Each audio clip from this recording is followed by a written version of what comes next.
the stage, hear the vibe. Pumped up to get ready for the fight. Big dreams, one chance, be the star. I'm the winner coming out of the dark. No fear, getting ready for the ride. Yeah, stepping into the light. No limit, aim high. No limit, the prize is mine. Step out as a motivator. Let them know that the wait's up. That's how we know when we level up. Hey, that's how we know when we level up. Level up. All we know about is level up. Are we ready not to level up? You know we fall and we get up. Level up. All we know about is level up.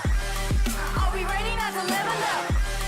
It's time, get up. Back against the wall, still I'm standing tall. Know about the ball, I got my fan with me. All we know is ball to empty out the mouths. The chosen one they call, I take my fan with me. Know about it if you tell, know you're breaking codes. What your credibility and all fall like dominoes. Can you really take a stance? All I wanna know. Need me real ones when it's time to go. Stepping in, elevator. Listen to all the haters. That's all we know when we level up. Yeah, that's all we know when we level up. Level up. All we know about is level up. Are we ready not to level up? You know we fall and we get up. Level up. All we know about is level up. Are we ready not to level up? It's time, get up. I found out I'm not alone, 'cause I'm just like you. There's no failing when we fight. We're not afraid to. Level up.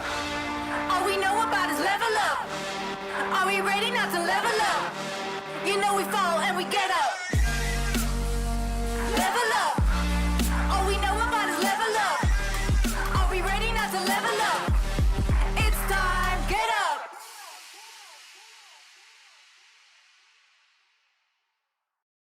ESL Mobile Challenge is brought to you by DHL and Pay Safeguard.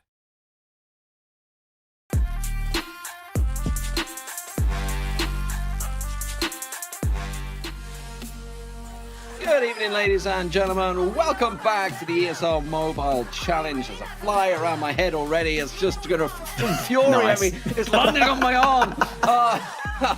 But welcome, ladies and gentlemen. I'm very heated right now. I am D-Man and joined, of course, by Ark and Lethal. Ark just back fresh from his trip to Poland, and Lethal, well, he's just busy all the time. So first, we'll start with you because. Well, I was about to say you'll have less to talk about than Ark, but knowing you talk a lot. How you doing, buddy? How's your weekend? Talk a bit too much sometimes, I think, but no, it's all right. Yeah, weekend was quite chilled, actually quite mellowed for a change, and just preparing, getting ready for the second half of the ESL Mobile Challenge, and it's been really exciting so far, and I can't wait to see how things go this week on top of that. And Ark, you just obviously covered the Razor tournament with some massive surprises throughout the tournament, no doubt about it. How was your weekend?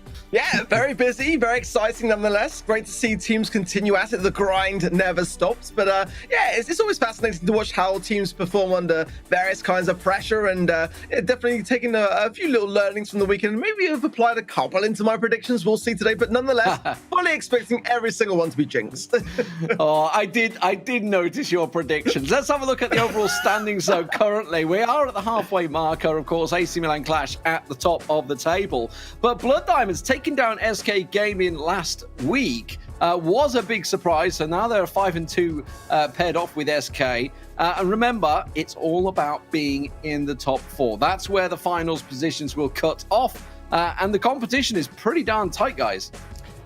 Yeah, it certainly is. Clash going to 7-0 is a feat in itself, looking very, very strong. SK Gaming have had a few slumps here and there, but I've been very, very impressed by Blood Diamond, Na'Vi, and Free Agents. Blood Diamond, I didn't expect them to be level pegging with SK, but they've performed incredibly well over the course of the last couple of weeks. Na'Vi, I'm glad they've made such massive strides and drastic improvements over the last couple of months to be here, currently going 4-3. And FA, you've got to remember, they are the new blood in the scene, and they're still proving themselves worthy here to try and take one of those top 4 spots.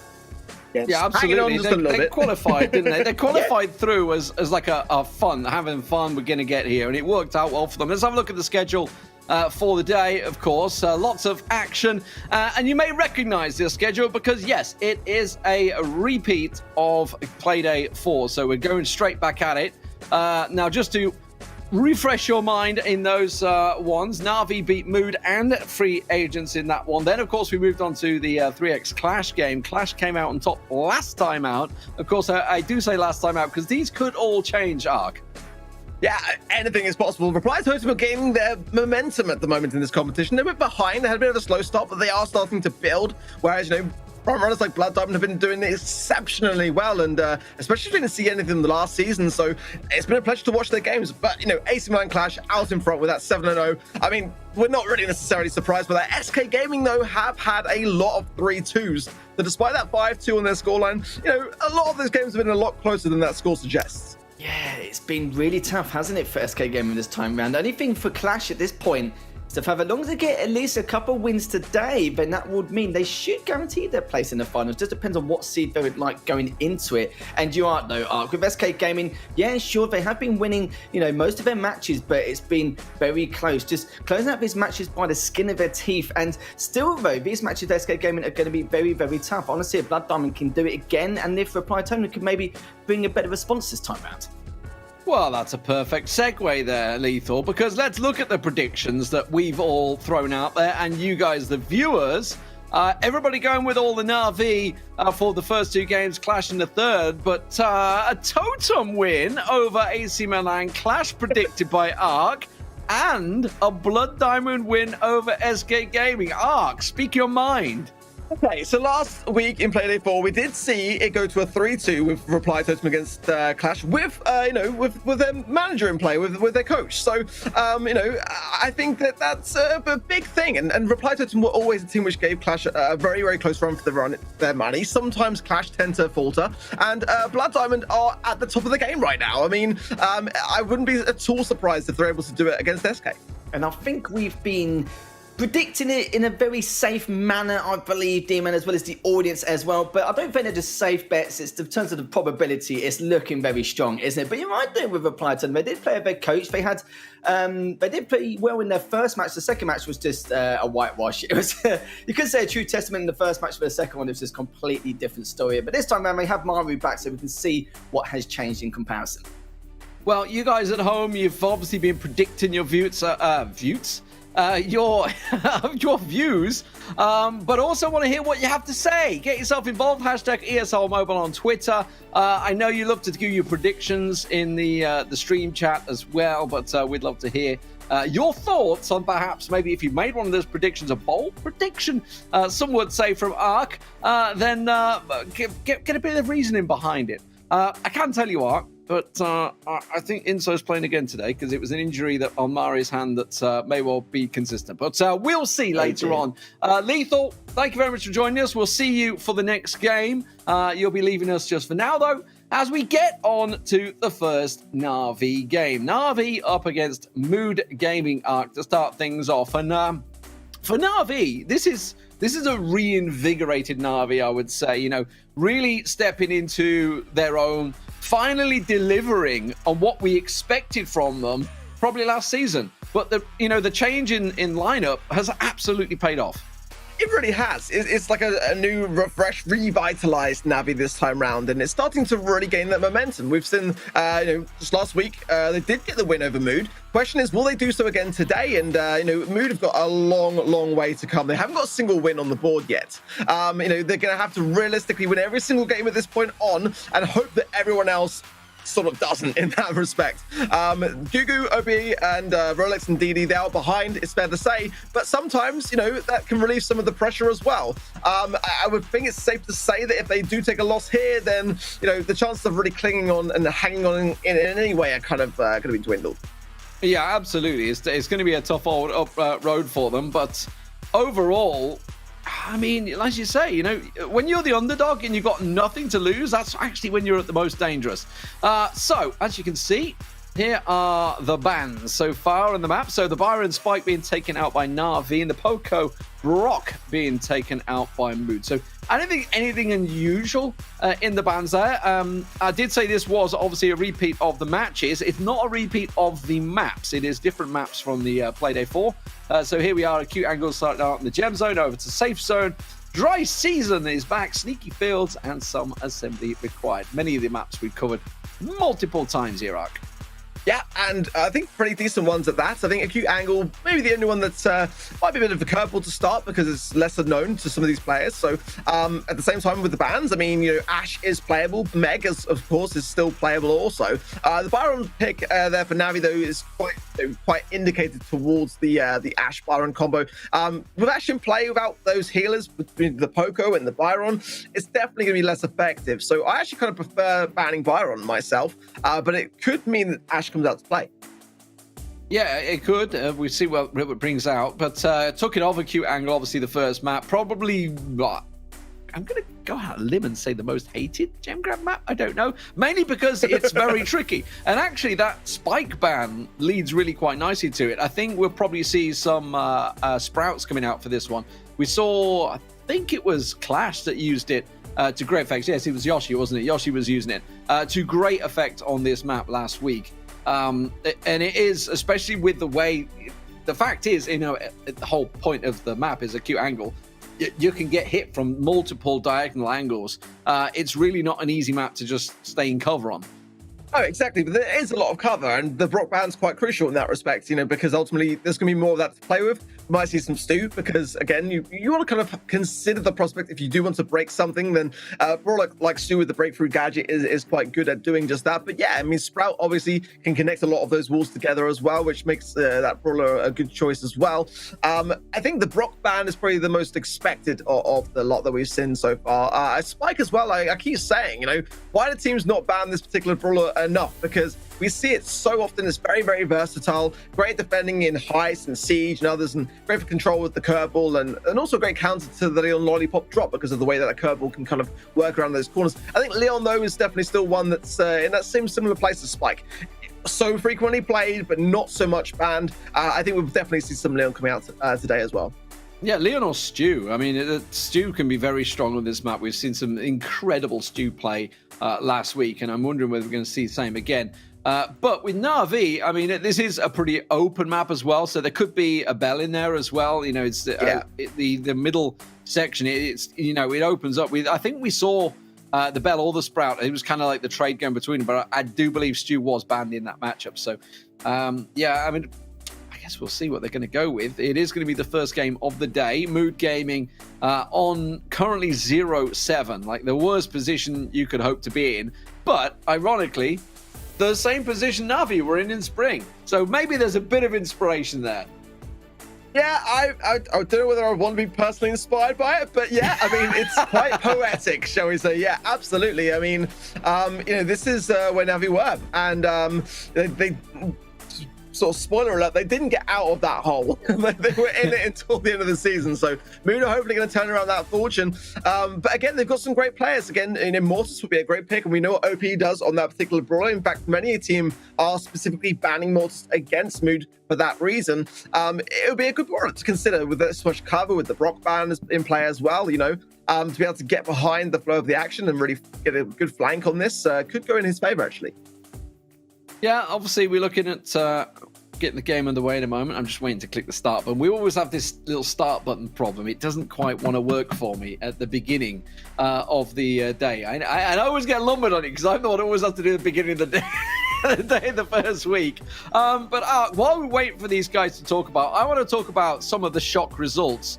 This game will be underway in a minute. I want to talk about some of the shock results we had during the Razor tournament, because obviously, this leads into what we're seeing here in the ESL Mobile Challenge and what's coming up for, obviously, the Brawl Stars World Championships on the 26th of November. That's kicking off a week later than we finished this tournament finals. So, that's a real problem, I would say, for the likes of SK, the likes of Blood Diamond, the likes of everyone that sort of got swept aside. Clash, they got swept aside in that tournament. Like, were they not 100% focused on it? Because there really wasn't anything else to pull their focus, in my opinion.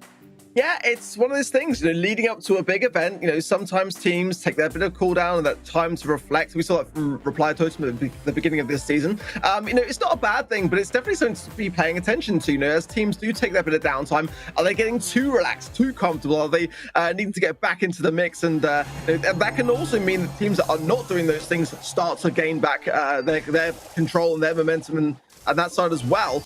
Let's see, as Navi go in with the Bell, like you rightly suggested, and Stu coming in from Alex as well, and that Leon. I do like the comps. I think that the Gene here could have a really, really good turning point. If Rolex can connect a magic hand and pull Cubic through that bit of cover there, or just get the lollipop dropped, then it will also take away a lot of that cover that's available to Navi at this present moment in time. There it is, straight away. Oh, great pull. Fantastic pull. The Gene ban often being picked out. Just completely forgot about it because I'm so used to it being banned. But Stu certainly working work. Gugu managing to dodge. Didn't manage to land the damage though. Alex trying to get the reverse. Meanwhile, on the right-hand channel. But currently, it is Mood that are looking pretty strong here. 7 and counting, but now they're going to put the pressure on. They're going to wait for the respawn to come back and through. Navi take control of the center. Gugu forced to back away from this one. But now with OP back in play, look at that. Gugu goes aggressive and catches Alex off guard. Alex uses that bit of time for the respawn to break the top left-hand side. That's a really great thing. It will allow Cubic to do a lot more work. If he connects these shots, it's going to go a long way. Less for Rolex to hide behind and look at Alex. Oh, he's pulled in again. And it's a great pull, but it has taken away even more cover. Rolex has got those 7 gems, but I don't think this is a great position to be in for Mood. No, with that cover being removed, that's the problem for them. And that's a great shot from Cubic, catching on Gugu. Will slow him down once again. And you say, Rolex, I mean, honestly, he pulled one magic hand out of his back pocket a moment ago. He's maybe looking to do the same again. Absolutely. But Alex will be very tricky to pin down on that Stu. Gugu dodging the shot very well there. And OP keeping the pressure down. Rolex up to 8 and counting. They're still looking for this, but it's 8 for Na'Vi. It's spread, and now they go aggressive. Now they push, and they're just going to hoover up all of Mood's gems. The timer ticks down. It's all on OP. Can he do it? Can he get it done? No, Alex backs away. He's got the cover he needs, and this should be safe. Yeah, it's got the use to hand as well for the Gassy Hill coming into play and dancing around the situation here. Nice body blocking from MMA. The pull will be his into the hands of Rolex, but Alex safe and sound with those 13 gems. Yeah, it was just a little. I thought it was safe and sound, and then he went aggressive. I was like, hang on a minute, Alex. Hang on a minute. Whoa. I mean, it was a great start from Mood, but you mentioned it at the time. Like, as soon as that cover was removed, that kind of, it was like the downfall of them. Yeah, a little bit of their undoing, I would say, and that positioning there just very difficult. It was a 3 versus 2 at the time, but ultimately, this is why Bell, I feel, is a more safe pair of hands. There was a couple of mistakes though on the side of Navi, the missed mark that we saw in that replay as well. So definitely not a flawless game by any means, but I think a safer game for sure. I think the Gene is great in the early game, and yes, if you get that cover taken down with that pull, which we saw Rolex doing very, very well, but then if you lose that control, and they have a Stu, as again we mentioned that being a great brawler to bring in with this Brock band to be able to break open things, but that time that's available to do that, it can go against you. And I think it's a really, really good credit to Alex in that respect to really capitalize on those moments. Yeah, absolutely. So fantastic work. I mean, pretty much hit the nail on the head with most of the bans. Didn't see a Sprout coming through, though. We were maybe wondering about that, but the Leon, the Stu, kind of everything you expected. The Gene worked well, I would say, up to a point. Was a great grab to begin with, but obviously the power and the flex that you have with Bell later on working out well for Na'Vi. So let's consider some changes. Obviously, we've already mentioned the Sprout, which is a possibility. Now, Mood are a team that does like to go towards the Mortis, and it maybe could work on a cute angle.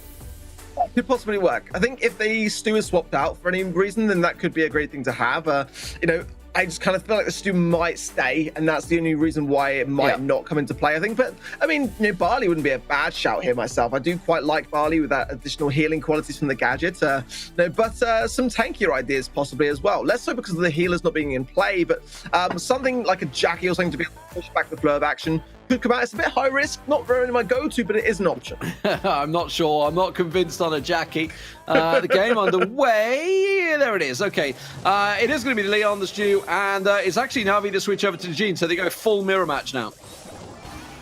Okay, well, there's the quick takedown, the lollipop dropping. Cubic very low on HP, can't really contest this. MMA just trying to gain his super. Obviously, he wants to go invis, but OP already has his first, gets that takedown. So a lot of work's been done for Navi. They have to push back quite considerably here. Good shots from Cubic, but a lot of work to do.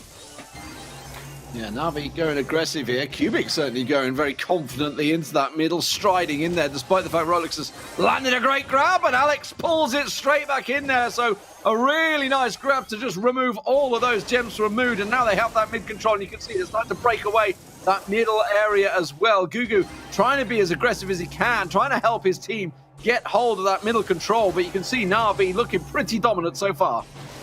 Big difference as well in the start of the way they're playing the Gene. They're sticking together much better, getting a lot of value from those magic puff star power there, but we didn't really see that from Rolex in the previous game. He was much more the lone wolf. There's going to be a gem spawning in the middle here, which Alex could get, and they have got the time to. It's a bit of an unfavorable spawn. Oh, no! Cubic's able to pick up a couple. Oh, here she goes back. Oh, the aggressor comes out as well. 500 HP. My word, that was risky. That was a ballsy play from Cubic against a Stew who's so mobile, but he manages to come out on top. Guga gets pulled in. That demoralizes the Stew. You can see the Stew trying to sneak around the back now. Opie's got nothing, but it's Na'Vi that come out on top in the first set and will take it. And balls of steel shown by Cubic there to come out in that. I think most people, especially on a bell, would have just backed away and respected the fact that the Stew's in their face. Yeah, I was surprised to see that he went in. They could have played the slow game, but they obviously want to get this one tied up quickly, and they're not afraid to take daring risks, of course, in that respect. You know, if they are showing these kind of stylists of play right now, then maybe that's to say that they feel like they can come back under pressure against Mood. But that was, yeah, pretty calculated one of them, at least to say, because the dash was kind of going that way anyway. But still, you know, I did worry for them a little bit during that countdown. Yeah, just a little, but I mean, they seem to hold on strong. So great start from Na'Vi, first set up. Can they lock everything down now? As you can see, 40 kills, decent amount of damage, and etc. But really, it was all about the control that they showed in and around mid. You know, the adjustment moving off the Stew to the Gene was a risky one, but it absolutely paid off. That magic hand twice doing the work and pulling the gems away. So we move on to Safe Zone next over the Heist map.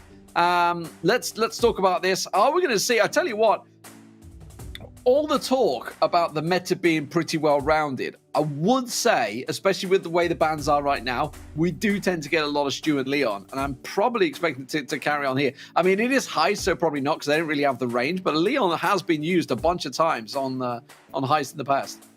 Yeah, I mean, I feel like it's just one of those brawlers that is in a good spot, and it is the result of that gadget. I think for me here, I'd probably go with the Piper mids. I think that's probably the best way to give yourself that advantage. Break the size with the Colts. You know, Navi do love to bring out that particular pick. I think Mood will probably end up matching the same idea in that same way. Rico as well is a very underrated lane. We see it a lot, but at the same time, it's very noticeable when it is not there. You could double up realistically with the Bell and the Piper, though I'm not a fan of doing that. It's a possibility, but I think range here is going to be really, really key to be able to assert that pressure, to make that 3 versus 2, to be able to push back. We have seen a bit of Nanny every now and again, though, as a brother that can kind from MMA as well. He's been very successbeen with it, actually, last time out. Keep it. Yeah, and I think it was against Mood where he pulled it out last time. He was very strong. It may have been the second game against Free Agents, I'm not too sure. But either way, let's have a look what they do bring to the table. We know now MMA likes a thrower as well, so it could bring the Barley out, but it is going to be a Nanny for MMA once again. Alex on the Colt, and there is the Piper for Cubic. Meanwhile, on the other side, it is the Bell, which is the difference in there for Rolex up against that Nanny. Yeah, identical gadgets also, pretty much. The Magnum Special from the Colts will have more range, but less maneuverability speed. And it is going to be Alex that wins the trade, but Gugu wins the mid, and that's going to bring back Alex a little bit here, as MMA going to struggle again. He needs to get that peep very, very early here. That's a great advantage to him playing Nannies. He wants to have that peep head to go on the hunt, get behind the safe, teleport in, and that will bring back the course of action. Yeah, we'll see how this one transitions. I can see you guys talking about it, Trav and Kirsten chat. But yeah, I mean, Barley is definitely something that MMA has brought out a lot in the past here. He does love his throwers. There's no doubt. See whether he keeps it up. Alex is in trouble, gets caught out, pushed himself in an early too aggressive place. Gugu just goes balls deep. That was was a little aggressive, but it buys the time for OP to get his super off onto the safe there and get the damage down. So an 11% damage from Mood coming out there. I mean, it paid off, but it's not exactly orthodox from Gugu. Yeah, risky for sure. I think that it was a very good tap there from Cubic to be able to be supported by MMA in that position, because it could have been a lot more damage. Just the 11%, and that's plenty of time to do just that. A nice connecting tap there from Alex as well, keeps OP low. But still, we need to see that peak from MMA. I mean, that is a key component here. If it doesn't get the value it needs, then, you know, I would suggest changing it out. We've seen MMA do this a lot, but you've got to get that peak realistically and get on that safe and just bring back the flow. This could be the great time to do it with the 3 versus 2. Absolutely. There's the peep coming out. OP under pressure. That's going to go around. And actually probably going to loop around. I don't think he's going to catch his seat. MMA, what's he going to do with his... Oh, he instantly gets taken out. Didn't do anything with it. That was not what they wanted. They need to get some damage down there. And that's put Na'Vi in an awkward situation with 20 seconds to go. Yeah, I felt like it's a great time there, realistically, just to go straight into the safe and just get 3 hard, quick taps on it, because they are behind still, and now there's only 15 seconds remaining. They've got to get some takedowns. Alex needs to hit the super and hit it perfectly well here. Does get good value for it, to be fair, but it's still outnumbered situation here as Alex continues the taps on the right, and this one's going to go to Mood. It is. So, what do Na'Vi adjust on this one? I think Mood are probably going to come back with a similar situation. Do they switch that Nani out? Do they go for a throw, or do they just go back to a Bell? You know, try and pull the Bell out and just go full mirror match throughout this one? Because honestly, Mood did really well. Yeah, I mean, they were able to have much better control around and have more range. I just felt like, for me, again, I don't think MMA is going to change away from this. I saw him being quite stubborn with this over the weekend, and I was saying the same thing then, that, you know, you've got to get those peeps. You've got to get multiples. We only really saw just that one, and even then, it didn't serve to much avail. You know, you can get a Rico in that same spot with a good amount of pressure, and it's that same situation where you've got to break the wall, you've got to deal with it. He was trying to go for that with the Nanny, but again, it's far better to have some range at the same time, use that wall to ricochet the shots onto the Bella. I prefer the Rico pick here myself, but I think he's going to keep to the Nanny. I think that this is like the Nanny, the Navi strategy that they always seem to adopt in safes, and they're kind of a bit reluctant to shift from it. But I do agree. I think they've got to make a change.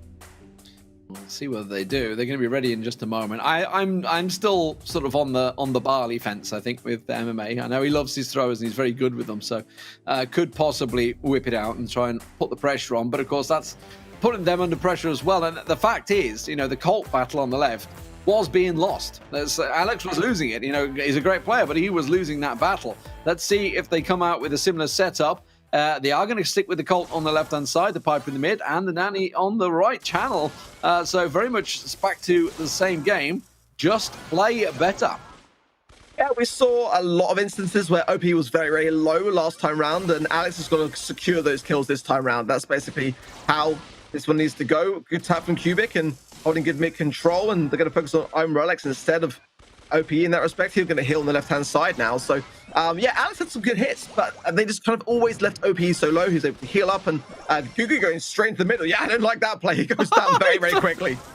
Did it again. I mean, it worked last time, but it's bought the time. Like, they focus. I feel like Gugu's going in as like, I will distract them. They'll focus on the pipe, because you always do. And it worked again. They got that damage down. Another 19% damage picked off there. All off the back of it. Now, finally, OP's been picked off by Alex. This is Navi's time to try and get that pressure down. Push forward. Gugu taking low. Not quite dropped. The Nanny will collect him now. But the problem is, the Colt on the other side of Alex has been in all sorts of trouble. Cubic's getting a couple of shots off, but it's maybe not enough. Should be able to get OP down. No, misses the shot. It buys time for Rolex to come in and get some shots down. I don't know whether Alex needed to super that either. That was pretty much a good range to keep going around. We're taking a long time to do so. Okay, but maybe wants to go a bit behind the flow of action there from MMA, but choosing not to. And again, Navi are still behind. Rolex in a good spot. Also, OP and Gugu there with that pickup in the mid. And this is a bad spot. The damage, yeah, from that Cold Super, and a good shot from the mid there from Gugu. Yeah, Navi are looking like they are struggling big time. Yeah, they need a wipe right now. They need to wipe Mood out, because Mood are just continuing the shots. Rolex once again getting that damage down on the safe, making it work. Really is a problem for them right now. Let's see whether Alex can win this side lane. He really does have to. MMA goes down. Nice homemade recipe from Cubic is the last saving grace. But again, they need to get this momentum onto the safe. And fair play to Mood. They are delaying this process very, very nicely to allow that respawning from Gugu to come in to pick up the pieces. This is the final few seconds now. And Navi have got to make every shot count.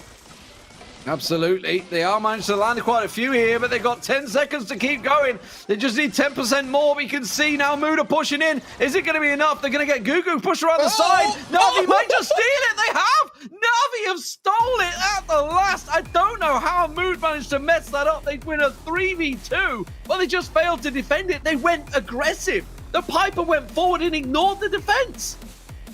I said they had to make every shot count, but I got to be honest, I didn't expect it to turn out the way it did. I felt there was going to be too many bodies in the defensive, and you know, Gugu went to go to try to get some shots of his own there, but Cubic was able to get the pick up, and just the safe got overthrown. MMA with his shots as well. Nani with every shot connecting to the safe can be devastating.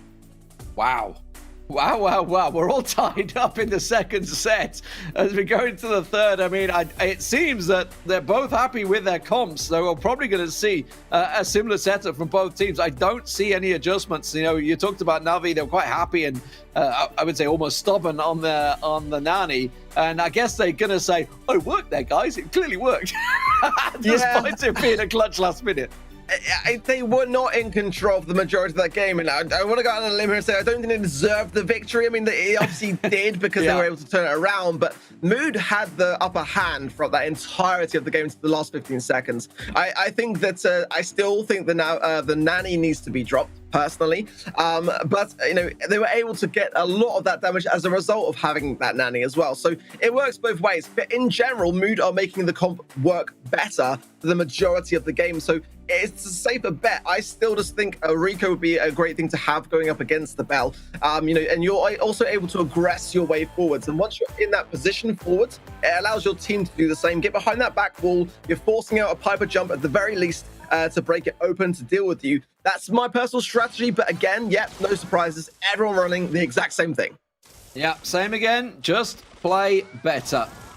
That's all they're looking at the moment. And, well, Rolex is actually getting tagged up by MMA a few times there, so did kind of work out in his favor.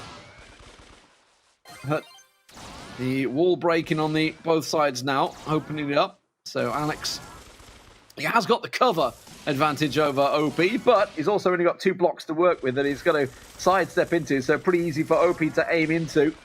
And that battle really could be the telling sign. Cubic tried to land the shot, missed it. Has to step back away. And at the moment, no pressure from either side paying off. No damage yet, or much sign of it coming into Miserly. OP's going to be just healing a little bit of a touch, and then fights back to some more shots. But again, OP's been winning this left-hand side lane much more than Alex, but a nice silver bullet there to break open the cover. It's still a bit of a mute point, though. Cubic could have jumped, but that would have also meant that, well, actually, the silver bullet came to do the work. But look at this Mood all around the safe, and MMA was bouncing shots, but now behind the safe. And look at the way that now, you know, the whole of Mood have to go back to deal with them. This is why they use Nani. This is the reason. And it's finally paying off for MMA, but it's still pretty even between the two. So Cubic and Alex back up there. They've got to go defensive now. They can't get caught out by Mood maybe catching them in a 3v2 situation, which is why they're holding station. As it is, just the smallest 2% advantage for Na'Vi, and MMA may well look to do that once again.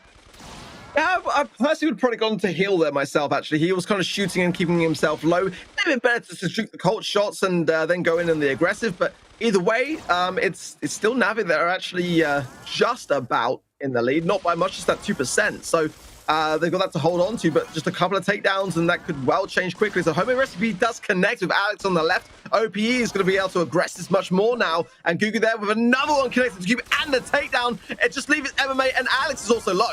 There's only 2% and 20 seconds to go. That's going to be going into Mood's favor at the moment, and Na'Vi have to get the respawn and push. They got one kill down, but now they need to be aggressive. There goes MMA. Keep your eyes on that Peep as he's going straight around the backside. Needs to get the damage down. Is it going to be enough? Cubic comes in. It's blocked out by Rolex. He hasn't got it done. OP comes in with the super, and Mood will lock down the second set and tie things up one apiece. And I think they deserved it. I'll be honest. Like, you know, for the majority of all of those games, they seem to have the upper hand. They seem to be a lot more consistent in winning their lanes and taking back their control. And, you know, I think they just played it better. So I'm not surprised we're all tied up. And I think deservedly so. Yeah, I just don't think it'd be the start of a new week's play day without it going 5 maps, to be fair. I'm hard pushed to think if we've ever had that being a quick, clean sweep, but I don't think we have. But Mood stuck to the guns, stuck to their brawlers, played the same all 3 matches, and it paid off for them. You know, they were leading, and to be fair, honestly, it should have probably been a 2-2, 2-0. It should have been done and dusted, but they went to the 3rd map and closed it out pretty clean. Which means we move on to dry season next. Yeah, moving on. And again, you know, with this kind of like, you know, long-ranged mid kind of approach, I think we're going to see a lot more Kubik and Gugu having those like trade outs there. They both seem to be, well, I know Kubik has always kind of been the main go-to kind of Piper or Bell player, and Gugu taking that sort of lead role himself today. So hopefully we get to see more of that. You know, Leon, I think, could be coming back here. I think that Tick, great for control, Ruffs potentially as well. You know, again, Stu, I don't think we've seen the last of Stu here. It's not necessarily going to have the upper hand in a lot of scenarios, but one that can still do some good stuff. I think Bell's a safe bet, more so than the Piper for me. I think that, you know, laying this nest eggs around the middle when you've got that control and then having it there as an insurance policy. Regardless, though, you know, I think this is the one map where you've really got to value the blue star. A lot of times teams will just go for that and come back into their spawn because it's actually not a bad place to be. There's a lot of cover on this map and the Brock is banned, so it would make sense. I seem to remember Na'Vi brought out Penny, I think, on this map last time, which I think was a massive surprise to start with because it doesn't really favor the Penny, I would say, the map. And yeah, I mean, I'm sure obviously it would depend on what the bans were in that game particularly, but bearing in mind Brock is banned out. I think it's probably going to stay banned out for the rest of the season. In fairness, on the majority of games now, he's clearly very strong in the current meta. Poco, Byron, Spike were the other bans, by the way, if you were just wondering on this one. I mean, but the thing is, the fact is, with dry season, it's a pretty big open middle of the map, so you're expecting the long-range brawlers, you know, just basically what we just had, you know, the Bell, the Piper, with the Byron banned out, probably going to see maybe even the Nanny in there. As you mentioned, the Tick, we're probably going to have a double Tick in there. Let's see what they bring to the table, or whether they do bring anything different, or whether we stick with the tried and tested. The Mortis from OP, of course. It's something that OP loves to play. And, well, okay, the Max as well from Gugu. Yeah, the Buzz as well. I think it's kind of interesting to have here, but it can struggle. But I do admire the approach from here, Mood.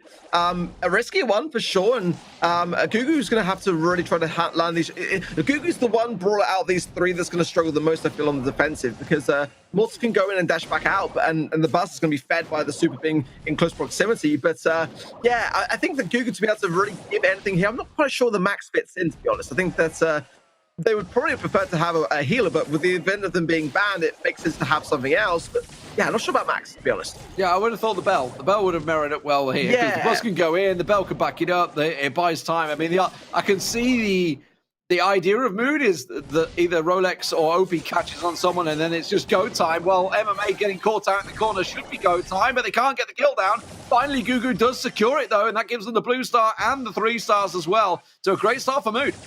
It would make sense if Gugu's running run and gun, and that star power will feed itself by just movement speed, and I believe that's why he's being able to obtain more supers than he would otherwise from the shots being landed. So that's probably their style of approach here, to try to then give the speed over to the Mortis and the Buzz to be able to go on the aggressive. Nice cycling there from OP, but the Tickhead does connect, and a follow-up shot too. Oh, he's got to juke this well from Kubik. Oh, you're into the shot, gets taken down, but they're still in the lead with 2 stars.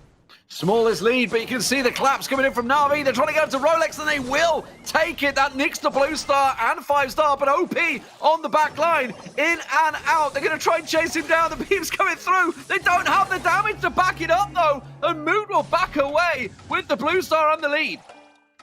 This is going to be a crucial turning point here. If Rolex is able to stay in position, he's going to be a bit of a sitting duck. He can go down, though. Gets the super in, and OPE's got 4 stars. Nicely done. Ooh. Just there at the end. OPE did some phenomenal Mortis plays in that game. I mean, we've seen him playing it so many times. We know he can rock it, and it actually paid off in the end there. And I just wonder whether Na'Vi were maybe trying to read into that, maybe expecting a sort of default setup effectively with the tick being in there. But as it was, he was basically a viewer to the Mortis and the Buzz that were just piling through. I love the way that he knew that ticket was coming in that replay as well. So he lined up the super to gain maximum value from it to be able to survive on the way out. But that's normally a great way to shut down a Mortis. But OP just goes to show how you can try to work around that with his knowledge of that particular brawler. And again, we saw that being specifically banned with teams that faced off against Mood last week. So I think he put it to great use. I didn't see the pick coming, and again, I can understand now why Max could work. It's just a bit of a one. Sometimes you want to have a little bit of range to be able to come in and do something. I think that you're right. I think the Bell would have been a good one to consider for that. But let's see a bit more of Buzz as well. We didn't see that much. I think OP kind of was taking a bit of the spotlight in that game. I wonder whether we're going to see Na'Vi staying. I mean, if you think of the second set, they obviously stayed pretty stubborn, stuck with the guns. I wonder if they're going to expect that, but they're going to maybe adjust it pretty heavily here based on what they just saw. Because for Mood, they have proven if they get a tried and tested tactic, they will stick with it. So I maybe expect to see the same. As you mentioned, the Max maybe change. I actually think the Buzz might change. I think OP will be staying on Mortis. I'm almost certain of that. But I think we're going to see the Buzz switching as well. And it's great to see, the Mortis survivability without the heals of the Byron and the Poco there. And, because often that's a great pairing to have and just a great fail safe. But OP still made it work without them. So that's quite a dangerous thing to consider. But now the Ruff's coming into play. Yeah, and I quite like this. It's a bit of an old fashioned comp, a little bit with Gene as well. But it can really, really work. You've got the magic pulse for the healing side of things with everyone together. Leon coming out for OP instead of the Mortis, so that's might be a bit of a saving grace. But look at the adaptations from Mood here. Yeah, so they have just adjusted quite a bit. So double ticks, of course, double Genes.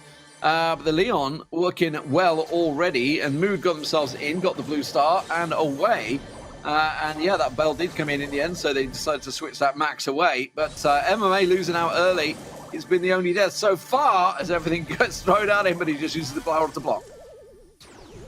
Okay, well, the field promotion will be buffing up the HP of the team. You can see MMA there just keeping everyone together and close. And I mean, why not? Ultimately, when there's only a 3-star lead and the blue star in favor of Mood, then give yourself the best possible chance of going in for a bit of a dive, a bit more of an aggressive stance. And without Mood contesting it, it kind of makes a bit of sense. It's going to be passive into that point. And Gugu coming in now. Yeah, he's going to push everyone away because that's exactly where he'd get the most value with that Bell pick. For the most part, Mood don't have to make the play. They'd like to get their supers, really, because they can kind of now tell what the strategy is from the Navi side. But I actually kind of like the strategy from Navi. It's kind of what you would do under this same situation. I feel a magic hand from Cubic could be absolutely crucial here. Now they're going 30 seconds on the clock. They're feeling this is the time to try and push. They know that Mood have backed away. Little bit of pressure, but look at OP's trying to sneak around the backside. Not going to work out. I mean, MMA managing to get the cover he needed, but MMA, the snipe from Gugu catches him off guard. OP goes aggressive, goes defensive as much as he can. He's going in for Alex, hits around the backside. Can the Leon do it? He's going to be the focus of target at the moment. He gets in and out. Magnificent stuff from Mood, and they're going to be taking this series 2-0. The pressure's still on. OP goes down, but it's going to get traded as quickly as you can, and Mood will start now 2-1 up in sets. Great use of Invisi-Heal. The survivability of some of these brawlers that we're seeing in Bounty, it goes a long way. Without the Poco and the Byron, you got to have something like that in your pocket. The field promotion idea of getting the HP was an idea. I can see how it could have worked, but as a result, with the Ruffs being far more passive, we only saw that one supply drop going the way of Cubic, and ideally Ruffs will thrive under these circumstances when you've got your whole team buffed up, and that's when you can get a big team wipe in the final push. If you're going to play that passive game, that's a risk that you've got to take and take responsibility for. And Mood were smart. They played it smart. They got the early lead. They went back on the defense, and with the Ruffs not able to really provide any more value to the team, it kind of made sense to me. Mood are starting to really thrive under this situation here, and Navi behind for what is a bit of a rarity this season. Yeah, absolutely. I mean, Mood with the comebacks, and Na'Vi suddenly looking very shaky. Sneaky Fields is the next move. We're going over towards the Brawl Ball. It is still, obviously, we were talking about, probably the field with the most grass. That's what we're going to say, if that makes sense. It's a field. It's always got grass. But bushes, that's what I mean. And this does obviously lend its way to what we usually see is a bunch of bruisers. Also, I know you love the bee. We could be getting a bee in there to counter the bruisers, but what are we expecting from these guys, given what we've already seen? Some relatively unorthodox sets from Mood so far. Yeah, I think the spike pick here is now very key. I think it's also banned. the Poco. Yeah, exactly. So it's banned, as is the Poco, as are a lot of the brawlers, which could have been really, really great here. This is, I think, one of the best places to have that spike ban in play. I think Stu could be a shout. Ultimately, if you run into something in the bush that's tanky, then you got the ability to be able to super away very quickly and close, or rather remove the gap. I think Ems here is a great choice. I wouldn't be at all surprised to see Ems on both sides, actually. The Max Rosa idea that we saw being very, very frequent is kind of taking a step back, but I still think it's kind of viable here. It's a great thing to have that additional ability to close the gap quickly with a big tanky brawler like Rosa popping that super along the way. Can be a very, very aggressive stance. Max, I think, is a good shout. I think it's going to be hard on the defensive, but I think Ems here is the key. In the eventuality of anyone bringing in tanks, if you've got an Ems, it's with the super radius also, you pop that, you're going to be able to see instantly anyone that's close by. Friend zone is a great way as well to stopping goals. So things like that I think could work well here. Yeah, we'll see whether they're going to bring to the table. Let's go. First match underway at Sneaky Fields. Na'Vi 2-1 down. They go with what is relatively tried and tested. The double Rosa set from both teams. OP back on that Mortis, of course, but he's up against the Sandy and he's gone immediately deep. But Alex this time will come out. Punches him, punches on the left-hand side. Both hitting the super. Who's going to come out on top? They punch each other. It will be Rolex in the end, but it's all for naught as Alex comes in and finishes the job. So surprised not to see Ems here, but I can understand why maybe Navi wouldn't want to because of the Mortis pick coming to play from OPE, but I prefer carrying the Rosa with the Max, so I actually think that Mood got the better comp here as Rolex continues the aggressive here. Might have the upper hand, ball coming in, picked up as well. Oh, he passing shot and gets the goal as well. Navi are in big, big trouble here. Ooh, well read, and obviously we always see the max speed boost that comes in well, and at the moment Rolex is doing a great job at juking MMA. Hits that super. MMA, oh no, just a little too late. The super there comes in, puts the pass in, and that is a quick 2-0 for Mood, and now they are on match point. What a play by OPE there, just to get that super shot off and then dash in as well for the ball, and oh my days. I think this is why maybe Navi should have considered that Mortis ban as it's coming into play so much more now. They have the max speed as well, that aggressive pushes on the left-hand side lanes, and yeah, I think that was the mistake really for Navi. They weren't going to play the M's and go for the more control-based style. They had to additionally, combine the speed with the Rosa there. I love that play. that was a great play, honestly. Match point, yeah, wow. We've just been breezing through the modes. This could be Mood's first win of the ESL Mobile Challenge. We were talking about the turnarounds. It's totally doable, but it does mean they need to beat Clash and SK and Blood Diamonds and everybody else on top. But you know what? 7-7. It's, let's not hold anyone back here. It's possible. Na'Vi is a good start. But for Na'Vi, this is a massive, massive kink in the road because they're looking to challenge. They are 4th place right now. They're looking to stay in that top 4 to reach the finals. It'd be a great goal for them. But they, who started in a very quick 2-0 at the start, the first set, have just fell apart. And again, Mood maybe again have got a lot of work to do to be able to come back in terms of points, but they can definitely cause an upset on the other side of the field. And that's what this will do. I mean, Navi, want to stay where they are. They need to be in that top 4. And I've got to be honest, Mood today are playing really, really well. They're making good brawler choices. I think the bans are quite crucial as a component to add into the mix here. Navi realistically now need to consider how they counter this, and they've been a bit stubborn with their picks today, a little bit in places where they could have made some changes, and I think they've got to make a change here for certain. I think that Rosa alone, without the healers that we've had banned with the Poco and the Byron, without the max speed, Rosa is not a great thing. You need something additional to have, and Mood mean business. That was a quick game. I do love your enthusiasm, chat. Saying that OP's going to win Brawl Stars championships in 2022. Might need to learn a few more brawlers, though, before he gets there. One-trick ponies don't tend to get that far. Just saying. I mean, we've also had, I guess we've got free agents coming in next, so I know Cyclone's in chat. Don't worry, we'll have the Cyclones going to win in 2022 as well, coming up soon. But the boy does play well. Anyway, let's talk about the game in hand. Are we going to see OP on the same again? So he came in with the Mortis last time and then switched it straight out. I wonder if we're going to see the same again, whether they just do a total transfer to catch them off guard. Now, we should mention Sprout is available, is a possibility, or any other thrower like a Barley in there that may be able to try and slow them down. But the danger, of course, is that if they do come in with a Barley, Mortis stays in there for OP, suddenly you leave yourself massively exposed. Yeah, I think you've got to bank that he's going to swap away from it. I think he might.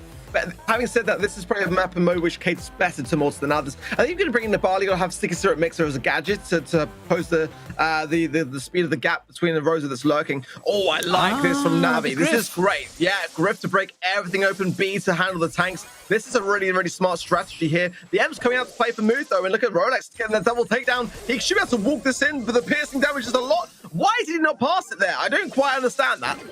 Yeah, it made me shirt off, but it's the Sticky Syrup goes down, and Na'Vi hang on is the best server can use. The double B, of course, the Sandy versus the Ems. Gugu doing a great job there. But the Griff change, that's something that Blood Diamonds have been bringing to the table a lot recently as well. Just pulling out that Griff, and it is something that can work well, but of course, it does leave them relatively exposed to the big Rosa push. Now it's a delicate tactical game that Na'Vi just trying to get the ball out of the corner at the moment, but Mood are doing a great job at keeping them pinned. Yeah, I mean, MMA could break that wall if he wants to. Obviously, he wants to leave it there for Alex to have as the one with the least range of the group, but at this point in time, I don't know. I mean, this is not a good spot to be in, and the time continues this way. It's going to be a matter of time before Mood push it forwards. OP is trying to be getting the ball here, but it's slowed on the way. Gugu has the ball now with Super to hand as well. Pass back and Super popped at a great time to do it. Also, that's a really important break at not a bad time as well, because ultimately, yes, it's your defense, but in a position like that, you've got to have something to work with. And now this is a problem because Mood are going to get the respawns in, and OP is absolutely popping off with his B. The pass to Rolex, he can walk it in, and the first goal for Mood. And don't forget, they are on match point now with 48 seconds remaining. And just a reminder that every single one of us predicted that Navi were going to win, including the audience at home. So we're starting off potentially on the best start as far as that's concerned, but there's still a chance here. MMA with the break on the left-hand side to expose Rolex, but he gets taken down incredibly quickly off the back of it. This is a 3 versus 1 now with a few bit of passing along the way. This could be another goal here, but Rolex is contested. That's a nice swift takedown. Navi can still score here. Yeah, MMA just about coming through. So Alex's sandstorm basically is what kept them at bay there as he was down. Now Na'Vi going to try and turn it around. They have to get a goal. 10 seconds to go. The pass to Alex. Can he get it done? No, he can't. He's going to get taken down. MMA tries to walk it in. It's not going to happen. Mood will take it. They will come out on top 3-1 over Na'Vi and pick up their first win in the ESL Mobile Challenge. Well, better late than never, you know, and at least it came in the mid-season and not on the final week. So that could well give Mood a bit of a boost now. I would like to see they've clearly got the skill. You know, they were able to make good decisions along the way as well, and no reason why they can't turn this around. But they need a bit of luck either way. But that's a bit of a statement today, I've got to say.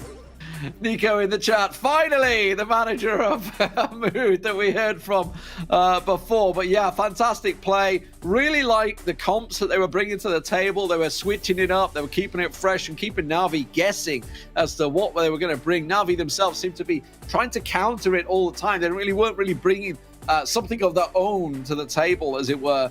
I do still feel if we were to look back and be harsh, I would say we would look at probably dry season and say, okay, you know, you stuck with the same comp 3 games running. It barely worked in the second game. That's definitely where I would say this game was won and lost. Yeah, you've got to adapt, and ultimately, you know, sometimes if something's not working, better to go to plan B, and you know, and that's heist mode as well. We saw that same idea, and yeah, I'd like to see a bit more of that. We got some more now to come today, so hopefully some switch ups along the way. Well, Na'Vi, you know, they need to brush themselves off. They're going to play free agents next. That is going to be a tough challenge. We'll see you after the break.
ESL Mobile Challenge is brought to you by DHL and Pay Safeguard.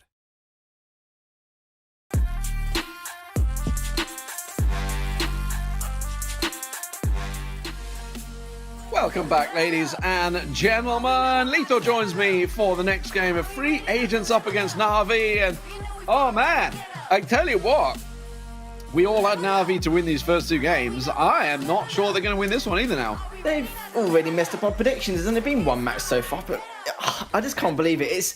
I thought for Na'Vi, this would be a nice way to settle into a tournament setting, defeat Mood Gaming, and then that'll carry the momentum over to FA. But I don't know anymore. I really don't. Was it the fact that Mood Gaming are playing a lot better and Na'Vi just not feeling it today? I did hear that there was a few mistakes across the board, which we did witness during the first week of play from Na'Vi. I hope it doesn't happen for them again. I'm hoping it's just not a huge spanner in the works for them, because they need to make sure to continue their run. And it's a shame really, because during the pre-show I was saying how these drastic changes they've made over the last couple of months we've seen some considerable improvement, haven't we? And considering how much improvement they've made on the standings compared to last season as well. But the problem is, even though it's rightly true, against FA, they may struggle a little bit more this time. It really does depend on how they're going to go about this matchup. And we should really put that last game in picture. Obviously, now we have Free Agents coming to this with Dark Joker, Cyclone, and HK, who looked brilliant in the first 2 weeks. And just sort of fell away, I would say, towards the end of play day 4. It wasn't really in it. But for Mood, they'd only won 4 sets up until that game. You know, they just won 3 sets in that game themselves. So, and bearing in mind, 2 of those sets came against SK Gaming as well. So, you know, outside of a single match in those 7 games, they'd only picked up 2 sets in total. So a massive, massive turnaround. The Na'Vi, they need to just get themselves out of the mud right now. So the double Poco ban in the blind bans, with the Ash and the Brock being taken off the table. It does mean the Spike's available, obviously, who we just had banned in the previous game, who is a brawler that Na'Vi do like to play. We have seen MMA playing that a few times. Starting things off on the bounty for Shooting Stars on Nuts and Bolts, Ring of Fire, Hot Potato, then finishing off in center stage. I think Na'Vi will be happy that we don't have Brawl Ball until the last map. Oh, absolutely. I kind of feel like for FA though, remember this was like a 2-hour series. It must have been we casted here, and it definitely was the longevity of it. It kind of felt like the entire day was done there and then. But I think for FA, them, in terms of their mindset and their mental attitude towards that series, I think because of what happened in the shenanigans with the 3rd set, when they actually took it in the end due to the due to the rule set, etc. I don't think FA's, into their mindset, they weren't really in the game, were they? They weren't playing themselves. No. I don't think they were really feeling it at all, and it was a pretty much write-off. And then we got the meme coming out saying it was 4-1 to Na'Vi, technically, after all that. But they've had a lot of time to kind of recover from that and to be able to now try and take Na'Vi down. They've had quite a few days. It wasn't like, if it was on a Tuesday, they had to play again on a Wednesday, then I think they would have been in the same mindset. But they had plenty of time to just sit down, rethink exactly what they want to do. Because it's not like the FA are playing bad at all. They're only 5th in the standings currently. They've got more opportunities than anyone else to potentially make it into the finals. And of course, if you guys want to let us know your thoughts and feelings about this match or any other matches later on, hashtag ESL on Twitter, and just let us know what you think also. Because I'm very curious about other people's opinions to see how this matchup goes. But it's like I said, FA, they've had plenty of time to chill, and they've had plenty of time to really discuss what they need to do going against Na'Vi, and hoping their minds are definitely in it this time around in comparison to before. Well, I mean, you brought up a good point with the Free Agents game, because obviously we had that delay. It was all about the bow, the horror skin being used, which was technically banned, although it got allowed through in the end after the show. It was allowed, as far as I'm aware.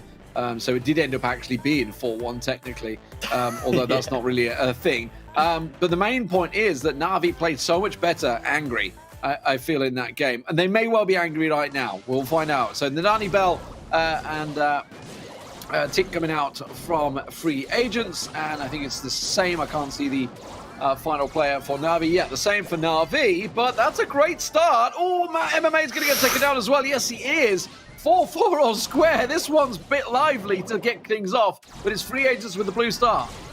It certainly is, back and forth, and I really hope, like what we've discussed just before the series started, it still hasn't really lingered in the minds of FA, because you remember they're very inexperienced, so sometimes these things can happen, but also last a little bit longer setting into their mindset. But we'll have to see. But they're looking very good already. HK getting another kill there. Cyclone just trying to stay alive, which he has done. Of course, without the Brock being there, the structures will be staying in place to give the Tick a little bit more breathing room, you could say, especially on the aggressive in the center. But at the moment, you are right, though, FA are still the ones in the lead, 5-star lead, in fact, so far. Maybe even more, depending on if they can try and take down MMA there in the right lane, which they can't, and they've already bait and switched. Absolutely. At the moment, free agents. Oh, I was about to say looking great here, but they did just lose Cyclone quickly. And no, that's gone straight back as well. 12-11. Just one in it, and the Blue Star does transfer over to Na'Vi now. Considering how almost a stalemate the bounty game was last time these guys faced each other, this one is very lively. The shot lands onto MMA. He's got to be careful he doesn't get caught out. You can see Cyclone trying to get forward on Alex here. Alex tries to get the bit of damage down as well. 17 seconds to go. The impetus is on Na'Vi to push, and push they will. Alex is pinned. He's trying to get out, but he gets caught out by Cyclone. MMA comes in. He gives over the Blue Star, and that is job done. Free agents in game one. That was beautiful as well. Good prioritization in terms of the slaying, as basically Na'Vi just came in single file. Alex already took way too much damage in the center and couldn't really push up any further. But then again, why would you want to go close range with the Tick anyway? MMA tried to go to the right lane to see if he makes something happen, but by then they were just going in one at a time. They just clearly weren't on the same page. I think a lot of them were probably saying, I've taken too much damage, just wait a few more seconds here and there. But eventually at that point, you just have to make that push, don't you? You can see from Q's movement that he didn't want to make the push as of yet. It still took way too much damage. He wanted to wait to the last 5, maybe 6, 7 seconds because of using that range of the Piper. But by then, MMA have already pushed in. Alex was taken out very early on because he knew that with the Tick, he needs to add a bit more pressure onto them. But it was just way too little too late. And FA seem to be more on normal terms now in terms of how they want to approach a lot of these sets. Yeah, and a very lively, aggressive game from both teams working out well. And obviously, with the mirror match, you never really know what you're going to get. Now, we just saw the stubbornness of Na'Vi in the previous matchup. Didn't want to make any changes. I got a feeling we're going to have the same again here. I think we're going to be going straight back into a mirror match. Unless free agents wanted to change something, which is totally possible. We know Cyclone has a lot of brawlers out there that he can certainly play and do well on, but honestly, they just came out on top pretty convincingly in that game. Yes, of course, once Na'Vi had to chase the game, it sort of fell away from their favor, but I think it's, at the moment, free agents are going to be looking at this, seeing Mood just being Na'Vi and thinking, rubbing their hands, like, this is one we can take easily, I feel. Yeah, I don't see why not. Of course, with the Brock banned, it means that there's no other aggressive composition they can bring, as you can see once again. It makes sense sticking with the Tick, and actually it's going to be a complete mirror matchup once again. So I perfectly understand this. Joker already taking down Alex, and Cube also took down HK, but he also got the trade onto him straight afterwards, and they've got the Blue Star. MMA's pushed up way too deep here. He could get taken down. Yes, he does. And these little slip-ups here and there from Na'Vi is definitely paying the price. Yeah, it's costing them. There's no doubt about it. Again, they're having to chase the game, and they're not really in a position to do that because of the way the map is, obviously the way the cover is. You know, free agents are happy to sit deep, and look at this. So Cyclone gets covered, will get taken down there. So it does transfer the Blue Star over, but they're happy to get the cover in, and it buys Dark Joker all the time in the world that he needs to get in, get that cross shot off. Alex taking a bit of damage once again. And the snipe comes in and Cubit's picked off, and it's all on Na'Vi once again to chase the game. Oh, look at Cyclone really going in deep there into the center. Look how much havoc he created just to waste as much time as possible, and that's exactly what he needs to do. It doesn't matter about getting any more takedowns. Of course, any takedowns would be a nice little Brucey bonus, but with that left lane already, HK just done a little bit of damage onto Cube once again. But long as Cyclone continues to do what he's doing right now, just taking some of his players off guard. But the funny thing is, Cyclone, all he's doing is just trying to add on extra pressure into the center just to try and push him back. But like I said, if he gets a takedown, it's a bonus. He's going to be happy about that. Even though MMA did take down Cyclone in the end, they still got a 3-star lead. It's only 3-star there. That's one kill. Dark Joker has to use the super to back away. Na'Vi putting the pressure on. 20 seconds to go, but they've got to let and respect the tick bombs that are coming through. Dark Joker again very low. Kubik's going to get the shot, and he does. In and out, but it's still not quite enough. They need to get one more down. And Na'Vi got to go hunting. It's traded blow for blow once again. 16-14. Blue Star switching sides once again, but free agents are hanging on. Cyclone body blocks really well, and they will take the first set 2-0. It's worrying that it's a mirror match, and mechanically it's just right at the very beginning, wasn't it? There was already exploits there, clear as day, just coming up for them, and I kind of feel like Na'Vi were just overextending once again. We saw these mistakes last week, and we were, 2 weeks ago, and last week we were like, they look really strong, they've corrected them all, but these little slip-ups here and there are just resurfacing once again, and you can't really afford it at this stage, especially at this level entirely.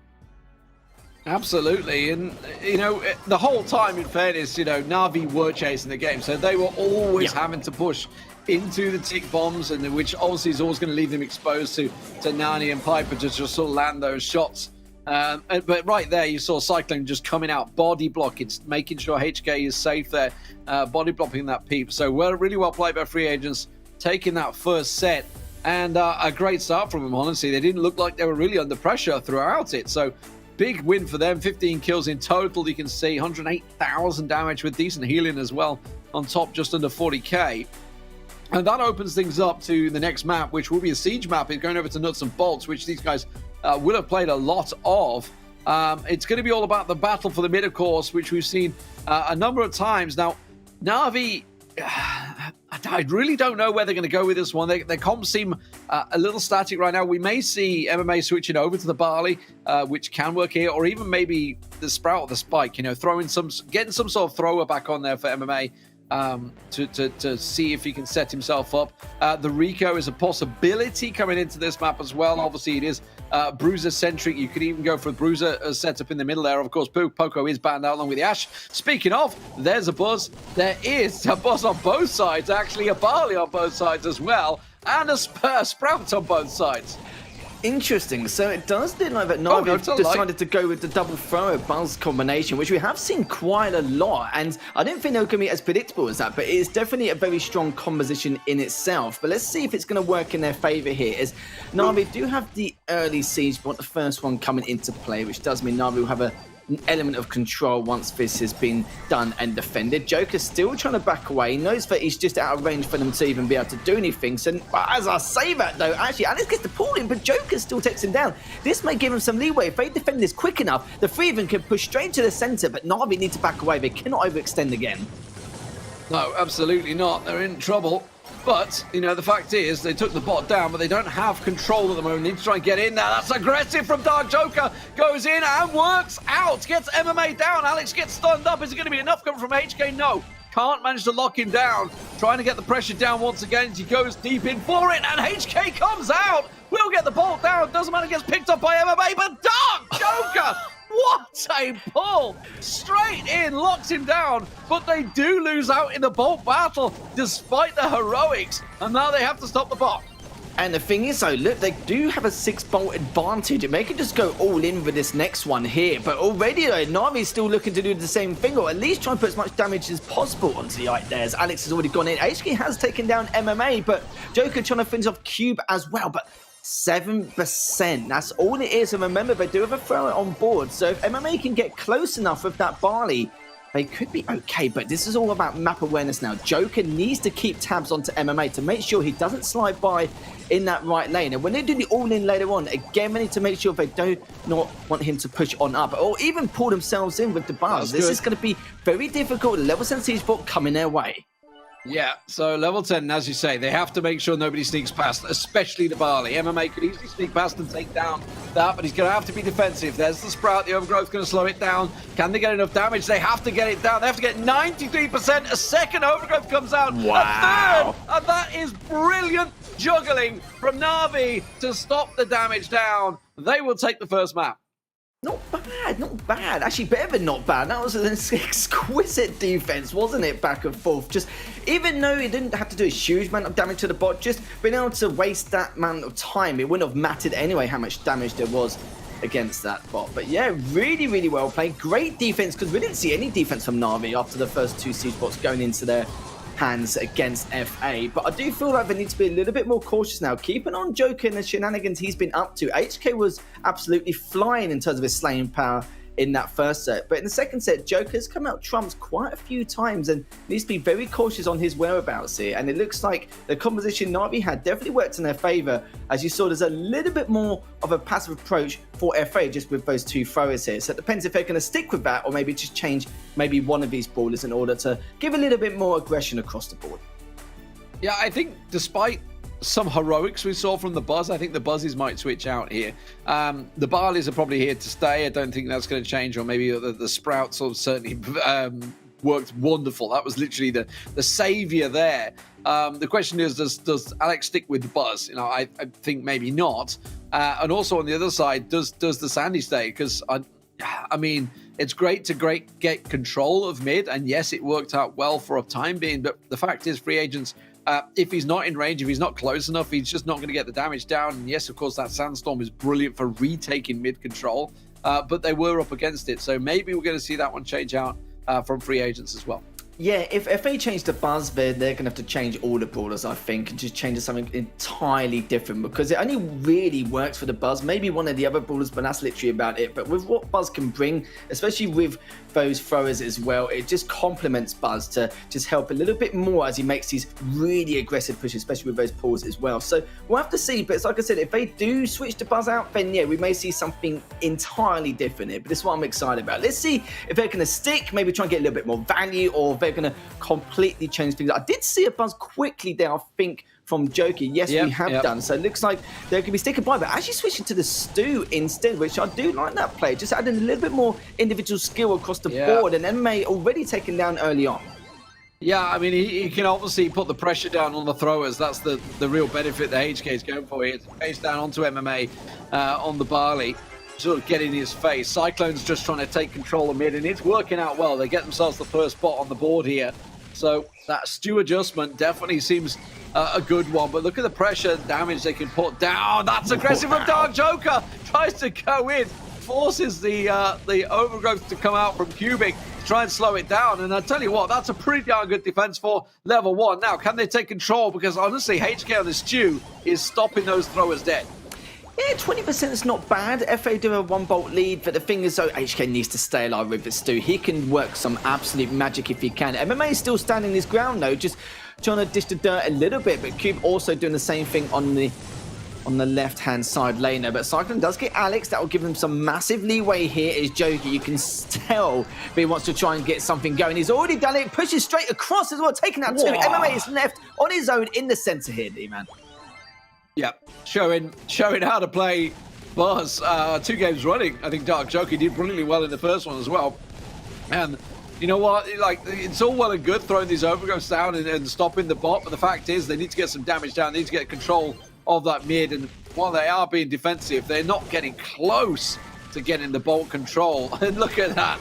Even just to turn it back in their favor, Alex comes diving in, instantly dealt with. Cyclone using the overgrowth to keep them pinned very much in their base, and Na'Vi, they can't do anything about this one. This is going to be 1-1.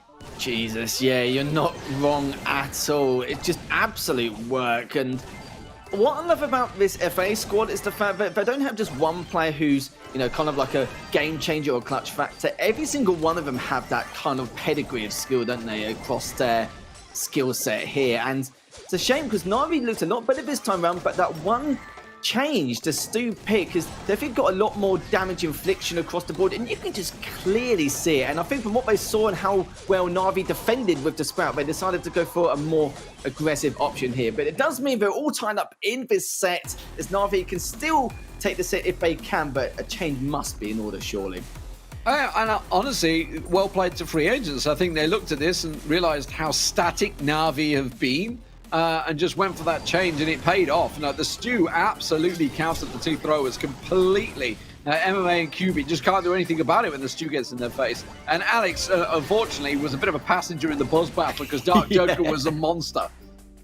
Yeah, it's tough, but we know how talented Alex is as well. He's normally the knight in shining armor on a lot of occasions for Na'Vi. He's the one who really changes a lot of these matchups in terms of like if things aren't going their way. But if there's any kind of stalemate, Alex is the one to normally lead the charge or be on the front line. But we have seen it from time to time, but we haven't seen him work his magic fully as of yet, which is probably why they're just slipping up slightly here and there.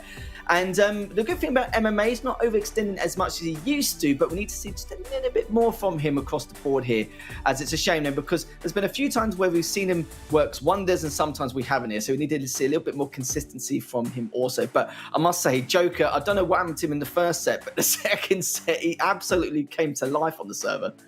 Yeah, so just to remind you guys of the bans, Poco Ash banned out by free agents and Poco Brock banned out by Na'Vi. It's blind bans, which is why the double Poco.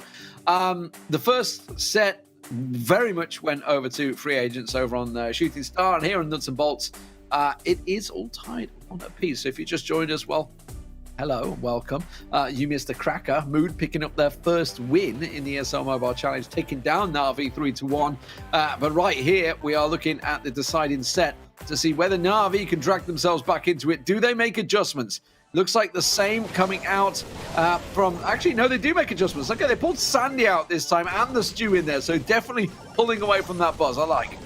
Interesting. And I think with the Sprouts as well, it makes perfect sense for the defensive purposes there. And just keeping range as well. And Na'Vi have already come out flying. Joker's taken out one, but that is going to be it for him as a level 4 bot to kick things off. That is huge, is considering this is the first bot collected every single bolt. Na'Vi just came out very hyper aggressive, and I don't think FA just expected this, because they're probably thinking, well, hold on, that's normally how we perform at the beginning.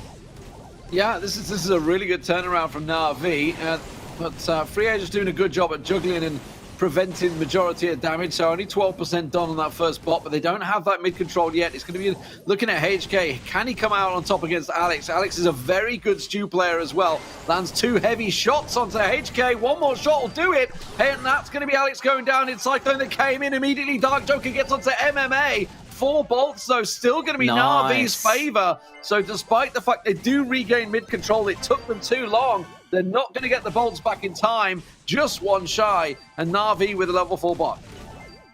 Looking good so far. Remember though, FA, they do have 6 bolts to their name. So Na'Vi has a little bit of a deficit to come back from.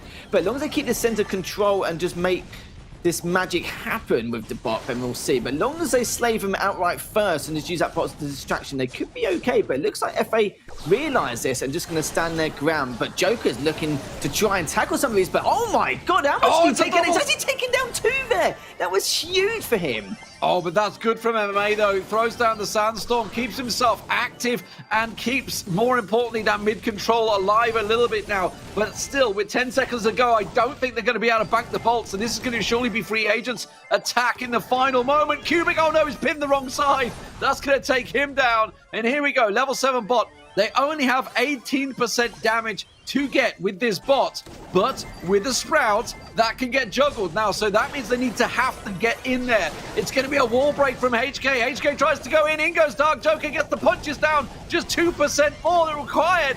Can Cyclone throw some more bolts in there? Can he get it close enough? 1 second. Oh, no! It didn't get the punch through. It didn't get the punch through, and Na'Vi will take it.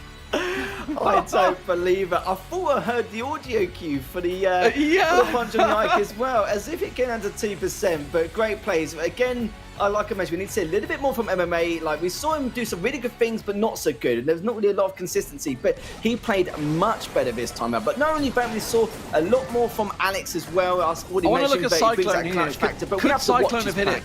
Yeah, could he have hit it? I mean, he went for the Brawlers instead of the Ike. And I think if it had maybe gone for the Ike instead, he probably could have got it done. Like, I mean, it's the smallest things, that, you know, like at the time, you obviously look at it and think, oh, that's fine, I'll go this way. But Na'Vi come out on top and tie us up at 1 apiece. You know what's happening, Harry. You know what's happening. You know we're going the distance. 5 sets. Yeah, I know. It's coming. It's coming. I like it. I kind of wonder whether if Cyclone just, that one of his second to last attack, actually with the Sprout, it was body blocked so that he couldn't get to the Ike. Then afterwards, you saw he did throw another one straight afterwards, but the problem was, it was literally half a second too late. 1 second, not even that, maybe a few tenths of a second would have definitely been the changing factor. So, well, okay. Na'Vi managed to tie things up here 1 apiece. As I must say that starting strategy from Na'Vi did not expect. The Stew change kind of expected, but the way that it's pushed up like that did not have a clue that was even going to occur at that moment. So nice to see Na'Vi bring a lot more flair onto the server, and we have to see if FA can now do the same thing, and they can't really give Na'Vi too much momentum because we've seen what they like. They just take charge, dictate the pace of the game, and when it gets to a point where they control the tempo in terms of the aggression, it's very, very tough to defeat Na'Vi when they're in that stance. Yeah, so, I mean, Ring of Fire up next, which is a tricky map at the best of times. I really don't know. I mean, like are Na'Vi now going to carry that momentum through that they basically lacked against Mood? Because, you know, they sort of the wind was taken out of their sails and they just sort of fell away in that game. So you've got to hope that they can sort of now take that win as a sign and say, okay, guys, let's get our season back on track effectively. What are they going to bring to the table on Ring of Fire? Now, they brought a Penny out before on this map. I'm not a fan of it. I'd probably see the stew once again from both sides. I'm expecting to see. We've had some strong 8-bits, if I'm not mistaken, on this map as well. And almost certainly the Leon. The Leon's has sort of been a staple diet. But we should also look at sort of some outside brawlers that maybe we've had throughout the time. You know, this has been one that Sprout could work on. Obviously, he can take it. You know, the fact is the middle circle is pretty open. I think Yoshi used to use Sprout on here quite a lot, but it's a double Bell, a Gale coming out. Is that a double Gale? I can't see what MMA's on. It's a Crow, actually, he's on at the side there. Okay. Yeah, it's interesting. We do know that MMA likes to play the Crow from time to time. That's not Gale, it's a Byron. What am I on about? I thought you might have meant that. As HK did take down MMA in the end, Cyclone just trying to hold on to the center. Joker stayed alive a little bit longer than he anticipated. He knew he would get taken down, but decided to stay alive anyway. And Cyclone was just like, yeah, I'm not going to stay in the center anymore. I'm just going to ruin the death cycle, the respawn cycle. And there's not really much point just staying there any longer. Oh my God, the pick Cyclone's getting though. Literally hit 3 or 4 out of 4 shots there. Just hitting everything on target. HK just trying to dodge and weave in the center to try and get this percentage up even further. Joker just playing the same position, still being a nuisance with the Crow, still trying to do a little bit of extra damage onto MMA, but could not. But the problem is, for Cube, he can now push up a little bit further. But as I say, MMA's been taken down, and now Cube is just trying to stay alive. But Alex is there with him. This could be a 3v2 scenario they can take advantage of.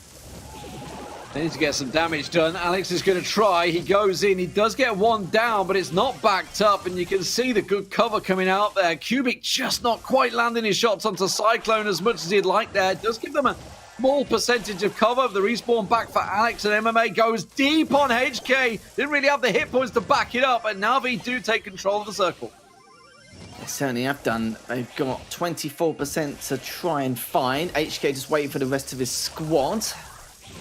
Now, still projectiles going back and forth, but it will be Cyclone who gets the first. MMA still very weak, but still trying to throw a little bit of danger into the center just to keep him at bay, but it's just not going to work out for him. They're just dodging the range. MMA still there to try and make something happen, but almost got taken down as well. Does stay alive. Good job by MMA there, just to try and add a little bit more pressure. But as I say, but though, Joker goes straight up the right lane, cleans him up, 3v2. This could be their moment here to try and take advantage of it and close out this game.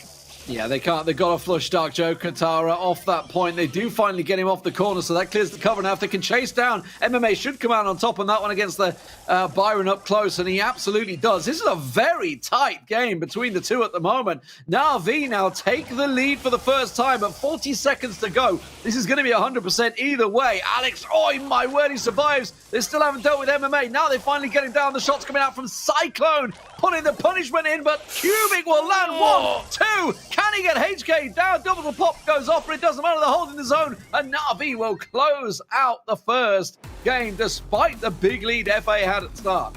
Yeah, my word, these Angels have just been ridiculous across the board. It's been very back and forth. I think the slaying power has been very even now. FA were the ones who definitely dictated the pace in terms of the slaying power at the first set, but Na'Vi's able to rectify a lot of the things they were trying to do before, and now they seem to be on their stride here. And just, you know what Na'Vi are like as well, they like the brawlers with the high fire rate and just more in your face, where FA can play that on time to time. It just depends on what kind of style they like to bring to the table here. So seeing both those bells in the center make perfect sense, especially with the Crows as well, as really both players, both Joker and MMA, were just utilizing the Crows very well as well. So it makes you wonder what kind of changes we're going to get coming into this matchup, or if we get any changes at all, really.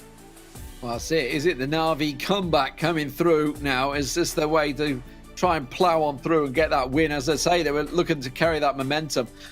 Changes-wise, honestly, I don't know. I mean, it was pretty even between the two. I know, right? I would feel you need a little bit more control in there.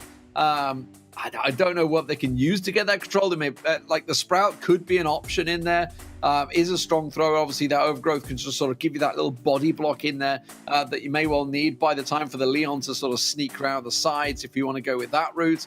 The Crow, honestly, was working pretty well, I would say. You know, you could pair that up with an 8-bit or something in there to try and keep the pressure on, put obviously the 8-bit super in the corner, buys you all that time with Leon Super, just basically invis control of the zone. Absolutely possible. So lots of options from these teams. We know from certainly tonight, Na'Vi don't tend to adjust much, so I feel it's down to free agents to change things up here. Yeah, it looks like Navi's woke up, which is nice, and I didn't really expect this at all. After losing to Mood Gaming, we weren't really too sure if it was just their performance, really, or Mood Gaming just frustrating Na'Vi a little bit here. But I think this is definitely a matchup Na'Vi do not want to lose. Of course, you know, with everything that happened last week, I'm sure a lot of people saw it as well, I think Na'Vi were just kind of happy with what occurred, and now they've got to play them again straight afterwards. They want to just make a statement, just say to FA that, you know, we're definitely better than you. We can definitely make something of this, and we're going to prove ourselves here just by doing it once again. And I don't think they want to lose this matchup at all entirely. There's definitely a lot more pride going into this matchup compared to just going by standings as well. There's Na'Vi here going to looking to see if there's going to be any differences really. Okay, we do have the Meg coming out here, which is not something we anticipated at all. But they are sticking with the bells for that center control, which is perfectly understandable. And it looks like MA has actually switched to lanes as well, going to the left side with the Meg, already doing work here with that Meg. Oh, the Meg can be incredibly strong as well, but you can see the pressure. Dark Joker gets absolutely massacred and can take control. We saw SK running it on, it wasn't on a hot zone, I think it was Julian Beatles, wasn't it? We saw the Meg coming out last time from SK Gaming. So Na'Vi, not being stubborn tonight, are starting to pull things out and change things up. Just to put it in perspective, by the way, currently Na'Vi 4-4, free agents 3-4. So this really is a battle at the moment for the mid-table. Certainly is. And MMA, he has been such a distraction in that left lane, but he just can't get him out of there. There wasn't really much geometry there anyway, and they still finally, after nearly a minute of play, they clean him up, but he's already done the work here. Look at the percentage difference already. Still just under 40%, but Cube still takes down HK. Cyclone gets one, but MMA has traded him out straight afterwards, and MMA is playing much, much better compared to the first set earlier one with Joker. Now still in the left lane, and now both players in the center just trying to gain back control, and Meg with the mech once again. The invisible mech. I mean, what's a scary, scary thing? Oh, the heal from Cubic onto MMA there just keeps him in there. Finally will go down, but 80% already locked in. Cubic's going to lose out this battle, I feel here. The Cyclone will eventually go down, but Alex immediately comes in, cleans them out, and it really is back to a 1v1, MMA and Dark Joker. Dark Joker doing a great job at juking the damage. Certainly is, but the damage has already been done after MMA just being a real distraction and making the entire FA squad a lost cause for like the majority of the start. What more can be done? And MMA, speaking of the Devils, still trying to push around with that Meg. He's trying to flank round, but doesn't really work in their favour. But it looks like it doesn't matter anyway, as Na'Vi wins that quite cleanly. And with that Meg change, it was a huge factor. Huge. Yeah, big win, big change, big turnaround. Na'Vi take that one with ease in the end there and move swiftly on to Hot Potato being the next map. But yeah, honestly, I like the Meg play. You know, she, I should say, is very strong. They can get those supers off, get that cover. Obviously, had the heals coming out constantly as well. You see Cubic gave a lot of cover in there. But yeah, once you get that mid control, because there's no cover, there's nowhere to hide. If you're accurate with the shots, which these players generally are, yeah, it's just domination. So well played. Na'Vi, big performance. Yeah, it certainly is indeed. It took him, you know, a bit of time Did they really get that perfect round 51,000 healing? Oh, it definitely makes my life easier rather than having to quickly round up these numbers. But no, it's looking good for Na'Vi. Very impressed with what they've been doing so far, and this is exactly what they needed. And like you said before, the company going 4-4, and this win here will definitely give them a bit more leeway up the table, because we know if you get about 6 losses, you're okay, but 7 losses, you're pretty much done for here at that point, and they can't really afford any more room for error along the way. So for FA though, I'm still not sure. I still think they can bring something here. I do have a lot of faith on what they can do, but I feel like that Meg was just too much of a distraction. I kind of feel like they didn't know how to counter it or put him off getting MMA away, because it's just way too much of a distraction. He really put him on the back foot, the entire squad as well, and they weren't too sure whether they should focus on the objective and leave MMA or just fight MMA off and try and circle around him, or just play ring around the rosy until they can get extra shots on. But they just weren't on the same page to deal with that Meg. But this is different now going into Hot Potato. Yeah, Hot Potato's a tricky one. Obviously, it's the triple channel sort of usual sort of setup. Probably expecting some Ricos to come out here, maybe some Barleys as well. You know, it's very interesting. We've seen some Colonel Ruffs actually coming out to try and counter the play that they've had in there, maybe, and probably a Bell battle in mid. I would it's going to be a Bell or a Piper or something like that. Probably a Bell, almost certainly in the mid. Let's have a look, see what they bring to the table. There is the Bell. And there is a Dynamite coming out from HK. The Rico on the right channel, but it is countered by MMA. So MMA does go with the Trident testing. So Na'Vi sticking with Trident 2. But Dynamite, it is something we've seen work here as well before. We saw Clash making it work on the exact same map on Hot Potato here. So we know it's a possibility. So the thrower battle of Barley versus Dynamite. At the moment, MMA is winning because he's forcing him back. The problem is that with the Dynamite, it's very hit and miss. If you don't utilize his value well, then it's just not going to work out at all. Clash made him work, but whoever their opponents were didn't make Dynamite work at all. It really depends on your experience with the Dynamite in this matchup here. But I will say this though, FA looking very strong from the get-go. Joker just wants to, oh my god, what a nice way to clear or pave the way here for Cyclone to push up a little bit. Alive. But he can't do too much. I don't know how he is. Finally, he's been taken care of. But look, though, HK Cyclone, they've been given enough time to recover. And I must say, what Joker did, it was absolutely necessary to keep HK and Cyclone alive. Yeah, but there are warning signs. They almost got wiped out. HK now down. Should be the go sign for Na'Vi to get a bit of pressure down. That super does not connect from Dark Joker. So that puts immediately under the threat. Cubic's going to land a few shots onto the safe. We just missed that one. But will connect onto Dark Joker. And now it is open season if they want. MMA's just got to deal with HK. You can see Cubic continuing to keep the pressure on. But they didn't get as much damage as I'd like there. And still trailing a little bit to free agents. HK's looking good so far. He's almost got full control of his lane. It's just Joker needs to push Alex back. Perfect. That's exactly what he's doing, but he's already been healed. So it looks like for Joker now, just needs to continue to focus on that right lane. We've seen what Alex can do in the past. He can be a real nuisance. He's literally like a statue in his lane and just really struggles to really push him back. But Joker's been able to do it though, but he's taken a lot of damage in the process though. And is he going to be able to stay alive a little bit longer? Yes, he has done. MMA. So he's tickled to save a fair amount of MMA sneaking around in that left lane. Oh dear. Yeah, he got HK down, and once that throw wins the battle, you know he's going to get the damage done. And that may be enough. 17 seconds to go here now, but you've got to be careful. MMA will throw out the last call and try and push forward. Cubic just dodging left, right. Dark Joker will take him down. There's a problem. They're both going to push through mid. I think free agents can take this one. I think they should be able to get enough damage down. Yes, they absolutely do. And free agents will get a little revenge in the end there. And that was all about the defensive. Like, MMA had done his job. He got the kill on HK. He got in and got the pressure down, but the two mid lane and right lane players lost out. And that bought the time for free agents to sneak in. Yeah, it's a shame Alex didn't pull back sooner, because I'm assuming he knew that Joker was going to make a very aggressive push into that right lane, because let's be honest, he had absolutely no choice and had no other way to help out with his team. So even though MMA pushed the left lane, Joker won his lane outright. And when you've got a Rico heading that way, it's extremely tough to push him back by any means. Maybe MMA could have thrown a few more shots across to help Joker, or to stop Joker rather, to push him back a little bit more. But Joker doesn't really care. He won that battle outright, so had a lot of HP to work with to continue with the aggression. But that was, again, very, very close to call. Yeah, and I mean, to look at Hot Potato, you know, Ark's talking about it as well in the chat as well as Master Pixel. They do bring up the point. We obviously have seen a lot of Edgars on here. We've seen Edgar and Primo, the double combo, both leaping in.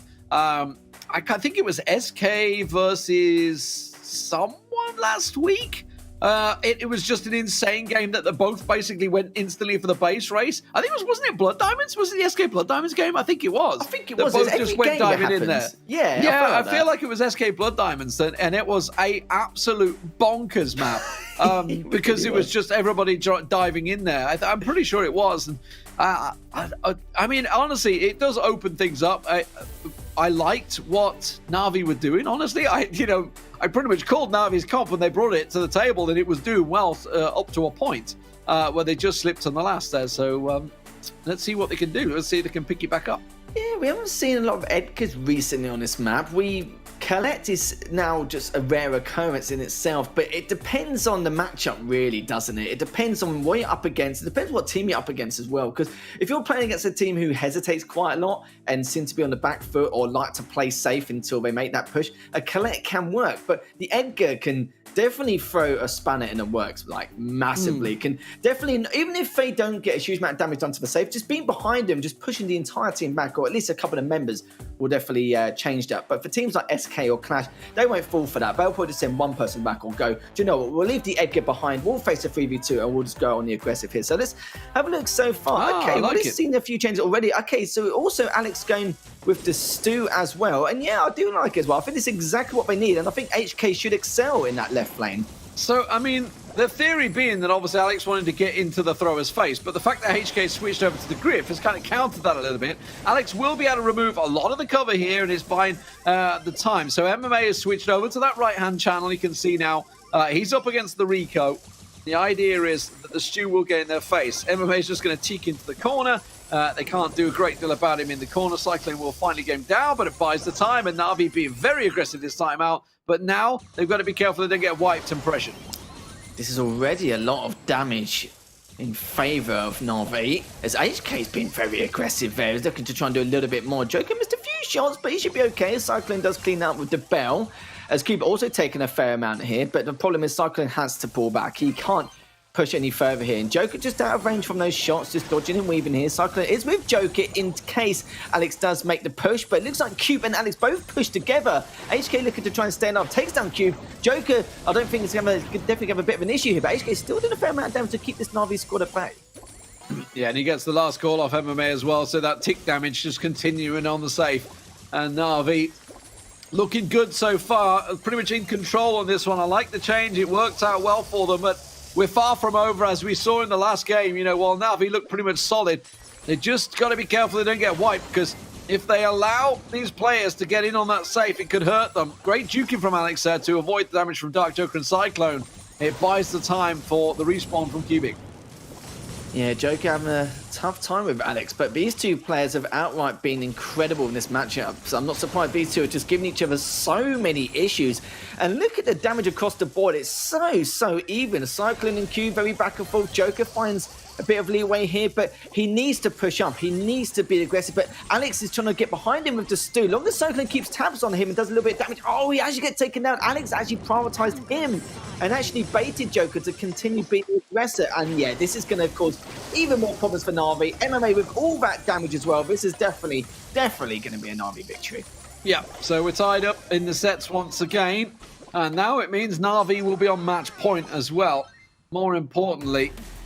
So good adjustments. You know, honestly, I like the Griff coming out. I like the theory behind it, but the Stu clearly paying off for Alex there, buying the time. And I like the adjustment that they made, saying, okay, let's throw MMA up against the Rico. He knows he can work out well. They tried to sort of counter that. They didn't really have an answer for him, because once they'd moved away from that thrower, MMA kind of had the freedom of the map. He certainly did, and yeah, he was literally the only thrower, and he was actually able to do a lot there, just for the defensive purposes as well, just keeping any kind of aggression at bay. You saw there's a number of times where free agents wanted to literally push up super quick, just wanted to make something happen here, but MMA got in their way quite a lot in that right lane, and Alex was just a real nuisance. Yeah, sure, he lost more battles than he won against Joker, but the main thing is it's the amount of distraction, the amount of time he wasted across the board. Due to the amount of percentage damage they'd done against the safe early on, it gave him more room to then waste time, and Alex knew that it didn't matter. Even if he didn't win that engagement, someone else would have cleaned him up. And even on the spawn, he distracted Joker when he was being aggressive onto the safe to bait Cyclone out. It's a lot of mind games across the board, just making FA do moves which they want to do but just don't expect at the same time. They're going to have to consistently second guess themselves on the decisions that Na'Vi make here. So there's a lot to take in, but the main thing is Brawler comps, are we going to see any more changes? That's going to be the big question here.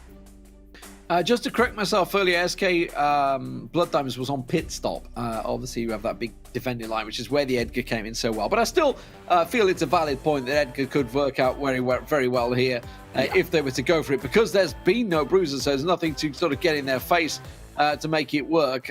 Gone were the days of obviously Colette being in every game, but it's a straight-up mirror this time. Interesting. Okay, so I suppose MMA got bored of the throwers and moved to Barley out, but Q I was don't taken agree down. with it, because I thought it worked so well, and now look at this, they're up against it immediately. Yeah, it is interesting, but he's actually decided to switch at this moment, but we'll see if it threw him off him anyway. Maybe he thought he was going to see a different composition, but back to Na'Vi though, as FA do have a commanding lead, still able to do a lot of work, giving Joker free roam to do as much damage as he can, but I like that though, just playing it safe, decides to back away. He knows he's done enough, and it's not worth giving up 4 to 6% just to, remove map control from FA. HK's taking out MMA though, but actually the trade came out, and Joker's looking fresh as anything, just pushing that left lane, looking very aggressive, wants to try and do a little bit more damage here, but definitely abusing all the utilities here from Joker, especially with his movement. Yeah, Alex is just being manhandled at the moment. They've broken away the cover, and this time it's working out so well. They don't need to worry about that thrower, that lurking threat that MMA was forever presenting. So it's allowed Free Agent just to be aggressive, to be themselves. And this is going to pay off well for them. We're going to go the distance, aren't we? I feel this will be a 5th set coming up. Yeah, of course we are. It wouldn't be a series, would it, if these two didn't go to the 5th set? And you can just tell already, I don't think it's the change of the grist from MMA. It's just overall, they just seem to be a lot more on the same page. Joker's hitting a lot more of his shots. Cycling seems to be predicting the future with a lot of his projectiles. As I say that, he's missed the 3 shots, as I mentioned that, but it's looking a lot better now over the last few seconds. But no damage done by Na'Vi, nothing, zilch. They barely even got to FA's half at this stage. No, this is just domination. There's going to be a 0 coming through here. Cyclone just going full on deep. Now, Na'Vi, they have to get control. Okay, this is a chance. 25 seconds to go. They've got to keep them now in a spawn rotation to keep them picked off here. Huge. They do get some one down. There's a big kill coming out, though. They can't quite get the damage down. They just don't have enough. They just don't have enough now. They needed to keep 3 alive and keep them in effectively a spawn rotation going. But it will be Free Agents that will take this set, and we will be going a 5th set once again between Free Agents and Na'Vi. They did the same thing last week. It went to double match point, and you know what, we're going to Brawl Ball once again. It's center stage, and that is going to be where Na'Vi either have a really horrible start to the week in a 0-2 to both Mood and Free Agents, or they save themselves a chance. And we shouldn't forget that Free Agents, they're fighting for 4th place with Na'Vi. This is a massively important game for them. Worrying for Na'Vi, considering it was a mirror matchup and they got slaughtered that game. 39 takedowns, just shy of 233,000 damage and 86,000 healed. I just can't, but I feel like Na'Vi didn't get to their half until the last 30 seconds, something like that. Haven't they lost every mirror match tonight so far? I'm thinking of the Mood mirror matches we had in there with the Nani games and that lot, and then obviously in this we've had a few mirror matches throughout as well that they've lost. Mirror matches, Na'Vi, it ain't working for you tonight. Keep that tactical prowess, use the brain of Ogre in the background to try and make it work for you. But yeah, okay, on to center stage. Let's talk about this. We've both seen teams using the Buzz, using the Stew, using the Max. We know that the Max can work well. Certainly the Max paired with some sort of tanky bruiser, perhaps. Could throw Rosa in there. Rosa definitely could work on center stage. We've seen some aggressive stuff. We saw how Mood made great use of it earlier on. For center stage, if you're not aware of it, it's pretty much the center circle, 2 little blocks, and then basically a turf, grass, bush around the end of it. The whole thing's got turf. Bushes in a straight square around it. So there's a lot of options available to you. Of course, Brock is banned, which would almost certainly be a big wall breaker chance here. But the Stew could come into it, get that wall breaking chance in there, get that speed. Whether he's going to get paired with a Max, I don't know. Maybe they'll throw a B in there just to counter some of the bruisers that possibly some of these teams they could bring out. The Poco's, of course, double ban. Double ban on the Poco and the Ash, as well as the other ban out there. So lots of options for teams here, and lots of options for someone to take a very quick 2-0. Yeah, and yeah, it's going to be tough indeed. Like, the Stews are definitely it's a viable option on anywhere, really. I think the problem is with any brawler picks as well. If they go over Rosa or anything else, they've got to understand that, there is a time limit, and when it goes to overtime, it's just basically just tanking all that damage, and you're going to be pretty much useless from there on out. Unless you get very lucky and somehow one of the players in terms of the opponent overextends in a certain way, then yeah, obviously you're literally so lucky, then it's like nothing really much to say about that. It's not really much RNG, just keeping your distance. But even then, though, are we going to see much about it? I don't really know. The Max you said was a good pick, though. I think Max would be great to help out with wasting ammunition on their side. I think a Max, probably a Sandy, and then some form of bruiser type challenge to sort of muscle your way through. I think that's what we may see. Sandy can work well because obviously, as I say, it's that big open middle area, which will probably get pulled away. You may even get a Barley in there, I don't know. If you're not Sandy and Ems, I would say probably alongside, but I expect Sandy. I expect Sandy to come out with it. Probably Rosa, Sandy, and Max. There we go. I'm gonna put the pin the tail on the donkey on that one. That's your final answer, basically.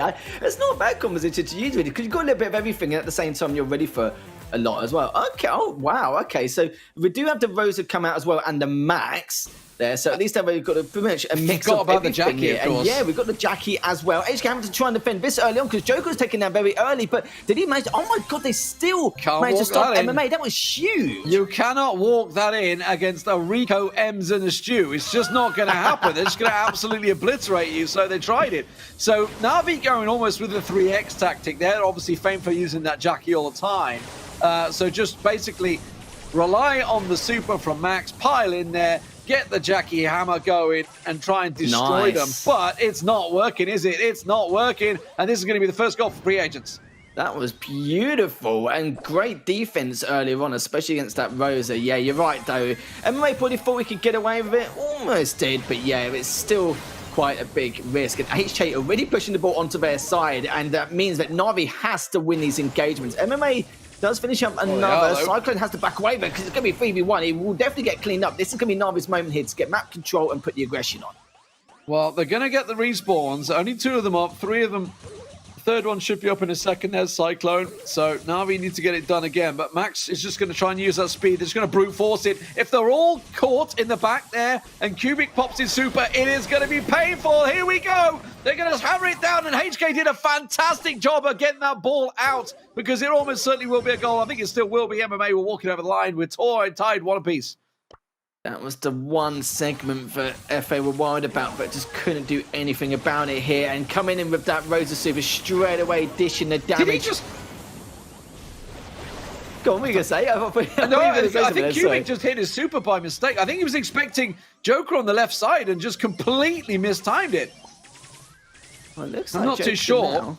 Joker's still in the centre. Joker just going to the right-hand side to see if he can find HK, but HK's still sitting back. So it's going to be a stalemate situation once again. Not for long, though, because as usual, Joker just trying to force the situation to happen. Done a lot of damage onto Cube, and MMA still seeking around in that right lane. This could be huge here, but it doesn't matter, though. 15 seconds left, and the more time FA wastes, the better. Yeah, so that was... Did you see what they were trying to work out there? Alex was trying to get a sneaky pass down the right-hand side through the grass, but didn't expect HK to be there. 3 seconds to get the ball in. It's not going to happen. Cubic's going to come out. That's the double from Cubic. This is the only time it could now work for Na'Vi. They have to get the ball. They have to get the goal quickly, but MMA is not going to be able to do it. Those bruisers are going to really struggle now with the field cleared.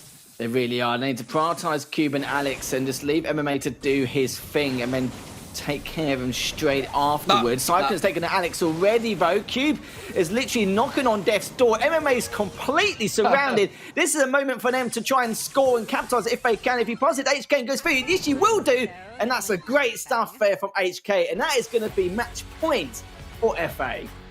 That's the danger. That's the danger of bruisers, right? If you don't get it done quick and early, which they tried, I got a feel for Na'Vi. You saw Alex try and make that pass. The plan was the Rosa was going to sneak around the back. They're trying to pass it down.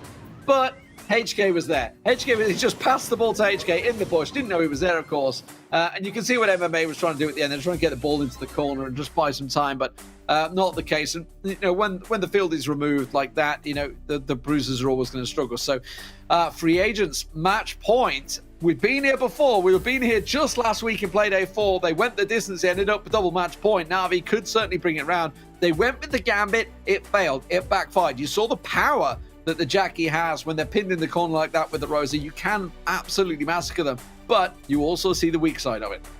Yeah, it has its strengths and weaknesses, doesn't it? And you were bang on with the prediction as well, especially with the Rosa and the Max coming out. I think 2 out of 3. I would take 2 out of 3. Lucky to get 1 out of 3 sometimes, really. But yeah, even seeing the Rosa though, I wonder if they'll switch the Rosa out in case it does go into overtime once again, or if they'll stick and just try and do something different, because the Rosa does complement the Jackie pretty well in a lot of areas, but also I think they try and use the Rosa at the same time to try and get those goals, especially on their side. But the problem is though, you can see that FA are just very good at keeping their distance and not really throwing a lot of these matches away, especially just keeping themselves at bay. The Stu was very good, especially with HK as well. Definitely got them out of a bit of a pick on a number of occasions. The Max was also very good, just making sure to at least waste as much ammunition as possible and just waste on all these projectiles to give themselves a little bit more breathing room. I think we will see the Max again. The Rosa will find out momentarily. Looks like they are going to stick with the Rosa in the end, but it's only Cuba who's going to be making that change. And HK is going to be looking to see what he can do here, which is actually going to be quite interesting, as already there's going to be quite an aggressive matchup for Na'Vi. Looking to try and get something done early, but Cyclone still just trying to stay alive. Well, this is going to be tricky for them. The speed. Alex going to get the shot in early. That's what they're looking for. This is the comp that I almost called. It was just saying the M's or the Sandy, and it is going to be the M's this time around. Now, with the Tara, you can see Dark Joker being pressured. Look at Na'Vi. They're just going to pile it through. They're going to get a quick on pass. Cubic will get the goal here. There's no doubt about it. That is a very quick 2-0. We only just broke the 2-minute mark there. And Na'Vi tied up, double match point. Here we go. I didn't even get a word in, I think. It was lucky I continued it from here to the to the actual game itself. I'd have had no words at all to talk about that. But let's be honest, there isn't really anything to dissect, not just because of the time it took to win that match, but just in general. The comp just worked perfectly. The Sprout just didn't work too much at all. Of course, at close range, there's absolutely no chance that they could do anything. And yeah, I think sticking with the Rosa as well helped massively. At least that way, once the Rosa was coming in their face with a lot more aggression in comparison, they pulled all of them back, and it really gave even more room for them to work their magic here. But yeah, definitely going to see a comp change from FA in this last, like you said, double match point. Yeah, but I honestly, I actually quite like their comp. I think the Rico is probably going to switch out. I think that may be the adjustment that will come through here. Maybe to an M's. We did see the Tara. Like, the Tara was a right choice, I feel, but just didn't get going. Like, the game wasn't long enough to get going, get those supers out, and cause the problems for them. Maybe an M's in there to try and counter it, or a B, which, I've got to get that out there for Ark. Pick A, B. Because it can get the damage down, it will actually punish the Rosa. Let's see. It's going to be a quick game. It's double match point, ladies and gentlemen. It's 4-4 currently, Na'Vi in the league. 3 wins, 4 losses, 4 free agents. They could tie up in the mid-table at the moment. And it is once again the same again with the M's. Na'Vi push it through. It's going to be a mirror matchup. You're talking about how Na'Vi have lost the majority of their mirror matchups here. Cyclone's just diving in on the right-hand side with the Max. Will he be able to get it in Tonic? Oh, He's going to take this on the line. He doesn't go across. And Cube was so weak, but was still able to get it just in the nick of time. Referee! Goal line technology! Please! Oh, my word. So close. HK going down, and this is the dangerous spawn cycle that they're caught in here, because Alex should be able to put this one in. Yes, he will. And he gets it over the line. And that is the lead that Na'Vi wanted. Great job there from Alex there to sneak on by and just be in the position as well. And look at this aggression from Na'Vi. They are feeling it at the moment. Joker's still got something to say about that, though, but it's taken way too much. But saying that, though, Cyclone has taken out MMA. Oh, Q here we gets go. to trade, and Cyclone... Oh, okay. He was tempted, but decided just to back away. Perfectly understandable. One more team wipe should do this.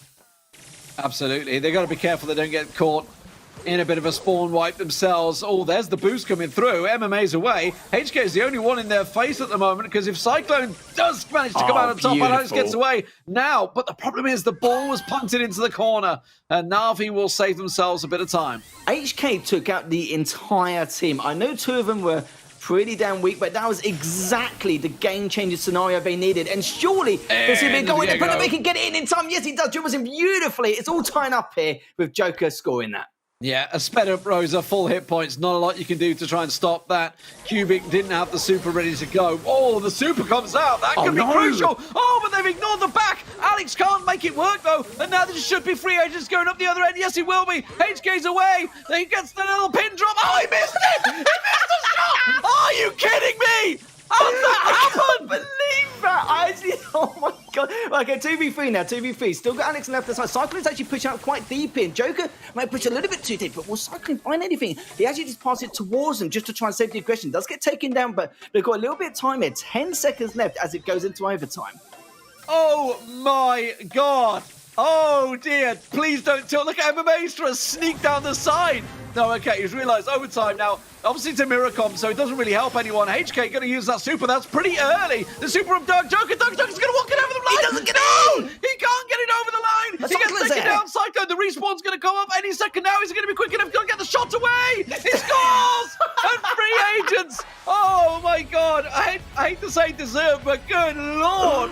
Who whiffed the shot? God. I forgot who whiffed the shot, but Jesus, I nearly lost my mind. Sorry, my blood pressure went up 100 during that, in that whole entire final minute. But what a series is that? This is only the second match of the day, and already back and forth from FA. Fair play to FA to bring that back, though. But he dropped the pin as well. Like the embarrassment factor for HK if they had have lost that game. Good grief. But can we just shout out to HK in the second to last segment as well? The fact that on his own, I know two of the players were at least half HP, but he took out the entire team and was able to sneak around in that left lane. He should not have been able to get away with it, but he did. He definitely kept the minute, but every single one of those players definitely played their part in FA, and fair play to Na'Vi as well. When he came up trumps after that first set, after that smashing him, and came out swinging over the next few sets. That was an incredible series. Yeah, and they get their sweet revenge. Like they effectively got beat 4-1 in the end by Na'Vi last week. So they both end up on 4-4 now. So not a good day for Na'Vi. 2 losses. It's going to be a hard one for them. For the next match, though, take a breather, guys. Take a breather. I need to take a breather. I'm going to go step out. I'm going to let Art come in. It's going to be 3 experts. It's AC Milan Clash up next.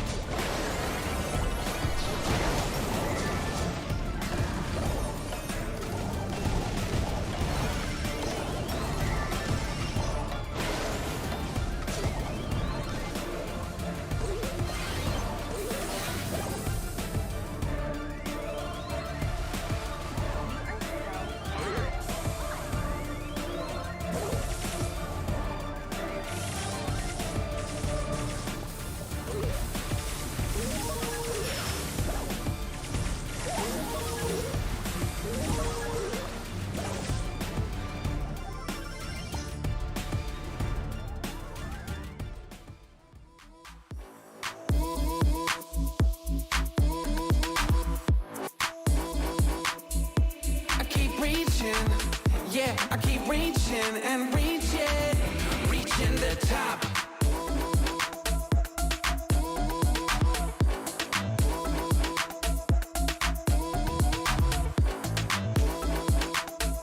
I keep reaching, yeah, I keep reaching and reaching, reaching the top.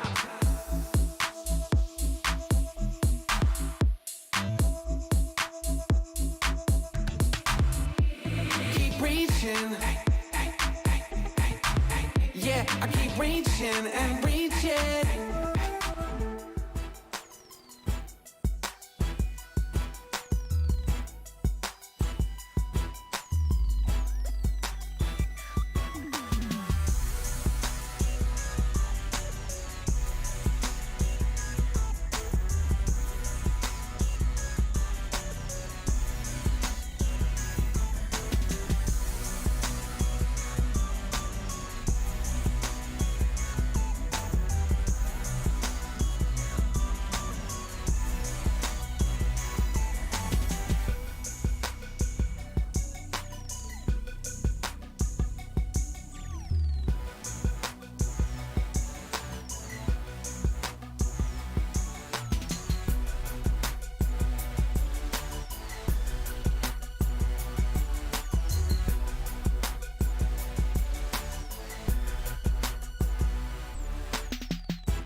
ESL Mobile Challenge is brought to you by DHL and Pay Safeguard.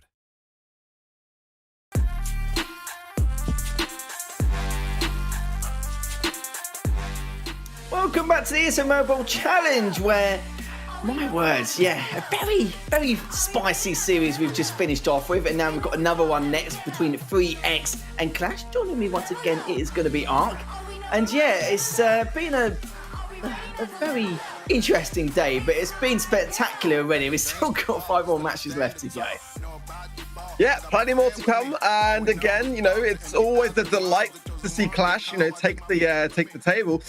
7-0. I mean, they haven't taken a loss yet. The question is, are 3X going to be the first? We have seen some first. You know, Mood Gaming got their first win today. Yeah. Maybe we'll see a loss here. I'm not too sure, though. I've got to be honest. BBG's, Stotrob, Dark, and Kagamu have got to take down a big Titan here, Lethal. They certainly do, mate. They certainly do. And this is where they're going to have to, you know, create a start for new beginnings. Remember, like, I kind of feel like 6 losses is like the maximum you can have in order to, like, you know, if you're taking more losses, then after that pretty much you won't be able to qualify. So from here on out, they need to win every single match, no matter who it's against. But 3X do have a good squad, though. The problem is this squad may be even better. We've got Kia, Chaos, and Lunan and Yoshi there as well.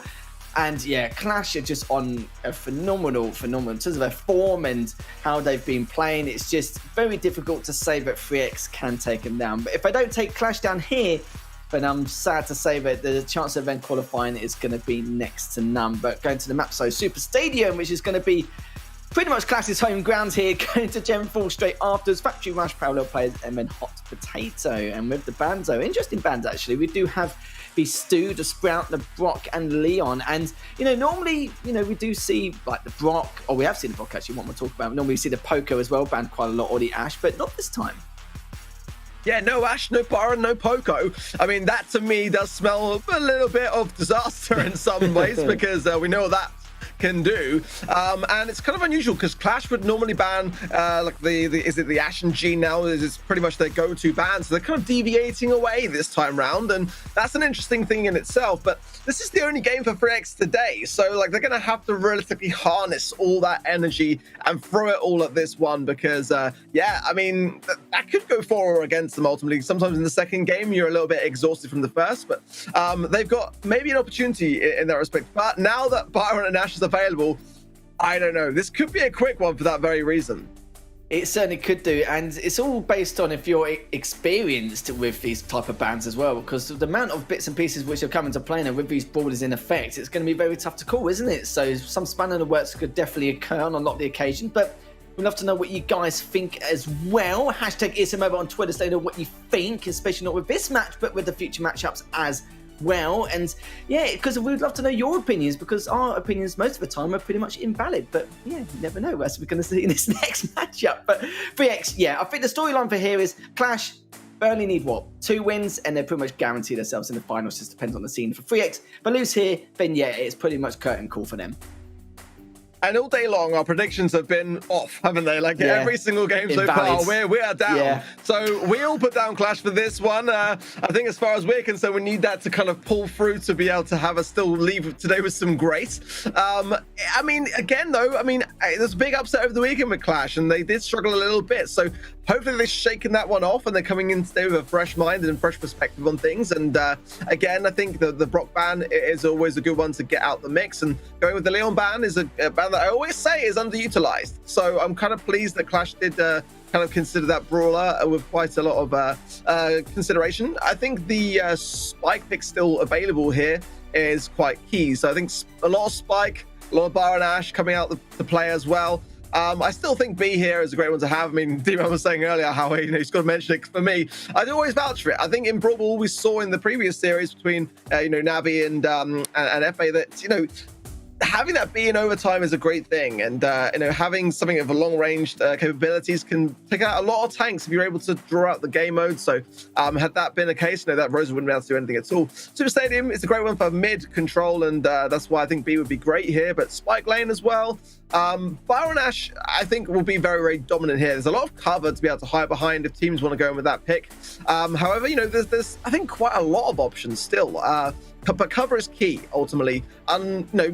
in a lot of circumstances, Clash will also go in with the Barley pick too here, which I think works very, very well. But definitely, there's despite the bans that are in play, a lot of options. And I think the B pick is a good vouch, actually. It's a very good vouch there, Ark. I think he is like underutilized. I think you were talking about Leon as well in terms of the ban. That's very true because it's kind of like Stu, where he's used on a lot of different maps and modes, but never really banned that much. We see the Stu ban more than anything, don't we? But of course, you've only got, well, 4 options, technically 2 for each team, so you can't really ban everything. But yeah, it makes a lot of sense though. But people do normally prioritize the Stu ban, don't they? Which is interesting to say that you made that point, because it's a very valid point. And I said before, normally our opinions are most of the time 9 times out of 10 invalid, especially with our predictions. Actually, no, not with your predictions. Normally with mine, it's literally already gone down the drain already. It's all right. It's fine. Still pretty bad. I'll forever take L's. It's fine. I'm at that age now, so it's all right. It's all good. As now, yeah, with 3x though, it's for them to defeat Clash here. Like, will definitely swing the momentum in their favour for the second half of the season. Oh, yeah. It'll be great, but can you see them like also defeating SK, also defeating Reply Totem? How good FA are looking at the moment? Navi, depending on what day they're having, it's really. I don't want to give out any kind of Cinderella stories. We've already seen FA bringing that to the table since the second plane. But for 3x to really change things around, it's going to take a lot of work and a lot of discipline.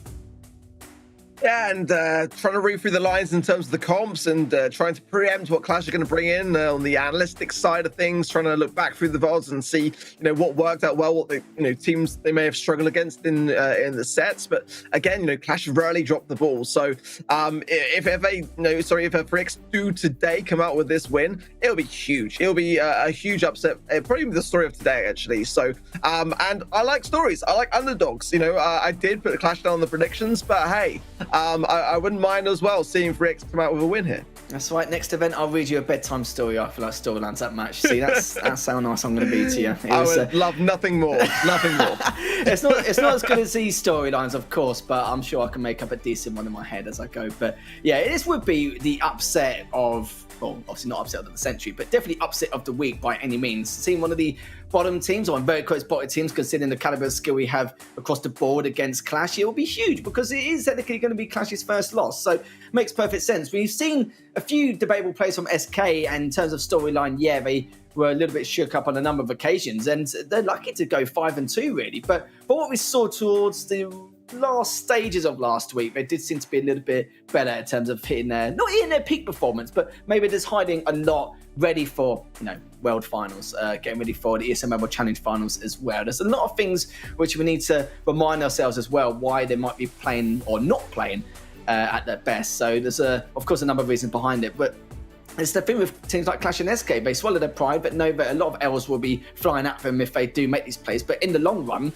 longevity of things, when they do go to BSC finals or the ESL World Challenge finals and do win potentially both these events, then in the long run it does make sense and they will be pretty happy about that. And that's what a lot of people go understand. But the problem with a lot of these teams though is the fact that they've got to put all their eggs in their basket this early on, and if they do qualify for finals, what have they got to show? Not really a lot, because they've already shown their cards already, which is going to be a real pain for them. Clash, they could definitely, the chance of them losers can happen because they've got nothing really to gain either. Guarantee their spot, but that's pretty much about it. I think if they play as standard as Brawl Stars as possible, then they should still be able to beat 3x. And just let you guys know at home, we do apologies for the delays. If I could start the bun, you know me, of course I would. I would start the bun before the graphics even came up, but sadly we still got to wait around and just find out exactly what's going on, as everyone in League Ops and production behind the scenes are just going to let us know when things are going to be occurring, and then we'll get straight into the game though. But from your strategy, you said that Clash had a few troubles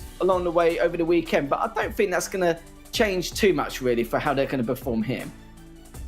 I think it should make the biggest of differences. I mean, at the beginning of the season, we saw a lot of 3-1s and 3-0s for Clash, majority like the 3-0s, but it was the last week really against the Reply Totem game, which went to a 3-2 with Inso, obviously playing in for Reply Totem. So I just feel like maybe we've seen like a little bit of a shift, maybe a little bit of a movement. It would be fitting for, potentially for today to make a change. Look at this push so early on. Is that going to trickle through? Okay. Oh my word, that's going to trickle through. I wasn't sure, if I'm honest, but that is a quick start for Clash, who are kicking things off very, very aggressively. And it's so hard to deal with Pam, especially on that run in, especially with the Barley as well. This This could be pretty quick. Do you know what? It's so quick, I'm surprised I even got a word in Edgeway here, because I thought you were just going to take the lead and finish it at the same time. But it looks like I do get a word in, but whenever you have to... Oh, that's it. That's Clash. Done and dusted. First game all out. I literally only just chucked my glasses on by the time we actually went and scored the second goal, but I can just put it back down again. It's fine. Clash, looking good. I did say one of the better maps, one of the better modes. And yeah, he proved himself. That Pam was definitely a real nuisance in that right lane.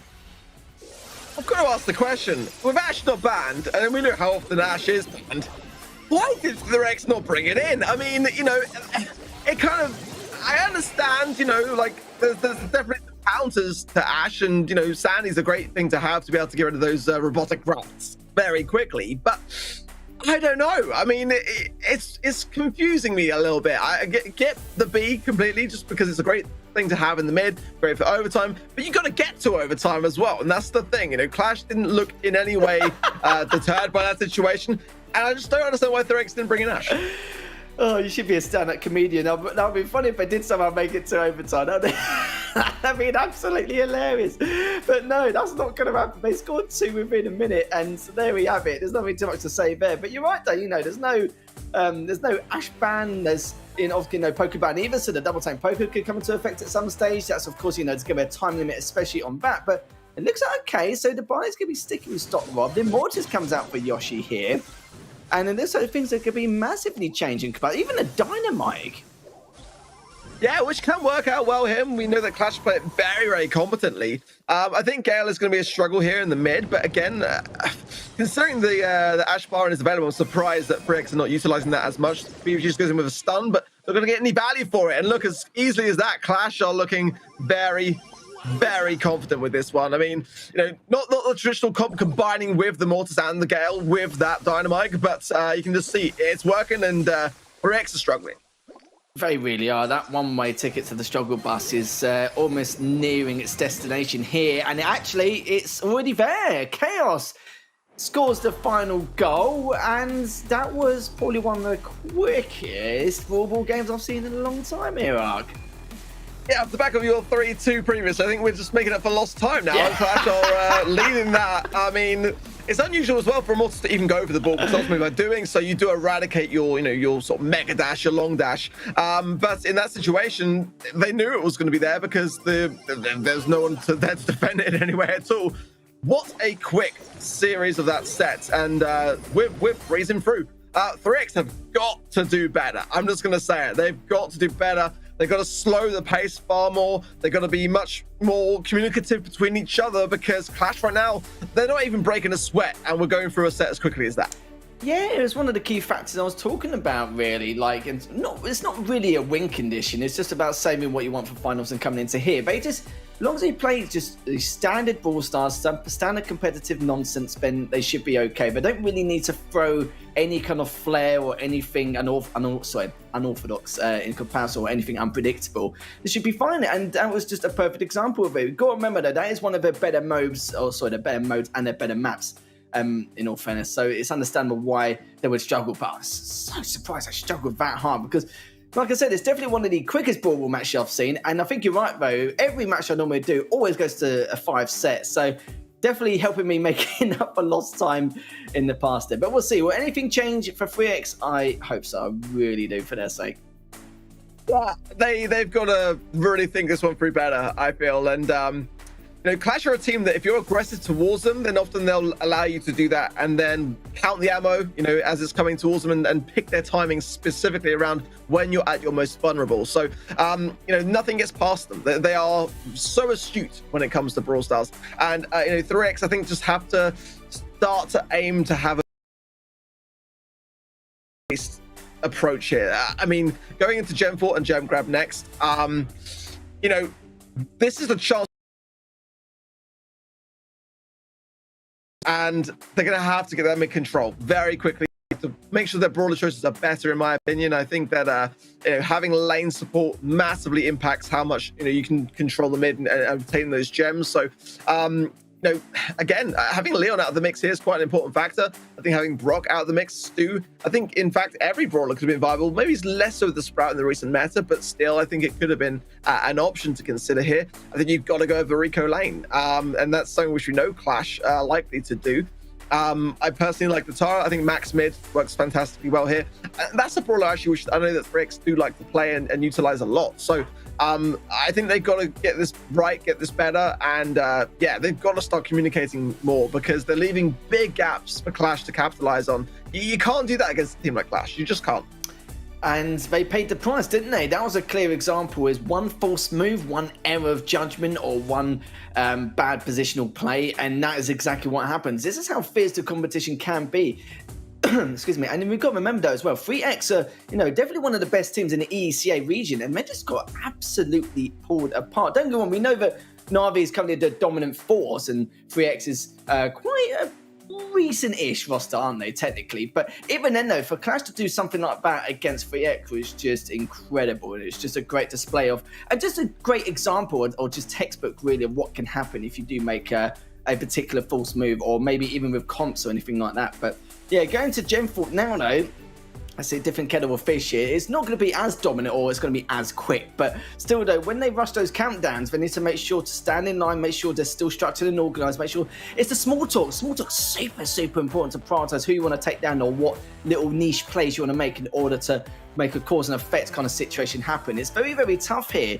And they know that they're on the back foot coming into this matchup, and it's going to be very, very tough. But it does look like, oh, okay, the Poco comes out now, as well as the Max for Lenan in the left lane. And the Meg will be making an appearance here for the side of Clash. Let's see what they can do, though, and see if they can make it work. Because Chaos, we've got to be careful of Chaos. We know what it's like. It can be a bit of a sneaky bugger at times, EUR. We know what it's like. And already pushing into that right lane, but I don't think he expected them to be this far back. And did well there. That one tap preventing the heal stop, Rob, and then coming back with that. He's going to be 1 or 2 shots away from his Mecha. Surely there it is. And I was surprised to see Mecha out here. I've got to be honest. I mean, I expected realistically IKS to have the Rico side lane, but this is going to be a problem. Meg here on this side lane is just keeping everything back whilst Yoshi's just leaving the gems to spawn. I mean, I'm not sure how I feel about that with the aggression that's coming in now from this right-hand side, but with a nice awareness there from Chaos to come in and help. Yeah, this is Clash doing what Clash do best.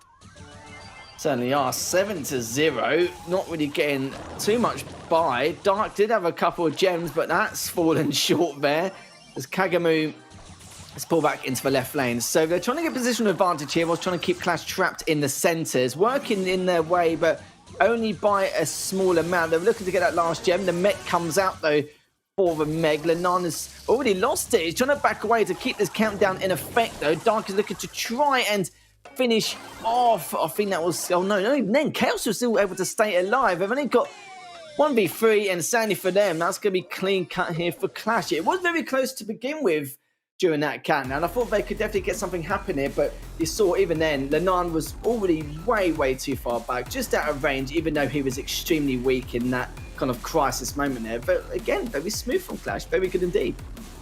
Yeah, I'm not sure why Kagami didn't make the jump towards the end, if I'm honest. I mean, there was so little time, he had no one else on his team to help support, and I think in that instance, I think it was Yoshi was very low towards the end, and Chaos was dealing with the right-hand side anyway. It was quite far away. I don't know, just kind of feels odd to not at least try for the gems in a bit of a snatch attempt. Crow's quite good at that, and he's an assassin in general.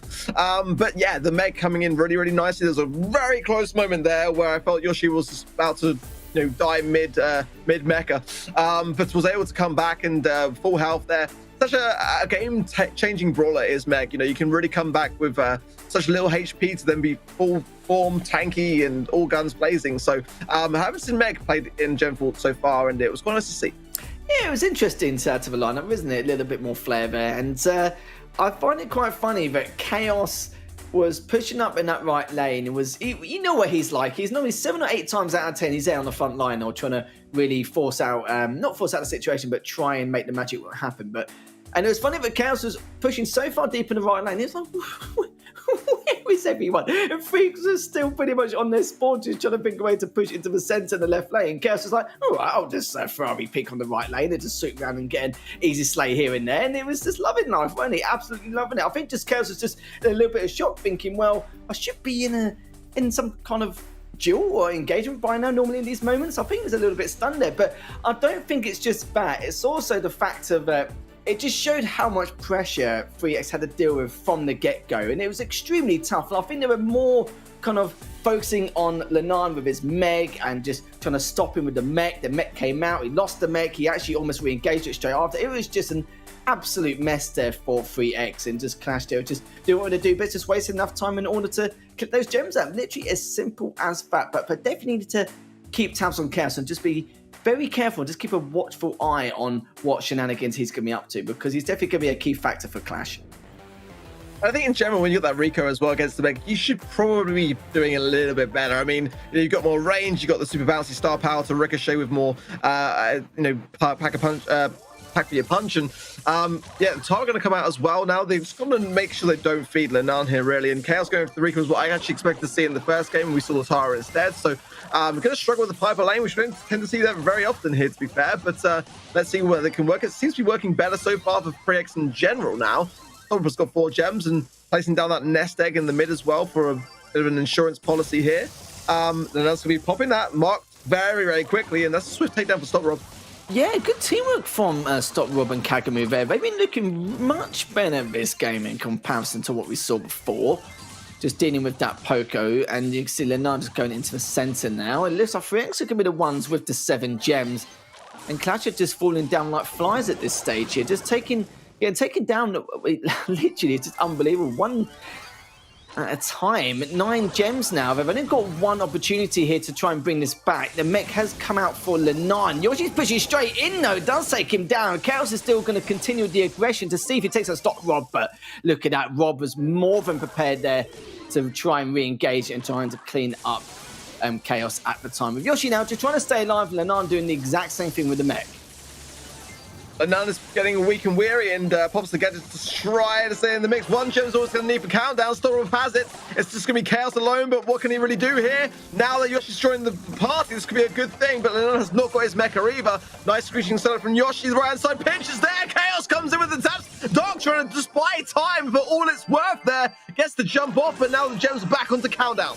It's certainly, yes, Yoshi's still doing a great job staying alive. He needs to have a little bit longer, though, to help with the heals, but he has been taken down. Lenan's still with the mech, and Chaos is there as well. And it's only Lenan left standing. It could be 3X's day, and it is going to be their day, but I say that as though they've won the series, but it's, at least that's a game in hand for them. We know that Clash like to tease sometimes a little bit, don't they, here? But at least 3X have now given themselves some breathing room, knowing that it's not going to be literally 6 straight games. And at least now 3X can feel like they've got a bit of momentum going to this last game here. But I will say this, Kagamu and Stop Rob did a great job, great teamwork there to start things off in the first minute. Think how different that would have been if that final shot from Chaos had connected enough to get the takedown as well. Those gems would have been out of that spawn. I think the 3X got quite lucky in that respect to be able to actually come out with the win there, because Clash got that pinpoint on first time, and it was just that second attempt which they couldn't quite manage to pull off. I think the general approach, though, from 3X to going with the range idea worked out well. It was very high risk, especially for Piper. It's not often that you see it tend to work out, in honesty. And maybe this is where Clash might deviate away from the Meg. You know, it's one of those things that we have for consideration. They might go with more control-based ideas, maybe. Yeah, it didn't quite help them to have all that range go up against them. And it was a surprise in that first game when the Meg really paid off as well as it did, especially with that Rico on the sideline with all that range over the top of it. But yeah, that would probably be where I would change, to be honest. I think it's nice to see the Meg, and it is working sometimes. I just don't know whether it's going to be working every single time. The Poco, yeah, I mean, it can work, but I think I just prefer max mid here. I think just let everyone do what they do best on those side lanes, and, you know, Clash are great at control. They don't necessarily have to have the comp that they're running. They can run pretty much most things and make it work. But that's kind of what I would suggest. They want to wrap this first set up, and they are going to do that. And that's the wise choice to go. Yeah, let Lenan do his thing on the Mortis, and it's got a great lane against this Amber here. Gets the takedown there, Kagamu, but still, I think that more often than not, you will win as a Mortis against the Amber's side lane. Nice sweet dreams from Chaos, and just get one card there to take him down. But still, let's see how Clash handle with this comp. I agree with the max change as well. Like, with the Poco, it's great, don't get me wrong, but there just wasn't enough DPS on the side of Clash with what they want to work in terms of their style, and not really too much healing required either. So it makes sense to make the switch. Is Yoshi and Chaos now staying alive? Chaos is taking down Dark in the meantime. Lenan has finished up Kagamu, and Stop Rob is going to be the last member left standing. But He is in a bit of trouble here, Rocky. He's trying to stay alive here. Dark at least trying to do a little bit of damage from behind. He's actually done quite a lot. Yoshi almost taken down there. Chaos took down Dark eventually, but Stopwop is still alive. I don't know how much longer, though, as already he still takes down another. Fair play to Stopwop for staying alive that long. Really valuing his life. Yeah, it's running healing wins here, and I'm not too sure about it. I personally really vouch for it. It's my preferred star power. But, you know, ideally on Gen 4, you want to be able to show up your opposition who lie within those bushes, as, you know, especially as Lenan is doing what he's doing on Mortis right now. You keep tabs on everyone, and that's not the star power to run for that very reason. So, healing wins is great for survivability, no doubt about it, and they'll get some value from it in this circumstance. But Dark didn't go in there. He wants to come away. Clash get the snatch, and this should be a relatively decent countdown if Lenan can shake Kikamu. And he does. He was waiting for that to happen, and he full well knew that 3X had to do something a little bit drastic. But that's going to be it here. Yoshi is taking down Dark. It's just all shenanigans in the center on the side of 3X, and that is going to be a nice victory for Clash, even though there's a few slip-ups along the way. But that poker change for Max just worked wonders, absolute wonders in comparison. Just try out some ideas and seeing what works. And but again, you know, this is what a world-class team like Clash do.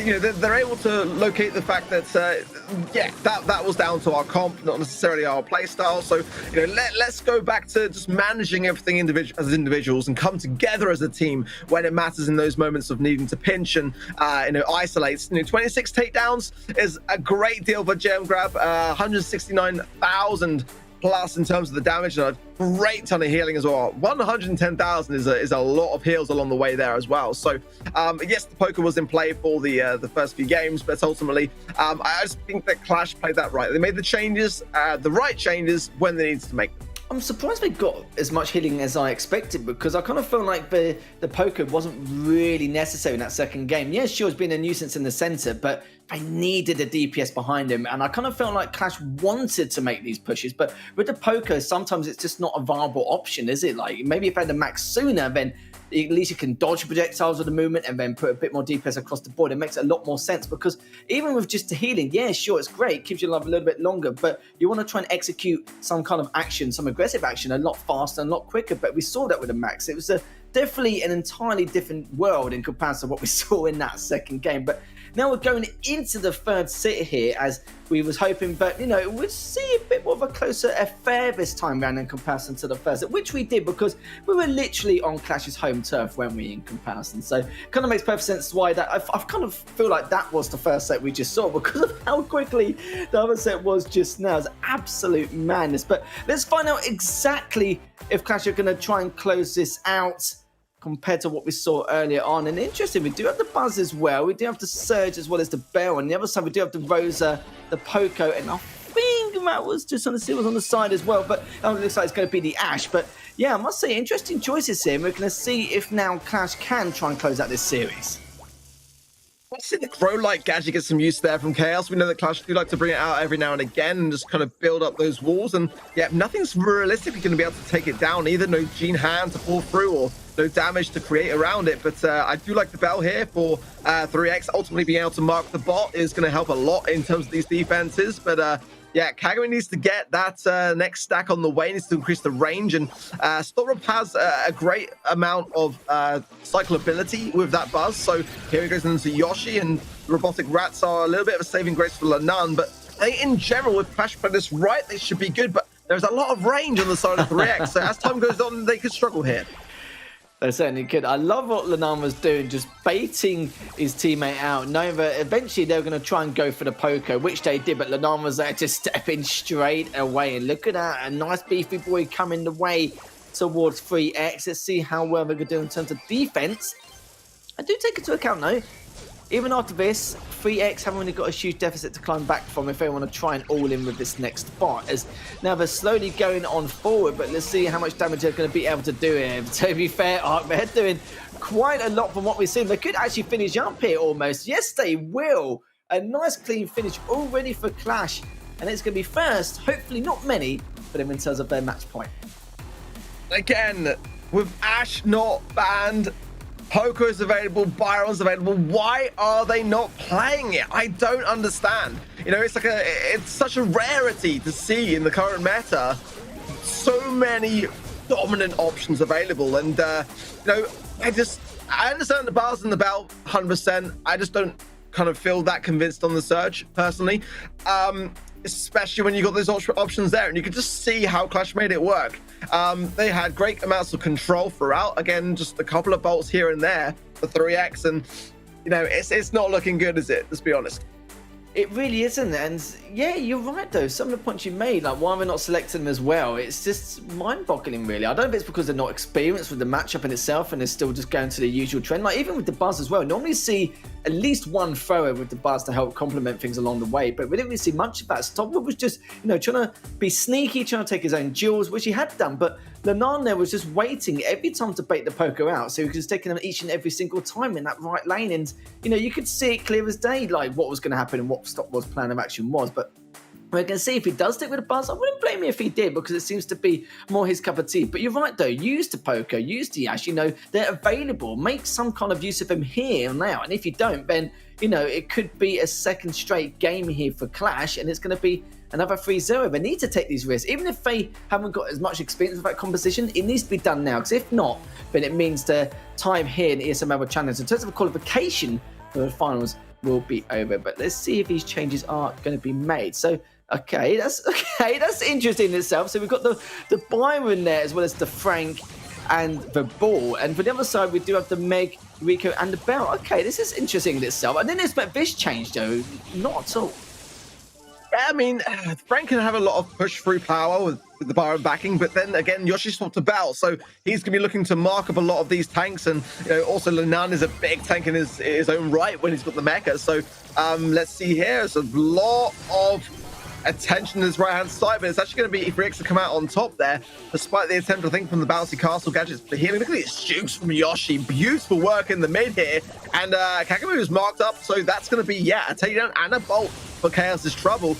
The mech coming out just in the nick of time there. Dark gets the stun off, but Lenan will be able to get away from the situation, maybe get a couple of taps along the way here. Yoshi again for helping hand on that left-hand side, and Clash are making this work regardless. They really are. Dark did do a good job valuing his life and staying alive as well.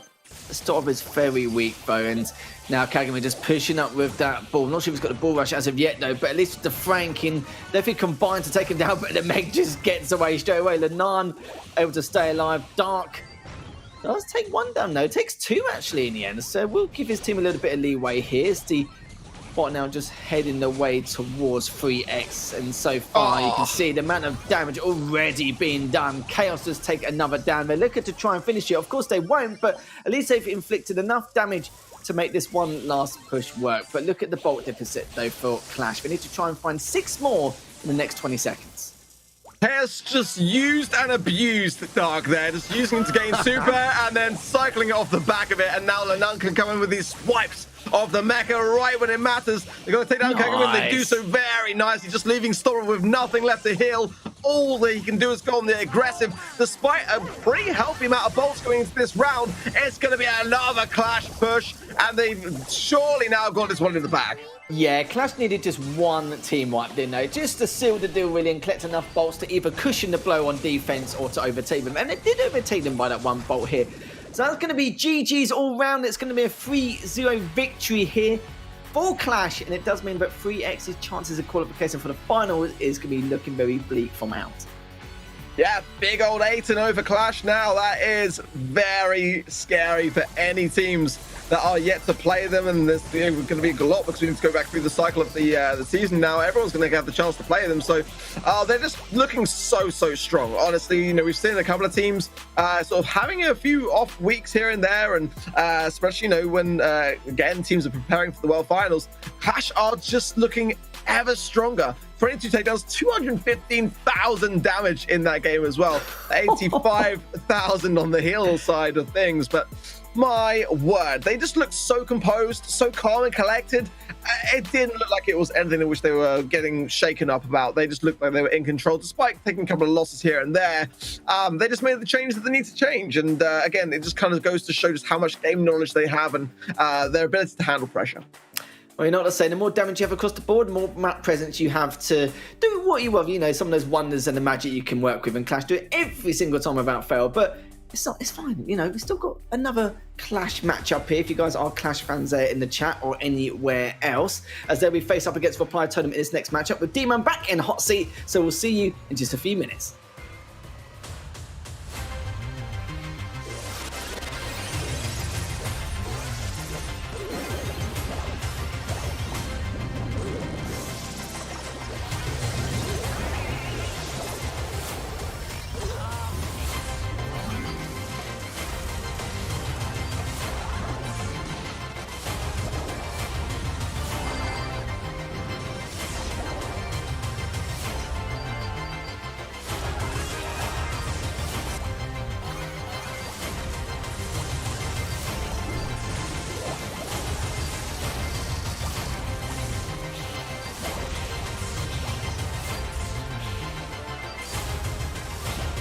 Welcome, guys. I'm joined by Inso, the coach of Reply Totem. Let's talk about how things have gone. We're at the halfway stage in the season. You yourself played, by the way, on Play Day 4 as well. Let's talk about that to start with, because it wasn't too bad, was it? You almost beat Clash. Yeah, thanks for having me, first of all. And then, I had to play because one of our players injured this time. So I went down in the arena, and I don't know, I think versus Clash was actually quite close. I was very surprised. But then versus SK, I finished my fuel, so I had nothing more to give to the team. But let's talk about your qualification chances. Let's get into that, because we're at the halfway stage. You got 3 wins and 4 losses. Now, one of those wins is obviously with Blood Diamonds, you know, a team that is doing very well coming into the playoffs. But you're chasing it. Like, Na'Vi are up there, SK Gaming, Clash. We expect those guys to be there. Do you think you've got it in you to turn this around and push in there? Because it looks like, you know, Mood and 3X are kind of slipping away, but you're tied with free agents still, who are also on a bit of a slide. I mean, with this injury, of course, it's going to be harder because, of course, I have to play too. So we have some important matches, and I will give my best. But I don't know, it's going to be tough. But as long as we manage to win versus Blood Diamond, Na'Vi, and free agents, I think we should be fine. Let's talk about the meta itself at the moment. How's it going for Reply Totem in terms of, like, obviously the brawlers available, the choices, you know, because we've seen quite a varied selection from a lot of teams, and I think the game's in a really good place right now. Yeah, I think the meta actually varies a lot because of the bans. So right now, like, most of the teams are picking different bans, and this allows us to be creative, talking about the coaches. So for me, it's like really fun to try and be innovative and finding new strategies and new comps. And I will always try to, like, surprise the opponents. But of course, like, a lot of teams are playing new strategies, and especially now that the World Cup season has ended, like, most teams are willing to experiment more and, like, find something new to try out before the World Finals. Yeah, thanks for supporting us, guys, and we'll make you proud. Let's go Italy and go Totem, guys.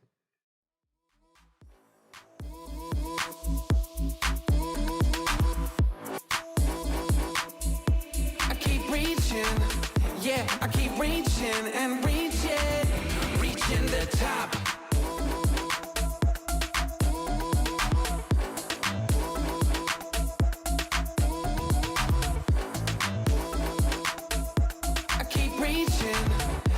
I keep reaching and reaching the top.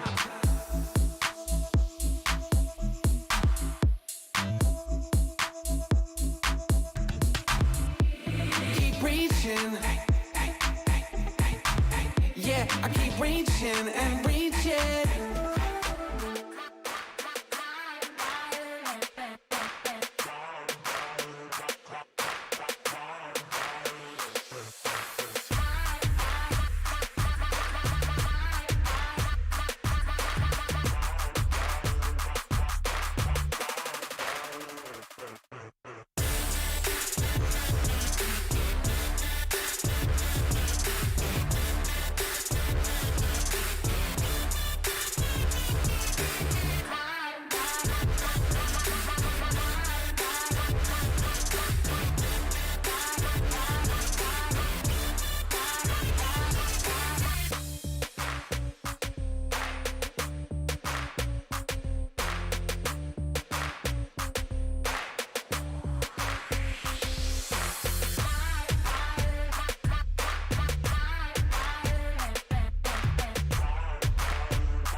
ESL Mobile Challenge is brought to you by DHL and Pay Safeguard.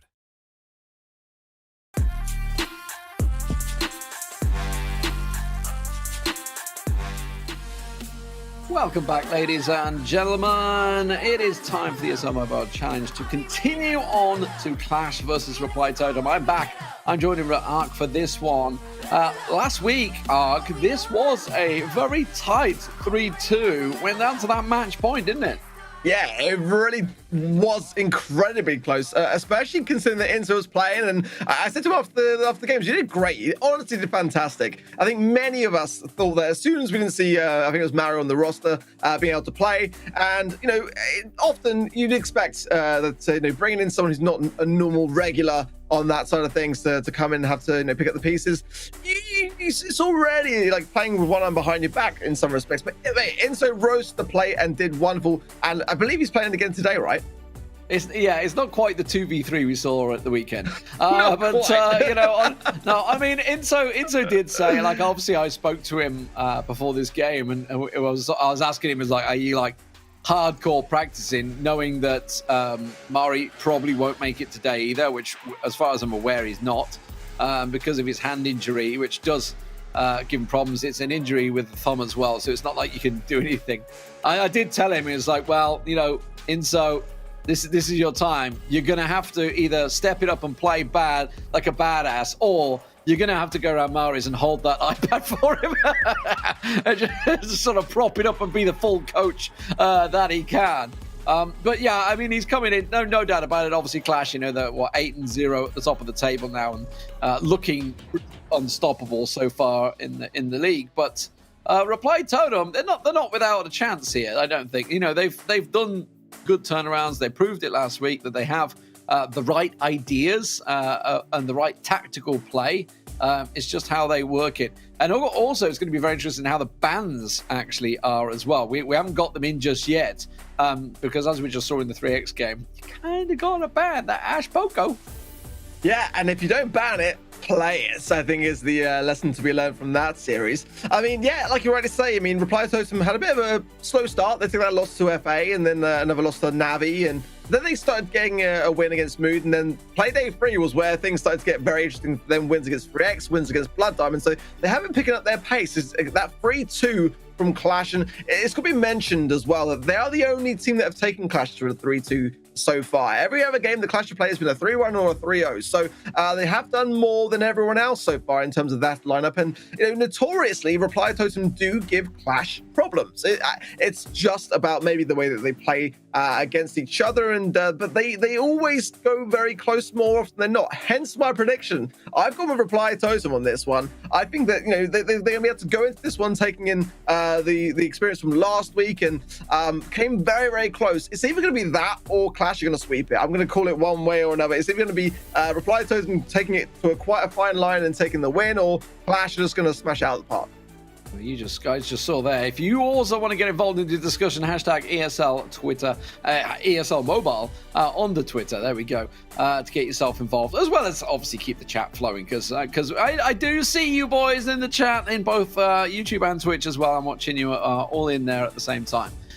Keeping my eye on you. Still waiting for the bans to come in. This must be a big decision coming in from Clash here to the bans. Either that, or they've gone for a quick break in between games, thinking, oh god, I forgot we got another game. Let's get straight into it. Yeah, so I see the boxes being filled out, and they are some interesting bans. We'll wait for the graphic to come up, because I'm not sure on these. I've got to be honest, Ark. Yeah, I'd like to see what the maps and modes are, to see if there's any links behind them. Let's see. Factory Rush up first for Siege, Sneaky Fields, Brawl Ball Pit Stop, Heist, Shooting Star Bounty, Acute Angle. We get to the 5th and final for Gem Grab. But yeah, Jesse and Crow, when was the last time you saw those bands for any team? Yeah, I mean, okay, so I was thinking, like, is there like a hot zone map in there that maybe makes the Jesse ban worthy, but not even a hot zone in the game this time around? This is the one we're missing. Now, the Ash Brock, that's a standard ban, but the Poco is now allowed, just like it was in the previous game.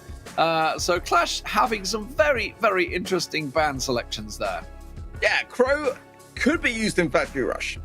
Sneaky Fields, yeah, but very much not going to handle a lot of the big tankier, speedier comps.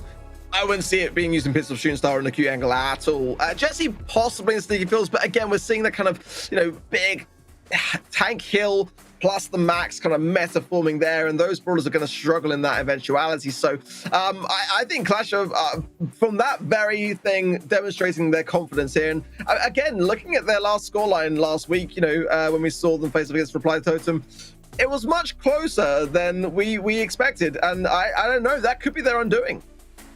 So we're starting off on Factory Rush, which, Clash had literally just played on.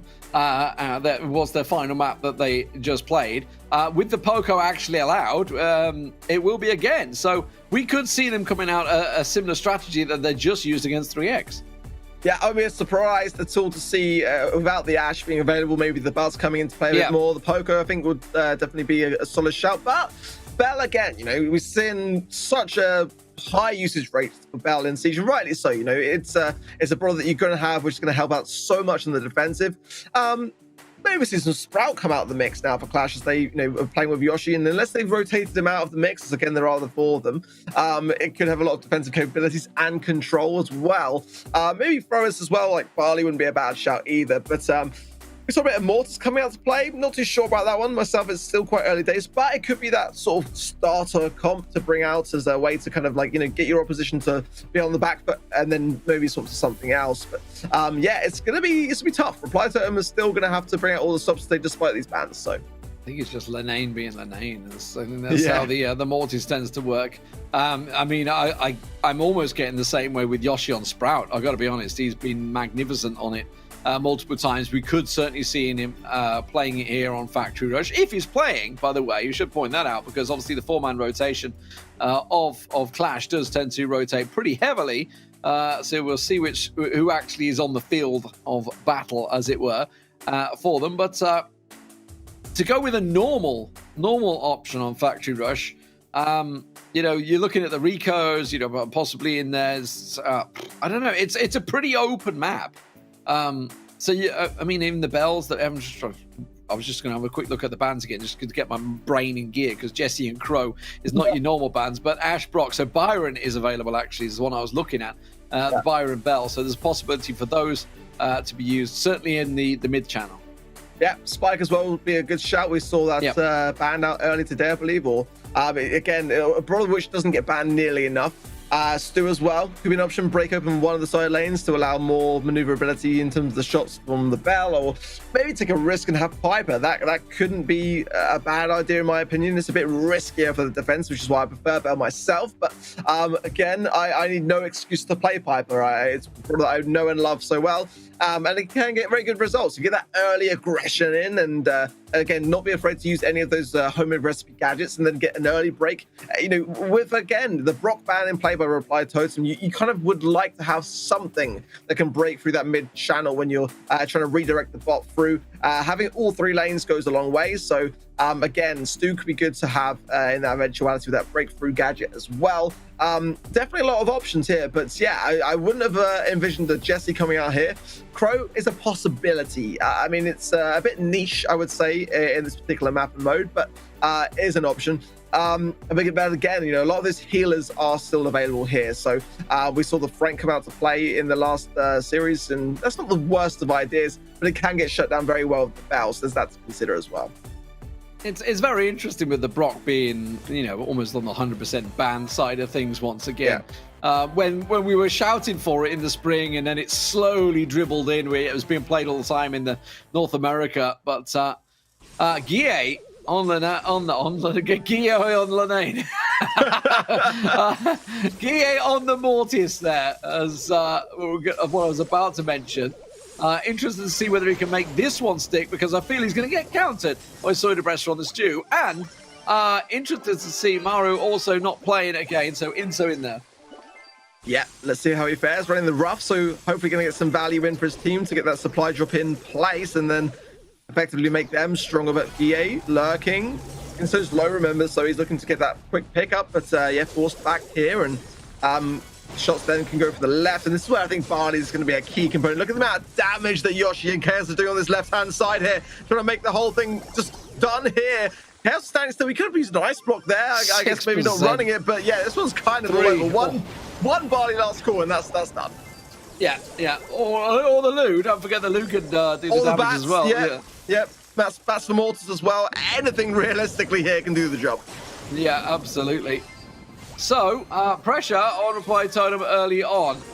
Chaos is still coming out on top against Soydabresser on a stew there. Not something you don't ordinarily expect, but Mari does manage to deal with it. Now we have a level 5 siege bot. It's going to be respected. He's going to try and go for that sneak, and now they have to be careful they don't defend this one, but that last goal should be enough. And there we go. That's what they were looking to get through. Well, again, I said that I was worried.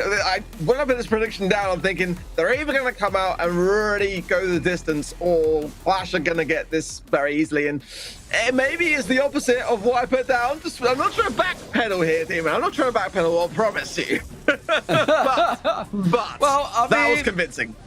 When I saw your prediction, I thought, maybe he doesn't realize that Mari's still injured, so wasn't going to be playing, which I kind of knew. So I had that little insider information after speaking to Inso the other day. So yeah, I mean, okay, dominant start. Also using the nice use of the double thrower as well, which worked out obviously wonderfully because they had basically freedom on the left side, which gave them the massive amounts of damage there. Yeah, I think Reply Totem have got to consider Barley here. It's, again, if you haven't got a wall breaker for that mid area, it's a great thing to have. I didn't expect the Lou, got to be said, on the side of Clash. I think that was definitely something that I wasn't expecting to see. And again, has great defensive capabilities. Personally, I think that the Spikes is in a better spot for that minute. But again, in terms of the defensive, Reply Totem didn't form well. I mean, that was pretty much a one push. So they're going to have to seriously rethink that and how they go about that. Do they build a comp that's catered more around it, bring in maybe something like a Pam or something with a bit more certainty around that as a prospect? Or, again, the Spike and Pam could be good. Or go on the aggressive and just get these pushes. And that seems to be kind of their approach here, bringing out the bars here. They've got to get these bolts, really. They can't afford to be on defense again. Not when they defended that poorly in the last game. I like the attempt there, but of the buzz coming through, I like what they're trying to do. And apologies, I did just refer to Lou as a thrower. He's obviously not. Forgive you. It's obviously down to the massive area effect super that he has, but he's not a thrower in any way, shape, or form. And in fact, he's following this bot in very nicely. We may see the same again here. Inso has yet to be dealt with on the buzz there, which Chaos has got to deal with, but it's open up the right-hand side, and that is a chunk of damage once again. Down to 59% as they back out, and they still may take control of this mid. Yes, they will. No! Inso comes out on top against Guille. Actually done, yeah. He's going to be able to heal up as well in the meantime, and trying to use this wall to then, gain the value off the back of the proximity that Guille is going to provide it. He wants to have that stun to hand. If Guille comes in, there it is! Rightly timed as well, and a bolt for, again, a great sideline action from Inso. And Clash defending for the first time now. See whether they can get the push through. Following it up, obviously we know the Rico can get it done, but yeah, he wants to really try and get away, and this is the problem now. With Yoshi on the Lou, he can just freeze things up, hold it down, and that bot is going nowhere. I was getting nothing done. The Ike is just destroying it, and now finally it comes through, but it's going to be as simple as one swing and done. 3% is all they got. I don't understand their way. Maori did not go to the mid to break the wall whilst they had the chance, really. I mean, yes, they need the push before they can even make the most of that, but it would have been a good time to there, realistically. I'm not too sure, but let's see how this round fares us now. The bolts are pretty tight. Guille goes over the takedown and does get it nicely, so a lot of pressure here. But Soydabresser does fight back, and it's going to be a tie, and that is actually going to favor massively Clash here. I don't see any way that they're going to be able to get the damage they need now. No, I mean, other than Soydabresser's super, really that's about all they can do. They try and hold it up and go for it. Maori gets frozen up round the side. Soydabresser gets completely blocked out. Yes, he gets a couple of shots through, but certainly not nearly enough. And it will be Clash taking the first set. Quick 2-0. That wall broken. Maybe they could have gone through the mid and done something with that, but again, it was still closed off. So I like the comp, I like the changes, but again, Clash are just looking fantastic form at the minutes, and Reply Totem are just in that side of the court where they've got to respond to this. They've got to be the ones to start being the more aggressive. Yeah, so we move over to the next map. I mean, just a few highlights from this one. And I think, you know, we obviously used to see a lot of Lou towards the end of spring. Massively played, actually, to be fairness.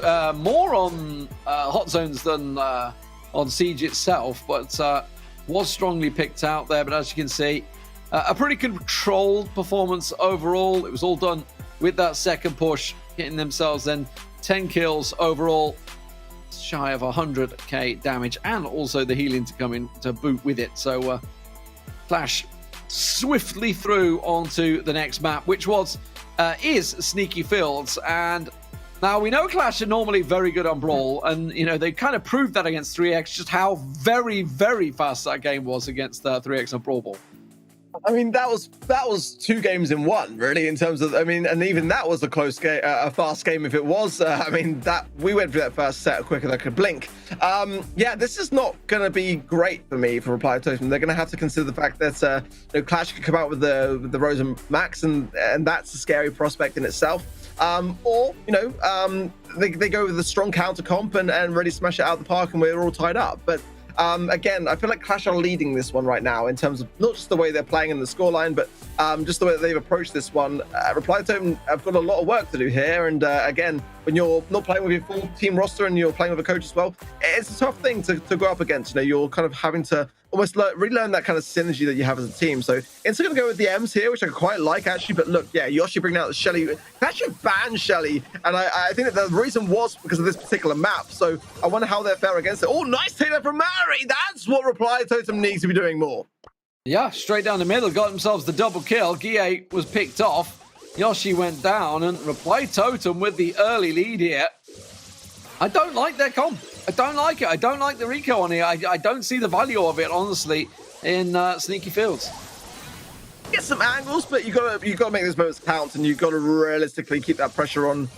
I mean, if anyone's going to play it well, it's going to be Chaos, but the Sandy coming in here, yeah, Brez is going to be shut down here very easily. So it was a hand as well from Chaos, but Mari taking hits from Guille and maybe taken down. That should come in well here with a little wall break if he can get into position here as well. Chaos is kind of proving me wrong. He's absolutely destroying them on the right channel, the left, the right, everybody indeed is going down. And now, in this situation, he is very strong because he has them pinned in their own goal line. Yeah, well, a Sandstorm be enough here. Inso's not able to get inside the radius. Mari is, but what can he really do under the circumstances? He's going to have to get this slowdown to affect Yoshi. If anything, the gear is coming from the right, gets to take down of the Honey Molasses, and then follows up with some nice amplified shots. But Inso has that friend zone gadget, so he could be able to utilize it here to drop the ball from. Oh, but look at that! Nice. That's why they banned Shelly. That was really nice. Just play it off the back ball, hit the super, destroy the wall, and tap it in. Basically 1-2 to himself there. Very nicely played by Yoshi, an individual performance. Getting that goal. Now tied 1 apiece. What can they do about this one? I mean, I would say the one thing obviously the Rico has is massive range advantage over everyone here.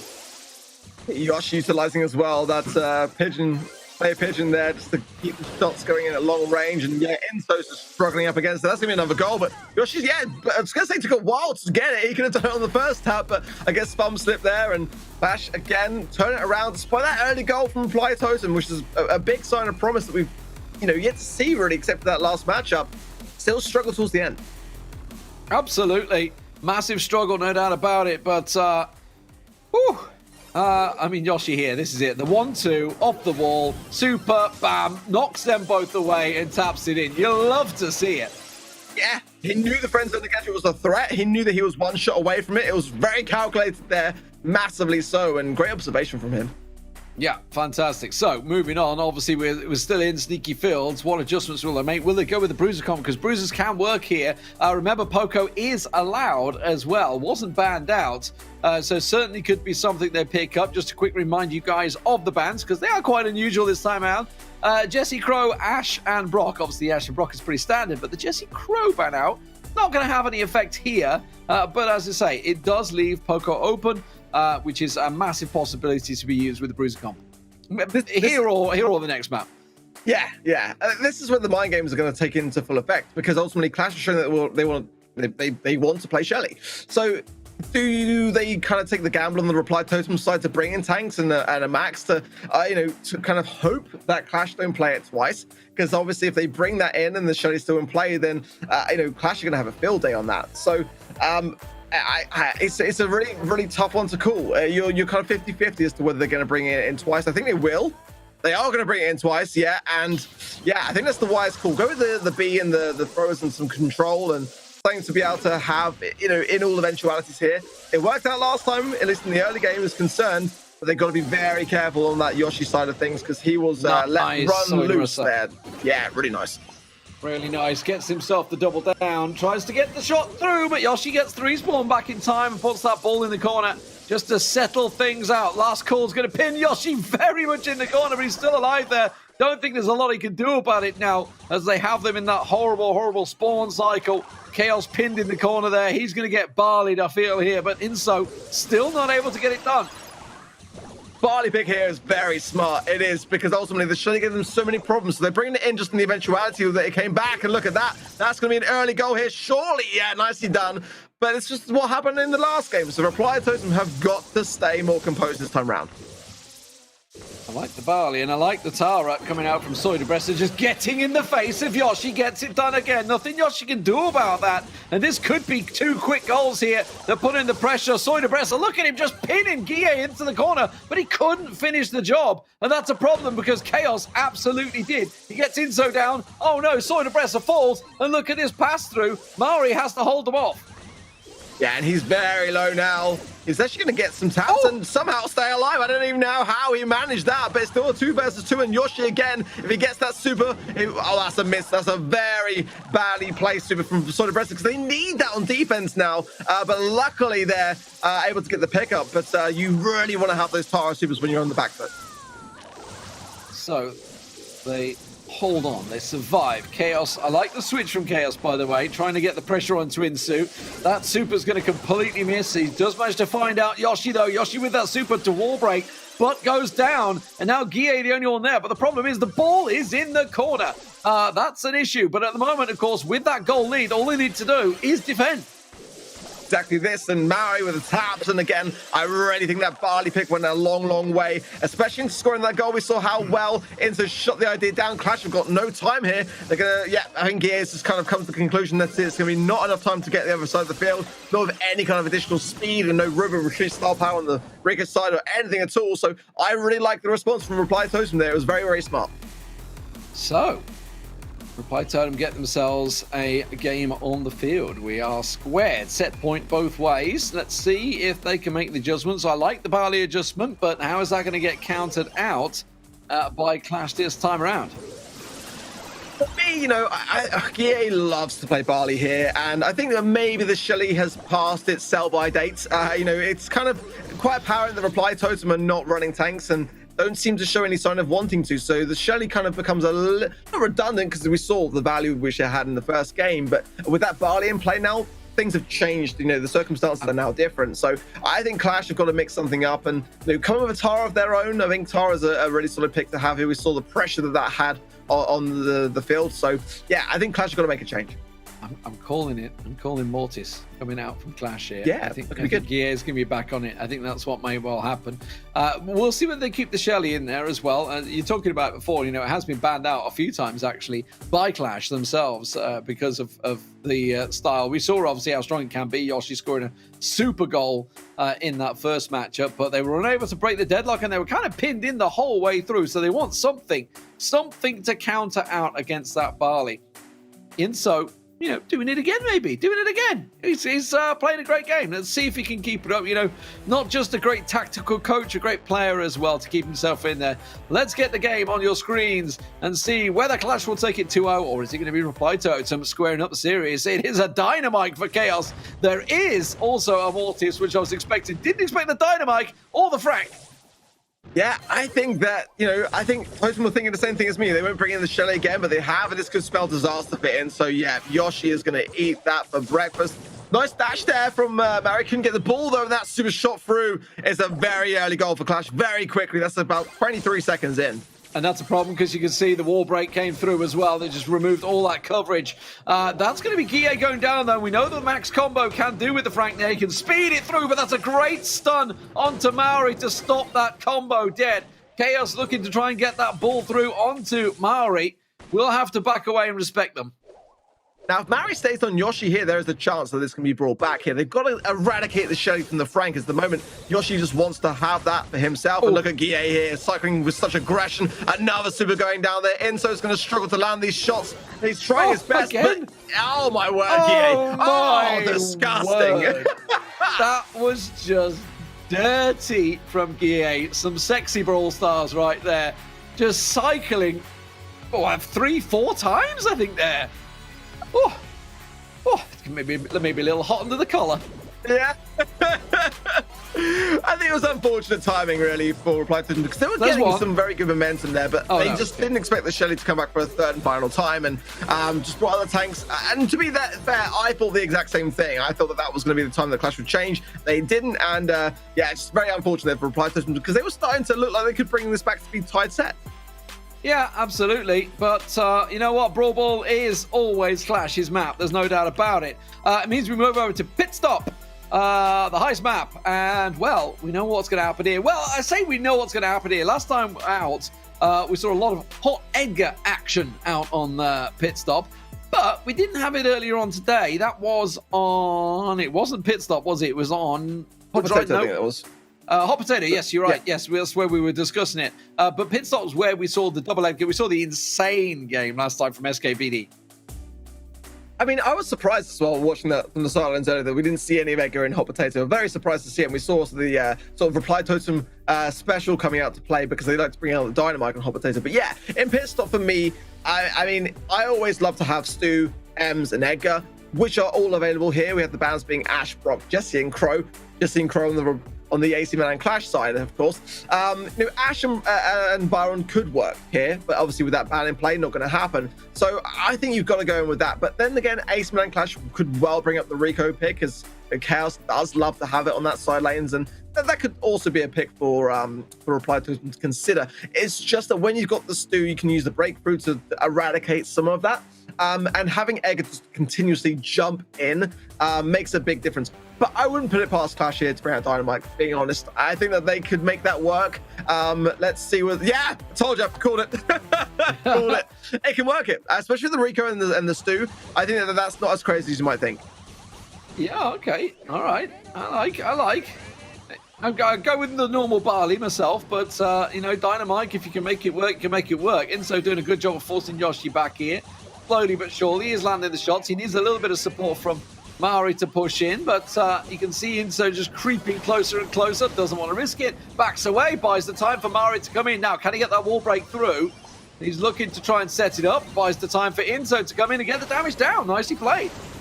Yeah, great to have gear there. Maori just pushing through nice though in the mid and, yeah, opening things up as Chaos is doing his best to deter there on the right-hand side. Soy de Breza doing a pretty decent job of...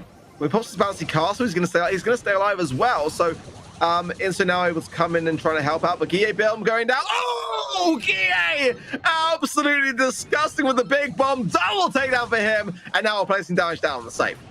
But is it going to be enough? The rest of Totem coming back out here. Enzo very low, but already being taken down. And Guille is still punishing at the moment on the left side. Nobody's out there to deal with him. Mari's going to get punished. He goes down, and Clash look to have control now.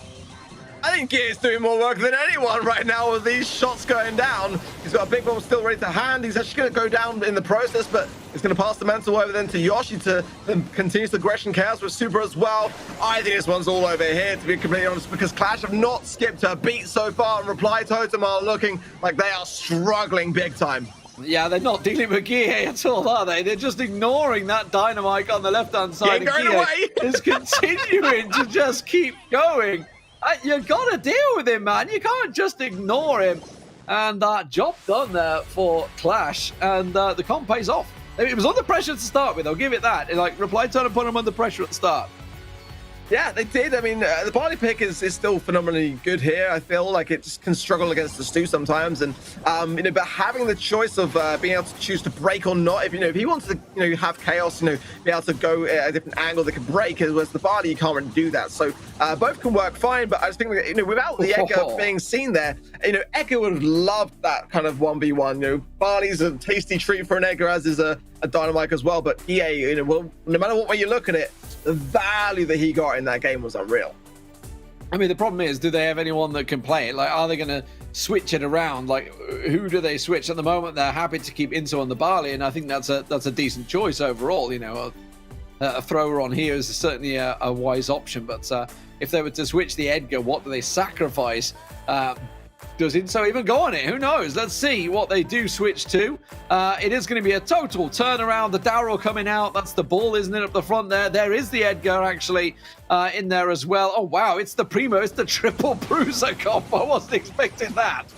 I mean, I think it makes a lot of sense because ultimately, anticipating that now would be the time to bring out the Edgar, and Clash have just made it the worst possible time for them because, who is Insta going to target in this situation? He's got to be so careful. He's got to utilize that jump just purely on the aggressive here, which may go for them, but ultimately at the same time, I don't know. I don't like the odds of this one. I think that Clash have done a really interesting idea here. Bring in the Darryl as well to close the gap. He'll be able to, try to use that maybe against the Edgar in that same way. But let's see here. Some damage going down on both sides. It's a pretty close neck and neck game actually so far. Well, that's wiped out the mid, so that's worked out well. Inso, though, Yoshi has managed to deal with the stew in the corner. Inso, yeah, not going to be able to get away with that one. Chaos, get the bull in your face, and you can't do a great deal about it. Now they're going to try and launch their attack. They're already leading at the moment, Clash. They're going to have to deal with what's going on around the mid, though, because Mari is causing them problems. But look at this. They just commit, and they just get the damage down, and they know they're going to get the respawn before Mari can get back there. Yeah, the stew is the saving grace really here for the Reply Totem because ultimately you can just dash away from a lot of this and try to chip away at it gradually and into now and jump. But that's some value there for Solid Brezza. That is a ton of value, and this is getting taken care of. Mari as well spots the fact that there's a threat. Here with that roll as well. Darryl here, I gotta say I do like what Clash are going for, and they're keeping the control. Yeah, the match point looking good for Clash right now. Just looking to see what Chaos can do. It was Inso that went on to the Edgars we were talking about, but Chaos is doing a fantastic job on that bull at the moment. Mari is going to try and keep the pressure down, and he's slowing things down, I think is about the best we can say here, but it doesn't look like the Reply Totem have a reply to Clash's just constant flow, Zerg, if you will, onto the safe. Yeah, it's just a really greatly timed spawn trap coming in, and Chaos there able to continuously roll in, Yoshi able to continuously jump in, and Reply Totem are going to be really realistically looking to make this their final stand. Into going in here, but on the same time, yeah, all 3 members of Clash on the save. It went down so quickly. A clean sweep for Clash. So, 3-0, Clash do it, and 2 wins back-to-back in pretty darn quick style, no doubt about it. They carry on at the top of the table, 9-0, undefeated. And AC Milan and Clash, no matter what they play, you guys in chat, you could call it troll or not, but the fact is, they still win with it. That's the problem. And when they're winning with it, that just shows the confidence that they have coming in with a Jesse Crow ban, somewhat unexpected. Clash, a dominant performance from, obviously we see the 3 there, but we know the 4 players overall of Lene, Guille, Yoshi, all working wonderfully well overall. It's absolutely just such a strong team right now. We've talked about it multiple times, but I really like, obviously, the addition of Yoshi coming over from EXO free agents happened sort of midway through the spring, so wasn't able to play in the spring season. But now that he's in there playing, Clash have just looked really strong in the tail end of this year. They never have an off day, do they? They always come and bring the fire, and their comps are, again, sometimes a bit out there and a bit avant-garde, but again, if they make it work as well as that, who can blame them? Absolutely. Fantastic stuff. Right, we're going to a break. When we come back, it's going to be Blood Diamond up against Free Agents. Let's see who can come out on top in that one. See you in a few.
reaching, I keep reaching, I keep reaching and reaching, reaching the top.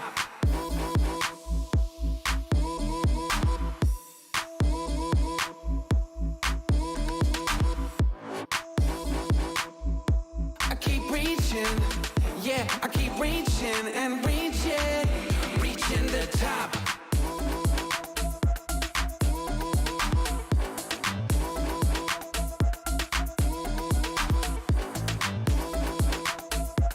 Keep reaching, yeah, I keep reaching and reaching, reaching the top.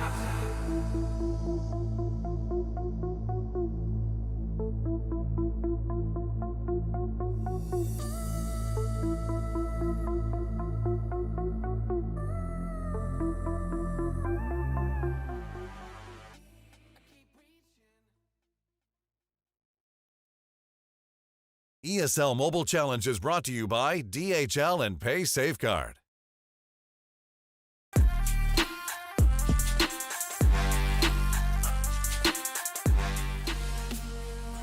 Welcome back, ladies and gentlemen, to the ESL Mobile Challenge. I'm Liam Smith, and joining me now for this one is Lethal, as we kick over to Blood Diamonds up against Free Agents. Now, obviously, Free Agents coming in off the back of a win over Na'Vi. They're going to be happy about that, but they're going to be up against Blood Diamonds, a very tough one. Right, Sinks, what do you have to say about this one? Free Agents versus Na'Vi.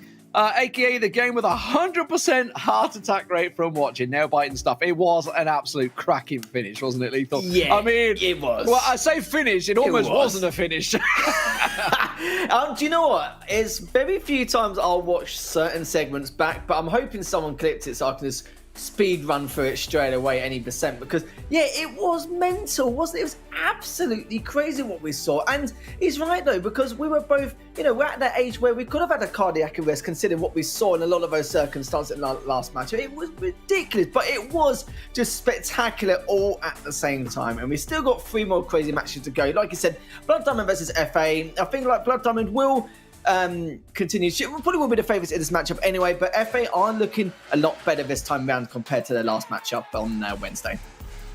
So for Blood Diamond, it is Rafa Black Sea, Javi, and we should mention Ali as well, Ali SSJ, that may well make an appearance. That is the 4 players for Blood Diamonds, who are currently 5 wins, 2 losses, taking down SK Gaming on Playday 4.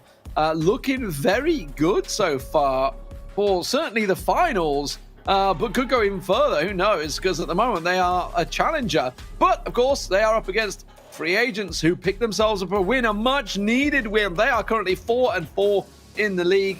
Dark Joker, Cyclone, and HK almost losing the game. Yeah, that was definitely... This is one we're going to watch it back. I'm definitely going to watch it back. I don't care what anyone says. It was just a ridiculous matchup. And I still feel like now FA are going to do much better this time round against Blood Diamond. Before it was a different story. They just weren't in the mindset, were they? And that mindset continued on. It's not something which can be fixed within minutes or hours. It's something that needs to be more than just an overnight process, which they are in the process of doing now. Starting off with a nice little aggressive matchup here on Julian Beatles. We're going to Shooting Star set the stage, nuts and bolts and safe zone if it does get down to it, and it could do considering. And do you know what? You couldn't ask for any more meta default bans ever, could you really, dear man? Brock, Ash, and Poco. Yeah, absolutely. The double Ash, line bans as always, but into Julian Beatles, it's going to be a tough start, no doubt about it. But Blood Diamonds are a very good team on Julian Beatles. We've seen them performing really well over the last few weeks. They have really impressed me. I know the BD spam will kick off in chat as well as the Spaniards all flood into the channel. Just keep it with BD, guys. I know you want to speak Spanish, but it is an English channel at the moment, English broadcast, which is why you'll get told off if you speak Spanish. So just keep the BD spam going. Yeah, it's definitely one of the only abbreviation we see spammed like ridiculously, and shows a lot of support across the board here as well. A lot of Spaniards, like you've already said here, ready to support Blood Diamond, and to right really. Not only are they going to be in this matchup, they'll be playing against SK Gaming straight afterwards, another stubborn knocker in itself. But got to focus on this matchup though, because this ain't going to be a walkover for Blood Diamond this time, man. It's going to be a slightly different story. FA are going to put up a much better fight. I don't know how much better in comparison to what we saw previously on Wednesday, but it's like I said, FA just weren't in the zone. In terms of mindset, it was completely out the window. But we'd love to know your opinions at home or in chat with hashtag ESL Mobile on Twitter. Let us know what you think of how this is going to pan out. Or maybe one of the previous matches like we saw earlier on from the previous tweet there, just discussing that and just giving ourselves a little bit of a flashback of what we had to go through there. But still, I am very, very excited. All 3 of these next matches are going to be incredible. And this is a nice little way to start things off towards the end of the evening. You guys, I can see the predictions coming in at the moment. 71% Blue Diamond's not too surprised at the moment. See if it's swinging that way. But still a bit of faith for the free agents, boys, who put in a great performance against Na'Vi earlier on. We didn't even get to the comms, did we? The Byron Stew, kind of a given here with the Leon as well. The Bell over on the right-hand side of Javi, see if he can try and lock things down. But it was a good start for free agents, but now they're forced back. And they'll see what they can do about it. Yeah, Javi found the right lane with the Bell, just trying to do a little bit of damage onto Joker. Does find a fair amount as Rafa does clean up Joker. It means Cyclone... Oh, actually, Cyclone takes down Rafa, so HK can push this up if he wants to, and he has done. That's going to be 2 for 2 for Cyclone. Javi is the last person left standing in the right lane, but it won't be too much longer. You know what this map is like. It is very chaotic, very hectic, organised chaos from both his teams across the board, and FA looking very good to start with. I was about to say, hey, did HK survive there? Literally everyone shooting at him. Does manage to finally get pulled away. Dark Joker goes aggressive. Can't quite pull it off, though. And Blood Diamond should have a bit of control, but I'll tell you what, this Leon is causing them a lot of problems. Cyclone keeping that invis working as well.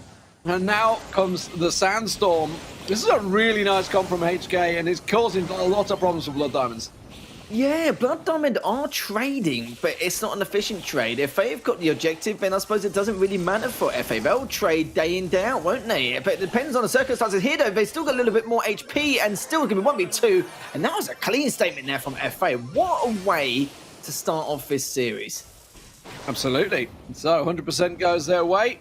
Free agents take the first game up against what is a pretty stacked 72% vote in favour of Blood Diamonds. They reckon they're going to take this one. You know what?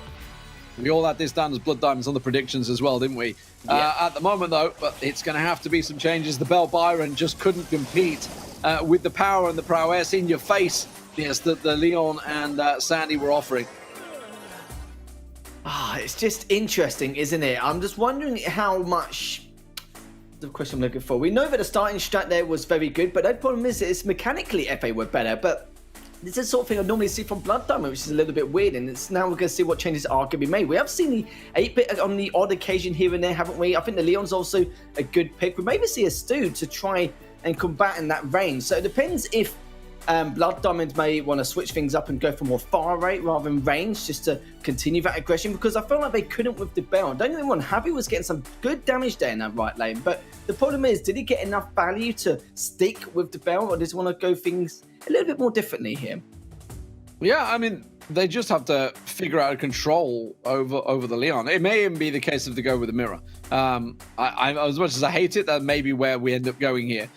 Certainly to pull a Leon of their own out to try and counter what was going on, because the stealthiness, invisibility that they have with the Leon layered with the Sandy, you know, just that Sandstorm comes down as and when you need it, has caused them a lot of problems. They didn't really have an answer to it, so maybe they're going to look at getting something to maybe get in their face. I wonder if an Amber could work here. Possibly. We've seen. I think, yeah. Honestly, this is the one map I think we've seen the most variation on over the course of the games we've had. You know, through the Barleys, the Ricos, the Bows, even in there with the Pocos. Obviously banned out. Actually, till I Poco isn't banned out, is it? It was a double Ash ban. It was a Brock. Oh, it was Poco Ash. Yeah, it was. It was just been allowed in the last 2 games, which surprised me. But I mean, Ash and Brock are a given in the bans at the moment. Seems to be they're a bit strong in the meta. But yeah, really, like honestly, you could open the doors on this one, because this has been a map that has offered so much variation over the tournament already, and we're only in play day 5. Let's see what they bring to the table. Blood Diamonds, how do they counter free agents' strong start? They bring themselves out themselves. So the Stu, the Leon as expected, and the Byron. So the same again from free agents. So we'll see whether it's enough to counter. Yeah, we'll have to see indeed. I still think the Byron was a great choice anyway. He's got a little bit of range, but we need more of that aggression and more of the fire rate there. And with Javi now mixing things up a bit with the Stu, this is exactly what was needed. It was a big point I brought up, and it looks like they've actually made that necessary change. But in the end, look at this. FA with a phenomenal start once again. Nice. All 3 members left alive. Really well executed, combined supers to just flush them out. They knew these spots they were going to hide in. Look at Dark Joker trying to be sneaky around the side there, almost catching them all off guard, not forcing Javi to hop down on the left-hand side. Now he's going to go aggressive. We'll get HK down, and now they can try and press on this one. They've got to deal with Dark Joker. He's going to get in their face, and if he gets around the back, it's going to buy them a lot of time. Yes, they have the zone, but they don't really have control. Yeah, and HK now still continues holding to the centre, taking a lot of damage in the meantime, though, but it's already recovered. The Cyclone directly behind him, and you saw that as well. Cyclone already taking a lot of damage. Sorry, Joker on the left-hand side. They had to pull all the way back it, but the good thing is FA are just sticking together, playing the numbers game as well, just making sure they don't give too much room for Javi here to do anything much with that Stu, and that's taken down Javi there, but it still is a 2v2. But look at the damage Blood Diamond have taken all cleaned up here, and that's going to be an easy victory for FA. So this is the free agents that we saw in week 1. We're finally seeing them. I don't know what happened in week 2. They just disappeared off the planet, but they seem to have gone away and come back and performing really well. You know, they did great against Na'Vi, taking Na'Vi down 3-1. And right here, started really strong against Blood Diamond. It has been an impressive comp setup. They were very much ready for that. So whether Julian Beetles just happens to be a strong map for them to kick things off here, but that was a great start. I still think Javi switching from the Bell to the Stu was the right play. Just couldn't really get enough going there. Like, the aggression was there, which is good, but he didn't really make it work well enough in order to throw FA off in any way, shape or form there. You can see there's 17 takedowns, 95,000 damage. 95,000? So just shy of 97,000 damage. And 84,000 there healed. It was, I will say this, but FA, I didn't feel like there was a moment in there where anything fell out of place. And that's rare on Julian Beetles to say that as well, because you know how chaotic it can be, but they just won every duel. Their teamwork was there as well. But I don't feel like Blood Diamond were performing bad. It was just the fact that FA would just outshine them in just a number of ways. The first time round, yes, slightly to do with composition. But the thing is that Blood Diamond made the change and it still didn't work. That's how good FA are looking at the moment. Yeah, I mean, they executed their comp very well. Like the double supers, the layering between the Leon and the Sandy was very effective, and they managed to make use of it really well. So it means we move over to Shooting Star now, the bounty map. A pretty close one, so maybe some throwers. We've seen a fair amount of variation in here. Expect the ticks. Yeah, there we go. The Nani in there as well as the Pipers. Pretty standard from the two teams as they go with the mirrors. Yeah, without the Brock, we're not going to see anything different with the ticks being changed out here. If I remember rightly, HK was going absolutely off on one with Danani, but actually, now that I've said that, Rafa's just taken him down. But we need to keep an eye on HK, though. He got a lot of little sneaky plays here and there, and got a lot of frags across the board, and just such great slaying power. And they've probably made note of that as well, watching their matchup against Na'Vi. So as long as they keep HK in check, they should be okay. And it looks like they'll continue to do that. But remember, FA still have that 1-star lead with the Blue Star. Yeah, it's not ideal, as you say. They did play Na'Vi on this map earlier on, free agents, so pretty much showed their hand in that one. And it was Na'Vi that came out on top, wasn't it, in that game? Despite actually, no, I think it was free agents the one that picked up that map, actually. 2-0, yeah, in Solid Star, yeah, it was. Ooh, Dark Joker, yeah, I saw that one coming. Just strolled straight into the bomb there, but HK answers immediately onto Ali. And Rafa at the moment needs to play it very cautiously. He's been the man that's hunted, but really free agents don't need to go hunting. They can quite easily just be defensive. Here's the peep comes in. I just saw that the Piper shot landed from Ali. And then the Pete follow-up was fantastic, and that gives them that 12-11 advantage. As I say, they didn't need to go for that. They could have been defensive, but now they need a kill. And look at this, Blood Diamond is still making sure to put pressure into the center with this amount of time left as well. Joker's already taken too much damage, but they have to push. They have no choice. And you're right, no, maybe a little bit a little bit more defensive in terms of their structure and their setup. They could have been okay, but not going to happen. Blood Diamond win that game outright by 8 stars. Yeah, so solid performance, but it's one that I feel could go either way. It's going to be a mirror match. We're not going to have any changes, I don't think, going into the next game. But honestly, I feel that, if anything, free agents gave them that. They had the lead. They needlessly, HK decided to just completely open check on the right side. And it was such an easy kill.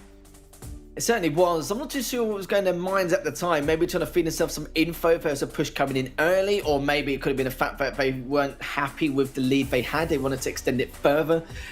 Some people, or you normally see a lot of teams, they go on the defensive very quickly. I think you saw there if they were trying to throw them off a little bit, but they were actually more than prepared to see them actually still trying to pressure into the center, which is why, of course, you saw the pick came out, and then Blood Diamond were like, oh, well, that's right, we'll just hold on to a lead ourselves then. We'll let you guys crack on and then try and push to your disadvantages, which they had done. They already took way too much damage at the time, especially the Piper. I don't know who was playing the Piper at the time, but he was super weak when the countdown started, and you knew that they were going to be in a world of trouble. And were they going to wait for Joker? Well, they needed to. They needed the range, didn't they? But they just couldn't. They didn't really have too much time there going into now the second game here between these two Titans. And you're right though here, D-Man. No changes at all. Standard mirror match once again, and let's see if FA can make any changes or Blood Diamonds get onto a good start. Yeah, he risked going for the star there. Tried to go for the shot, but Avi was ready and waiting to counter. And this is a great start from Blood Diamonds. Ali just popping off right now. 8-2 with the star. This is going to be very hard for free agents to chase, but that's a good start. Rafa down. Ali manages to reply, though, and he's going to be the focus. He's got 5 stars. Pinned in the corner, goes down. That's a big one. 10-9. Oh, that was huge. There were 6-star behinds at the time, and this is the exact way for them to try and sneak on by and try and gain the lead if they can, Bo. But at the moment, at minute 10 left remaining, Javi has actually made matters worse for FA with a 4-star lead. And oh my God, Ali's just coming in hot with the Piper as well. Great damage again. Joker's also very weak. Needs to be a little bit cautious here, as he is in range of that 9. He's still taking a little bit more damage. Rafa's taking down HK. I think this is the problem we see. They're not giving HK as much room to breathe as much compared to what Na'Vi did before. Yeah, Ali is just decimating them at the moment. All right, time to push, but you can see Rafa with the right up in the corner with the tick, just laying that massive minefield that they have to push into. Ali gets picked off. Dark Joker's going to be the man. He manages to sidestep. Oh, Nani manages to survive on the Pete there, but Javi has got HK down. Cyclone's going aggressive. Dark Joker's got to land the shots here. 21-17. Ali's going to be the focus target. The shot doesn't go through. 19 seconds to go. They're pinning them in, but they're losing as much as they're gaining. Yeah, surely this is going to be done. Yeah, it is. Pretty much done and dusted here. They had plenty of time, so sadly for them, they were ducking and weaving a lot of these projectiles, and that is going to be, yeah, what a victory as well. 31-17, 14-star deficit, as Blood Diamond are going to be pretty pleased about that and going to be a little bit more confident going into this next set. Yeah, so all tied up in the series, one apiece once again. The Camp Blood Diamonds now turn it back around in their favour. Centre stage next, but it was all Blood Diamonds at the beginning. So it was free agents that was chasing it from the very off. It was like 8-2 in their favour. So it was always going to be a tough job. They did a really good job of pinning Ali out on the right-hand side just there and managed to almost turn it in their favour. But you can see 19 kills, massive game in terms of kill scoring, very open. Despite the fact, obviously, it's a simple mirror match. But Blood Diamonds take it. So, moving on to Brawl Ball next, centre stage. You know what it's all about, getting that big central area. Now, what will we have coming through to this one? Will we go with sort of a more traditional sort of BM sort of setup or a tower in there? Or will we go all in? Will we go all out and throw in some bruisers throw in something crazy. Will the Max be in there? I mean, we've seen the Max Jackies coming through, or Max Frank, Max Rosa, Max anything. That's anything Bruiser. We'll just run him in there, basically, at the moment. That's a quick start. So, guys, the game is ready to go already. Yeah, they're not looking around, are they? Let's have a look. Anyway, so it looks like we're not going to see... Oh, okay, we do see a Rosa from Joker here. And even though with Rafa... Is that Poco? No.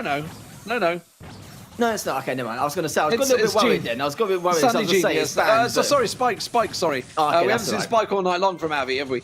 And he actually takes HK down, so this is a chance for them to push. Tries the super down. Dark Joker picked off. And Blood Diamond's just going to pump on forward, remove the wall. And thank you very much. Great combine there of Rafa just pulling him through to remove the wall. Yeah, apologies. There's a skin very similar to Poco I saw from the... Oh, I can see it was back of his head, so I'm not really too sure. But as already, yeah, Blood Diamond is coming in hot, just learning a few bits and pieces from... Oh, okay, from Clash Fair. But surely for Joker here, he needs to back away 60 HP, but just laying inevitable so far. Oh, so close. But Harvey's actually managed to stop it here, and Ali's still trying to keep HK at bay on their side of the arc. He messed his shot up. He absolutely messed his shot up. It was Cyclone this time. What is it with free agents and football? English players and football, I suppose. I guess I answer my own question, really, don't I? Oh, my God. It is carnage in the middle, but it's Blood Diamonds as Ali pops off there. You can see the Rico causing real problems. I questioned it earlier on when Bad Chaos was playing it, but he absolutely made it work. Rafa through the middle. Not going to get the shot through, though, because HK pulls off the super to save the day. Ali's still in there. Dark Joker will be able to take him down, but we are still, of course, 1 goal in the lead for Blood Diamonds. It's all for free agents to play. Yeah, Joker was literally given that takedown, so he's going to be pretty damn pleased about that coming into the area of effects. But already, look at the Joker pushing straight on in. They're going to be taking down Ali there with ease and still pushing in towards Rafa. Surely this is going to be an easy goal. Actually, Rafa still kicks away, but okay, it is going to be a goal. We're all safe and sound there. FA tie things up. Yeah, nicely worked from free agents. They managed to just pinch her in the end. The power of Rosa, once you get pinned in the corner, can be a real problem. So now, is the super available? I mean, that Spike super counters it well. It was available. You can see the speed of Dark Joker, but it's just been wasted. Absolutely no use for it. HK tries to pop his super, just try and work it through onto the Rafa. Not able to happen in the end, though, as I am frozen. And look, you can see Harry knows HK sitting in the left lane, just waiting for him to bide his time here. Ali gets Cyclone already, and it's only DeRosa left. He's not going to be able to do a huge amount. The goal comes in from Ali, and that is going to be the lead in favour of Blood Diamond. Yeah, just unbelievable stuff there. Couldn't believe it at all. And at least that way, Ali was able to slide on in. And DeRosa wasn't going to do anything in that segment, was she? And we already know, but with any bruiser at that point, it's going to be very tough to come back at all, apart from tanking that damage. But yeah, already his teammates were cleaned up. I will say a very strong start from Blood Diamond, and a little bit shaky towards the mid, but in the end, though, they were able to rectify those mistakes. Yeah, I mean, at the end, as soon as it goes to obviously the open sort of setup like that, you know, it's always going to be a problem. There's not a lot they can do about it.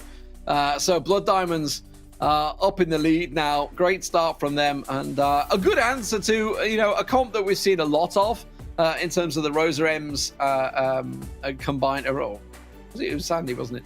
No, it was Ems. It was Ems. He did have Ems. I'm questioning myself here. The Max Ems Rosa, which we've seen a lot of on Brawl Ball, that can work very strongly. There's no doubt about it. But you saw there, just like pop the super, the Max. Speedy Rosa, Speedy, okay, we've got to run in. Oh, instantly countered by a single Spike super, and they just absolutely took the wind out of the sails. Yeah, it's a nice little counter, isn't it, just to keep them at bay. And we're going to see a Gene this time round as well. And we're interested to see what we can do with the Stu as well. Stu is definitely viable in a lot of these matchups, especially this one in particular, to try and get round Javi if he can, just to give him a helping hand here. But Ali's just doing a lot of damage with Rico, cleans up HK thanks to Rafa in the end, and Cyclone just trying to choose his moments wisely. But Joker just staying on the defense here in case Ali just push up a little bit too much. And Cyclone, don't know how he got out of that one. Super weak, but should be able to recover in time. Yeah, may well be able to work out for him. Let's see as he pushes through. Dark Joker keeping them at bay, very tense. HK, what's some great dodging there on all the Rico shots coming through. Does manage to keep him at bay. but they are slowly being crept back here. There's an opening on the left-hand side. You can see Javi is completely around there. That's just going to be a simple pass through and a goal. It certainly is indeed. Nice and easy for them. Pushed him way too far back, but they couldn't just walk into pre-fire, could they? There was absolutely no chance at all for them. Ali, though, still pushing that right lane, still trying to give Cyclone a bad time. Rafa's already taken down HK this early on. Joker's only taking a little bit of damage here, but Rafa was looking to try and clean them up if he can. But it looks like Ali's already taken down Cyclone. But we'll find Joker. Joker takes him down. And that's going to be a 2v1 scenario here for Ali to try and make something happen, which he doesn't. All right, they need a goal. They've managed to clear out. The HK is going in. Super popped. Wants to go aggressive onto Javi. Deal with that spike. Get him out the way. And they've actually done it. They can bounce the shots in now. But Ali tries to counter. Cyclone's going to come in. And Rafa, nothing he can do about that. And he's walking over the line. But I think Rafa's going to have that magic hand available right at the start.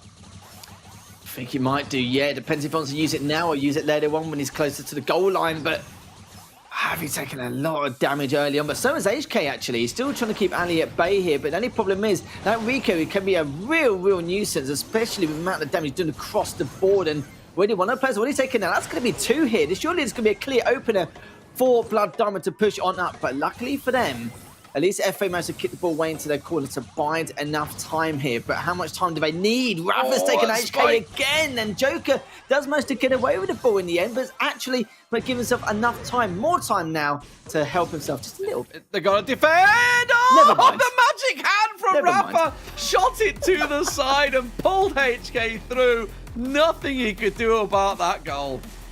I knew, do you know what? Even during that little segment, I knew I should have spoke for like another 3 more seconds because I was like, actually, this is going to be a goal happening for Blood Diamond, clear as day.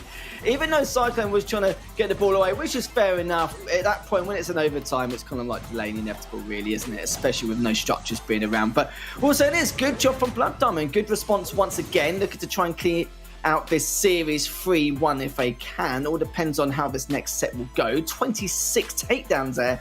And just shy of 229,000 damage. That is huge. Good composition usage as well.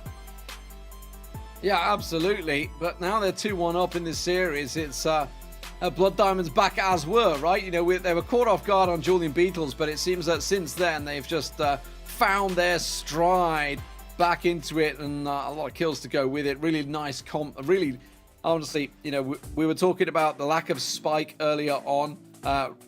Proving why it was banned earlier on as well in the same sort of setup. But Nuts and Bolts is where we head to next for Siege. Blood Diamonds have predominantly been very strong on Siege so far in the season. So I fear a little bit for free agents here that this could slip away from them quick and early.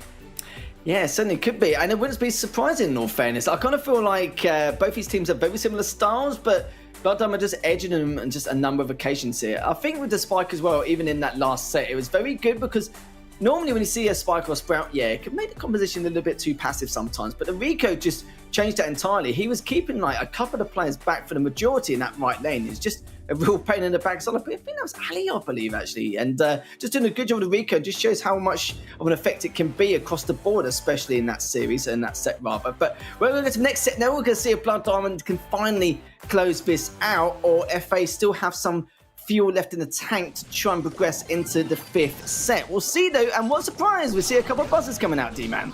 Yeah, double buzz, double stew. Difference being that Ali on Barley, of course, and it is going to be the Sprout coming out for free agents, which, you know, both can be strong, certainly in their own uses on Nuts and Bolts at the moment, but it will be the first bot coming out for Blood Diamond. Certainly is, and this is going to be a nice way to kick things off for them. Collecting every bolt, and they can have center control as well without any bolt deficit. They're going to be pretty happy about this, but I will say there's good defense from FA. Just getting a flavour of what their defense is going to be like later on also. But they will take a fair amount of damage, as it is going to be a level 4 bot. 24% down the pan, but it doesn't really matter too much here. It's all about keeping that center control. The bolts are still the same. Joker's helping them team out massively there. Javi's actually traded him out. Cyclone took out Javi straight afterwards, and HK finished up Ali. This is going to be a great way for FA to come back in this. Oh, Rafa, though, gets it just as the overgrowth went through, manages to catch onto the Sprout and manages to return a bolt. It will be a free agent's bot coming through, though. I still feel the Blood Diamonds honestly could have backed their bot up a bit more in that last attack. Let's see how they do in the defense. Definitely indeed. Still though, Blood Diamonds. We have that one bolt lead for later on, but still good job with his defense already. Won't be taking a huge amount either, as Javi's just going to let him tickle the arc a little bit more here, just down to 80%. And look at the discipline here from FA, just waiting for them, daring them to make the first move whilst keeping that sense of control. But they full well know that Blood Diamond are the ones who have to push. They can just sit back this entire time and let them collect all these bolts in, and that's a great way for Cyclone to take down Rafa there. Javi still on the left side, taking so much damage. Ali's the last person left standing. That's going to be a clean team wipe here in favour of FA. A nice little level 8 siege spot heading the way to Blood Diamond. Yeah, so free agent's going to take the first game. Pretty good stuff here. I can't imagine anything's going to stop the 4% going through. Let's see if they can slow it down. Doesn't look like it's going to be the case. Cyclone will certainly get it done, and in comes the rest of the team to finish the job. So, solid stuff. Blood Diamonds will fall in the first of the series. Now, will free agents be able to get themselves back into this? Ooh, I don't know. That's a nice response from free agents overall. Certainly is. It certainly is indeed. And I must say, I've been a little bit worried for them the last couple of sets. But the funny thing is, I love how during the last 30 seconds, you saw that FA had the perfect setup. They're all in position and just waiting for any kind of awareness in terms of the mapping, if they kind of flank round or anything like that. But Blood Diamond were like, okay, let's make them sweat a little bit. Let's make them panic and just see if they do change things up. But they didn't. They just sat there patiently just saying, well, we can see it, collect the bolts. You can just sit back and do absolutely nothing, and then we'll just gain the lead. It's fine. So I kind of understand what Blood Diamond were trying to do, just trying to test their patience, but it was tested, and you can see that FA just did not move at all. Flawless stuff here from FA. The question is, can they do it again to take us to that 5th set? Yeah, I mean, that's what it's all about now. Free agents sort of fell away in the last 2 sets, didn't really offer too much. They tried a little bit in Brawl Ball, but it always looked like Blood Diamonds had the sort of control of the game. But now here, this is their chance, right? This is their chance to shine. Let's see what they make adjustments, or whether they come with the same comps once again. Because it worked out well for them. They were a little slow off the gates. That's the difference, though. The max coming out from Ali this time is the change for them. It is going to be the same comp for free agents, so, but the Sandy max changes for Blood Diamonds may be enough to get control. Interesting. So no throwers this time out. And to be fair, I like it, because even having that one thrower is going to help the aggression for their team massively, especially with Ali on the max as well. Let's see what they could do here. This is what happened for Blood Diamond before, though. They managed to get the early siege bot, got some decent control, and then FA found a little bit of a flaw in Blood Diamond's setup and took advantage of it here and went in some of their duels. So let's see they continue to do so here. As you can see, an impeccable defense there. Can't complain about that at all, even with a level 2 siege bot. And now they're making this push work. Javi's already taken way too much damage, pushing Ali and Rafa back here. Surely there should be a clean sweep, as there's putting so much pressure on. And my goodness, took him all out. Rafa's last one left standing, and he's pulling away until Javi returns. That was dirty from Cyclone. Double bolt spawn. Is he going to return them? I don't think he got them back. I don't think he got to return them. Okay, now they've gone back. There we go. HK came in and managed to collect them, but it is going to lose them the mid. They will come out with a level 8 siege bot, but they totally lost control at the end there. Now, Cyclone's going to try and keep the pressure onto Rafa and force him back here. And if they can pick one of them off, they're going to get the damage down. Here we go. This is free agents' real chance to shine here. They have the mid control, but they can't afford to get wiped out. So they've got to be respectful. They back away, and now it's just chasing a simple 4-bolt lead. It certainly is definitely doable with the 10 bolts available. And see if they can do that. So it does mean that Blood Diamond have a little bit more time in their hands anyway, as long as they're being patient, which they are at the moment. Ali's just sitting there chilling. Javi needs to recover anyway. This should be FA's time really to push on up, because the balls are just constantly being collected and not really doing too much about it here. The only thing FA could have done is just cushion the blow a little bit more. But here we go, a level 9 siege bot here, and I must say, this defense needs to be impeccable if they want to try and win this next game outright. Well, here comes the attack. They did a great job at defending it before, and oh, they're doing a fantastic job this time around. Oh, Level wow. 9, that's not even going to get close, is it? The Ike now comes in, but I don't think it's going to be enough. The rest of the team, Blood Diamonds come through, not going to get it done. And Free Agents will take it to a 5th set. Well, if you wanted the one thrower, it was definitely to Sprout. It definitely made it work. I was still debating whether how the aggression is going to work for Blood Diamond, because of course it is better for them compared to the Sprout, but just in terms of the defense, they haven't got the Sprout to really keep that bot away and just waste time and just have to put on a better defense. But looks like FA are coming out, and what a surprise, dear man, another 5 sets between us both. Absolutely. I mean, again, going the distance, Blood Diamonds under the pressure, but it's working out for Free Agents there. They kind of fell away in the last 2 sets, didn't they? But they definitely turned up for this one. And now, let's see what they can bring to the table in a safe zone, because that is going to be the decider.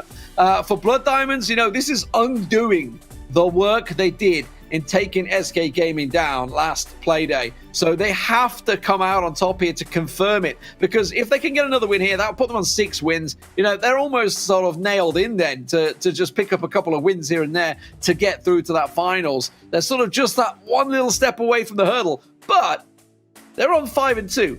If Free Agents win this, they will be on 5-4. So, this is not beyond the realms of possibilities, and it would put Blood Diamonds on 5-3. So suddenly, Free Agents are a contender all over again. Yeah, it's going to be a bit of a seismic toss with the mid-table in terms of the standings, isn't it, really? And yeah, you're right, though. It's definitely going to help FA out massively, because they came in this going 3-4, but still got the potential there. I kind of feel like getting at least 8 wins will give you a very good chance to get in the finals, but 9 is, could say, a guarantee, really, isn't it? It just depends on the seeding later on. But this is going to be a great way for them just to boost their confidence for these next few play days. They're going to be playing again tomorrow, of course, as well. And for Blood Diamond, though, I don't know what they're going to be thinking, because I don't see them being able to take the frustration out on SK, because you know what SK are like. But then again, they have defeated them once before. So maybe rock, paper, scissors for a lot of these matchups. Yeah, so next map is Safe Zone, so it's the Heist map, so probably bearing in mind the bans, let's just confirm you guys, it has been a while since we talked about it. Brock is taken out, kind of a given these days. Double Ash and Poker, well, they're not really relevant for this map. What is relevant is probably a Bell, possibly a Byron, I'm thinking obviously it's long range, probably a Colt actually maybe to come in for this one as well. We'll see where they go with it. I don't imagine we could see an Edgar. I don't imagine we're going to see it, but honestly, sometimes they've brought some sort of wonky comps through, so it's a possibility. Did we see a Dynamite on this as well? We've seen some incredible compositions, and we've only seen Clash really use it before, but we saw, was it Na'Vi or FA? I can't remember who brought it last. I think it was Na'Vi, actually. I do remember. Yeah, it was Na'Vi. I remember in the left lane, I was going to say like it was yesterday, but no, it wasn't. It was earlier today. But yeah, I do agree. But I do think with the Edgar, it depends on what you're up against as well, especially. Colette, we see it on rare occasions, but once again, it depends on what you're up against. Sometimes you see the Colette come out second or third. Yeah, I've only seen it once probably the last few playdays. But we'll go find out now anyway and see exactly what we're going to bring. But I don't think it's going to be too much of a change. Okay, so literally are going for the mirror matchup with the Piper, the Bell, and the Colt. And seeing the Colt on the right side doesn't surprise me at all in the slightest. And I think we can see some very, very rare chance of a change coming through later on in this set.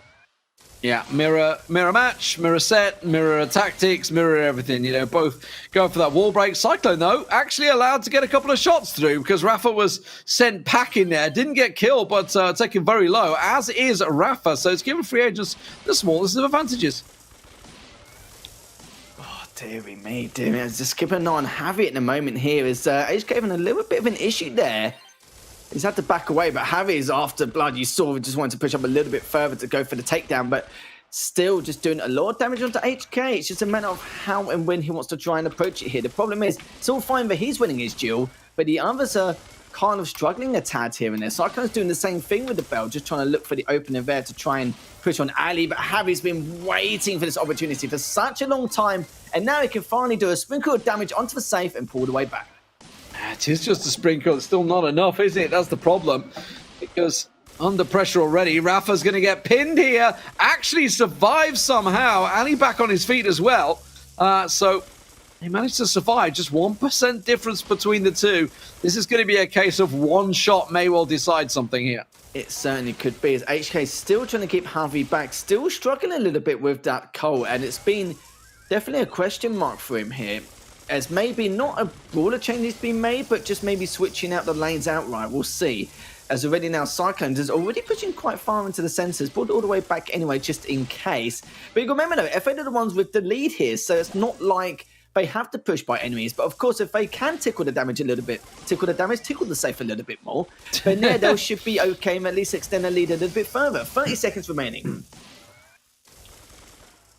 Yeah, they need to get more damage down at the moment. They've got to try and clear out either Cyclone or Joker, I feel, is possibly the chance. Javi's going to risk it. He's gone in, got one shot down. Needs to get one more to even things up. 13 seconds. Blood Diamonds. That's the kill they were looking for. They get HK down. They managed to get the lead in terms of damage, and Blood Diamonds have snuck it in just in the last few seconds there. They will take the first map and get match point.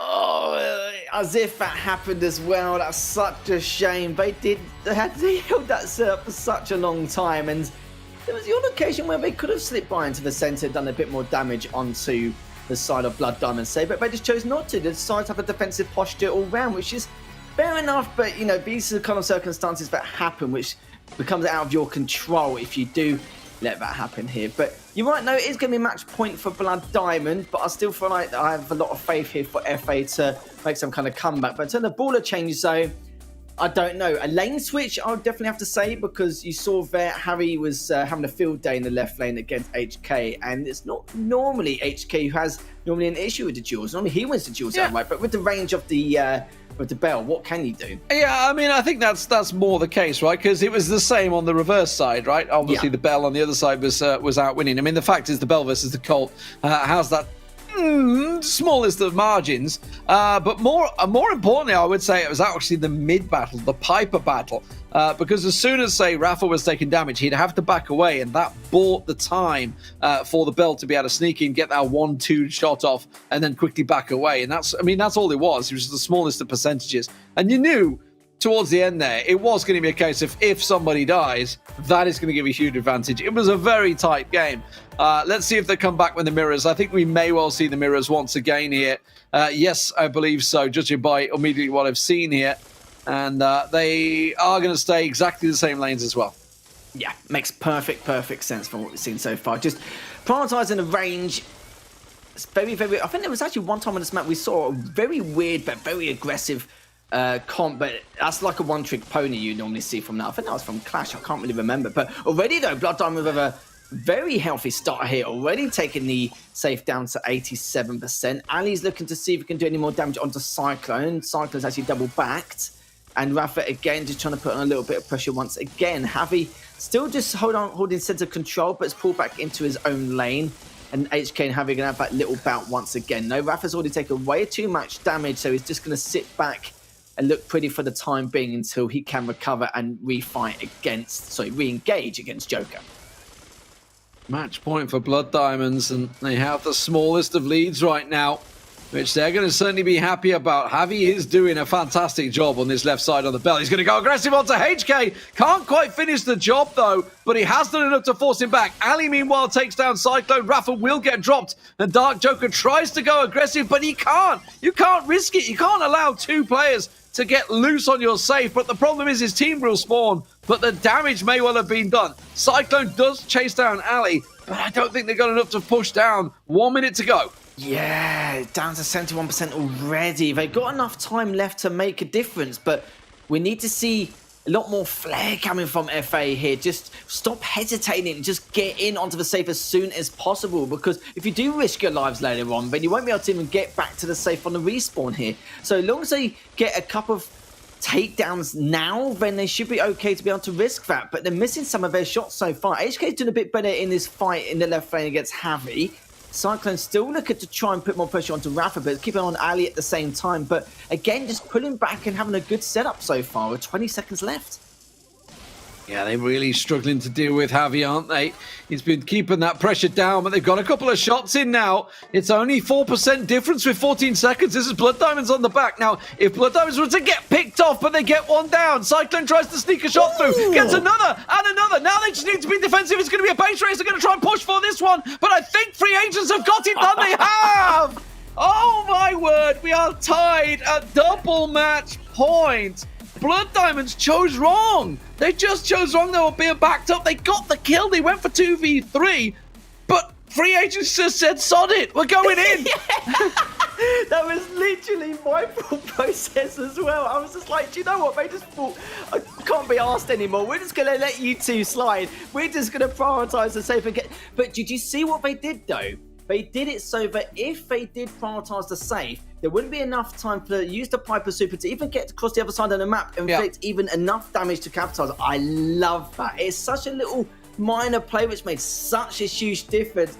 But yeah, what you just said, I could echo that for days. That's how I was literally feeling there. But love to see it though. Match point, second match point for Blood Diamond, but of course finally first match point here for FA.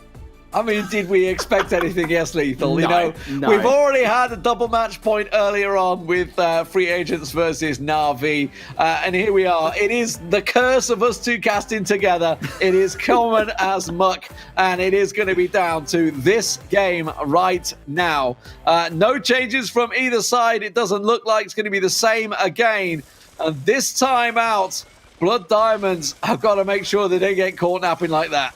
Yeah, that was just, it was such a shame for Blood. Oh, actually, Joker's already taken down Rafa, and look at how much damage they're doing already. Down to 84% this early on. They're going to be pretty damn pleased about that, as FA's had an interesting methodical approach in the second game, especially during the last minute where they were pretty much on all fours there, just trying to get anything going. But I must say, they're hitting their shots a lot better. I kind of feel like Blood Diamond have been a bit more predictable with their strafe and their movement, and they've got to be cautious of that. Absolutely. 84% and counting, keeping the pressure, but that's a little dangerous there. And Dark Joker realizes the risk and has to step away and respect the power that Rafa holds.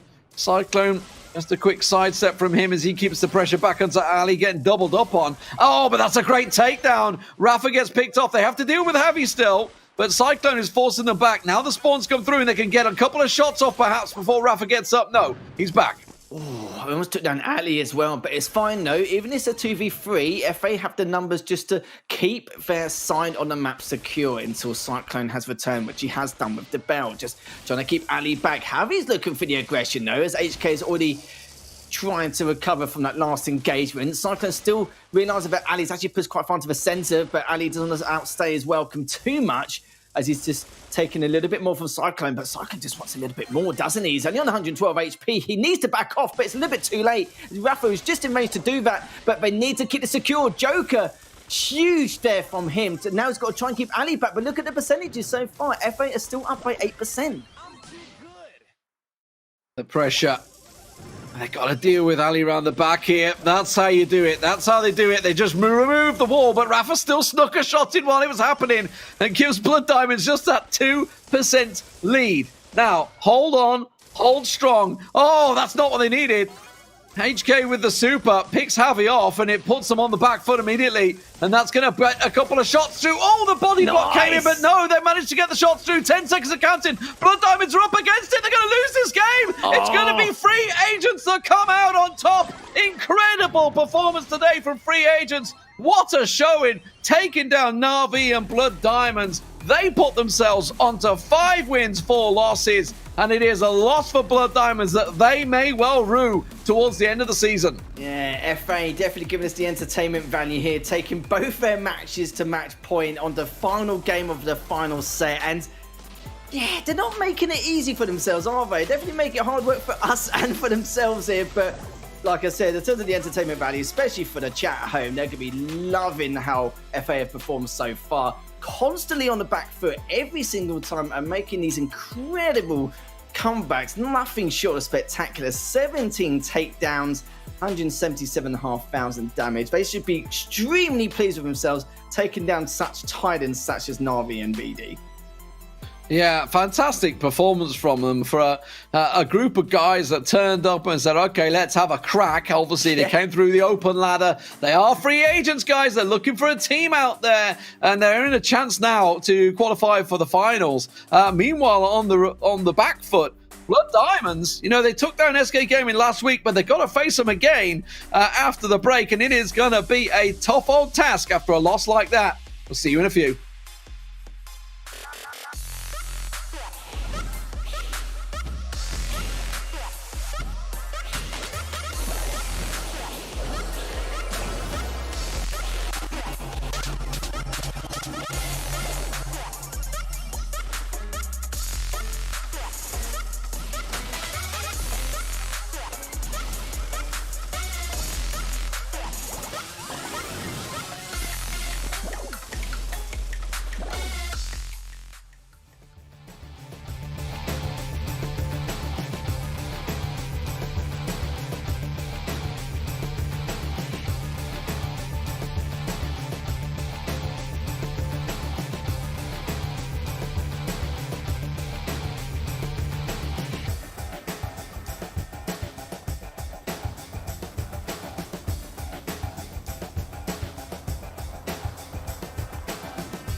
ESL Mobile Challenge is brought to you by DHL and Pay Safeguard.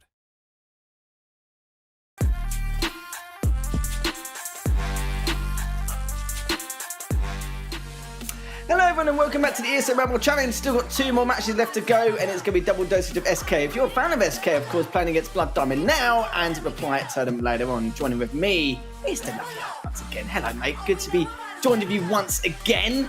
And I must say, Blood Diamond, that was a very close affair, wasn't it? FA just love to give me, you know, a potential cardiac arrest on these broadcasts. The fact that they've gone both their matches against Na'Vi and Blood Diamond, both take it to the final game, final set, claw their way back, and now, you know, Blood Diamond need to take the frustration out on someone. Will it be SK? I don't know. We'll see.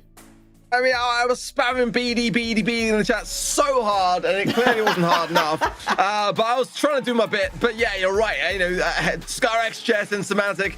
You know, who knows? Maybe see Pedro thrown in the mix as well, but I don't think so today. I think it's going to be a tough one. I mean, yes, BD are very clued up now in terms of their last matchup and have got a bit of time under their thumbs. But to lose that final stage, that's a tough loss. That's a tough loss. Yeah, it really is. And it's a tough nut to swallow as well, just due to the fact that they were ahead, and so were Na'Vi, but they've got that comeback factor once again. But I don't think it's going to change their mindset too much. A very experienced team here. They really know what needs to be done. They've done it before, haven't they? They did defeat SK last time round, I believe. So, there's no reason why we can't do it again. It just depends on how different this SK is going to be compared to last Wednesday. And we're going to be kicking things off with Pit Stop. Then it'll be Ring of Fire, Nuts and Bolts, Dry Season, and then Gem 4. And I'm sure SK are going to be pretty happy with Nuts and Bolts being the third map. But looking at the picks, though, the Brock and the Leon is going to be banned, as well as the Ash and the Stu. And it was funny, you were making a valid point before there, where you were saying, yeah, we don't really see Leon banned that much. There we go. We've seen SK listening to your words of wisdom. Yeah, and I think it really is an underrated ban. I mean, we see it played so much, especially with this rotation. I think that SK have been quite smart. They've kind of looked into what's to come and thought ahead as to how they're going to try to give themselves that advantage. And I think Leon's a great ban here. Brock as well. Again, we've pretty much seen that pretty consistently for the majority of today. And, Ash, I think these are all really, really good bans for me. But you're absolutely right, Lethal. The last matchup we saw was SK versus Blood Diamond. It's 3-1 in favor of Blood Diamond. So SK taking that loss, and pretty big one for them to lose. So what kind of SK is it going to be today? That's the question. Is it going to be a 3-2 SK? Is it going to be a 3-1 or a 3-0 SK? Or are they going to take another loss? This is the big question. It's been a little bit less consistent this season compared to last, whereas the Clash have really taken that consistent approach with a big old fat 9-0 under their belts. SK got the 5-2, so they do want to gain a win here, but they've got to look past the last result in that respect as well. And it's weird we're saying, SK with their consistency. They're known for their high-level consistency, so we shouldn't really be talking about it. But I'm always wrong. Are you guys wrong? We'll find out. Hashtag ESL Mobile on Twitter. Let us know how you think this match is going to pan out for SK. If they're going to lose again to Blood Diamond, or they will defeat them and maybe win their next match and maybe help themselves towards the qualification spot for the ESL Mobile Challenge Finals. Please let us know, because, we try our best, but sometimes we are wrong with our predictions, aren't we, Art? But, it's all right. First step is admitting it, so it's okay. But, we'll have to see how things pan out here. I do feel for SK, surely they'll be able to rectify things. Are they hiding stuff like Clash do? Have they just been playing standard Brawl Stars the entire time? And but they can't really do it too much now, because they've seen a lot of these teams creeping up, and they still got a couple matches to play, but again, there's still scary stuff, especially likes of Blood Diamond and Reply Totem straight off this matchup. Well, Pit Stop up first, and I think you've got to have that kind of comp. We saw a little bit of that earlier today with Clash, didn't we? And they brought out the Darryls, the Balls, and the big tankier options. But I mean, I still stand by my Stu, my loyal and a good safe pair of hands with them, Stu and Edgar. But I think SK, they really understand the power of Edgar, so I think safe to say they're going to bring that one out. Yeah, they should have banned it, but they didn't though. The Stu was banned though by Blood Diamond. Yeah, you're right. So yeah, that's a shame. That is a shame. But I mean, in that event, you got to bring out the Rico then and combine with the Edgar. I think that's a pretty good decent ban in fairness. But Ems, I think is still going to have a good place here. We saw a little bit of the kind of Barley coming out for Reply Totem, and also the Dynamite for Reply Totem. That's actually for Clash, actually. I don't think we'll see Dynamite. That's a bit of a Clash special for me right there, but definitely some options regardless. Spike is available here as well, and we've seen a bit of that being banned today, so some good potential for defense should the tankier brawlers come out to play. Yeah, Clash make Dynamite work really well, don't they? We've seen Na'Vi give it a little bit of a bash or two, didn't we, earlier on in their matchup? And they did, but I just don't feel like it was effective as how Clash do it. When you give Clash a brawler, they just put it in a full effect, and they get a lot more value because they put a lot more practice into it. And some people try to copy and paste and see if they can mimic what they do, but sometimes it just don't work like that at all. As Skyrex has already taking down one member. All 3 members are on the save fit. Is there going to be a chance where I'm going to give Ark no room to even talk this game? We're going to find out shortly, but it does seem like they have been taken down as Blackski's still doing work, and I'm going to make sure that Ark doesn't get any word in here in this matchup, as already game goes in hand to SK. Nice one. Nice one. What can you say about that? It's a hard thing to shut me up. So you done well, Lethal. You done well. I mean, as soon as Skyrex managed to get through the spike at the beginning, I thought that was a pretty solid sign. But to carry on the aggression here of this defense, because you got a spike there with the pin cushion gadget as well, and you got a lot of abilities to be able to defend that with that kind of comp. Rico and the spike is what you kind of want on defense. And I was saying just before going in, the tankier brawlers, should they come out, you want to have a spike there to handle it. So I kind of feel like Blood Diamond should have done a bit better. I mean, especially when they went down after trying to defend it. Yes, the ammo is going to come into play, having less of that on the respawn side of things now since the big patch of this year. But I don't know. I felt like that was a pretty much a good comp for defense. I did worry when we saw the Edgar go on the offense that I knew it was going to be a bit of a gnarly one on the other side of things as a 3 versus 2. But yeah, I mean, it's an aggressive start from SK. It's not the first time we've seen this kind of matchup either, really, has it? Because we've seen something similar before. It's literally happened in every game, didn't it? And the real question is going to be now, will I give Ark a chance to speak in this second game? We'll find out. And yeah, we can see exactly what things are going to pan out. The ball coming down in the left lane, both balls actually, as Javi and Jetson just decide to go, okay, we're just going to leave you guys to it and just go straight for your save. That's going to be fine. But Skyrix, the ball guy, is the only one. Actually, does take down Ali here, which will give him a lot of breathing room. And Skyrix is still able to stay alive. The safe has already been taken down almost by Blood Diamond. Only 22% left as they're just trying to finish the job, and still a little bit more left remaining. And will they even get to tickle more in order to clean it up? Yes, they do. And that is right. I don't give Ark a chance to speak in this entire series. That is definitely an achievement in itself. The chat is praising you for your good work there, Lethal. Sorry, mate. I didn't expect it to happen a second time round. That was just... No, you can have the next set. You can have the entirety of it. It's fine. In all honesty, though, there's not many teams out there which would be confident enough to leave a BB there to defend. But if you're going to leave someone on a BB to defend, you want that guy to be Skyrex. My word.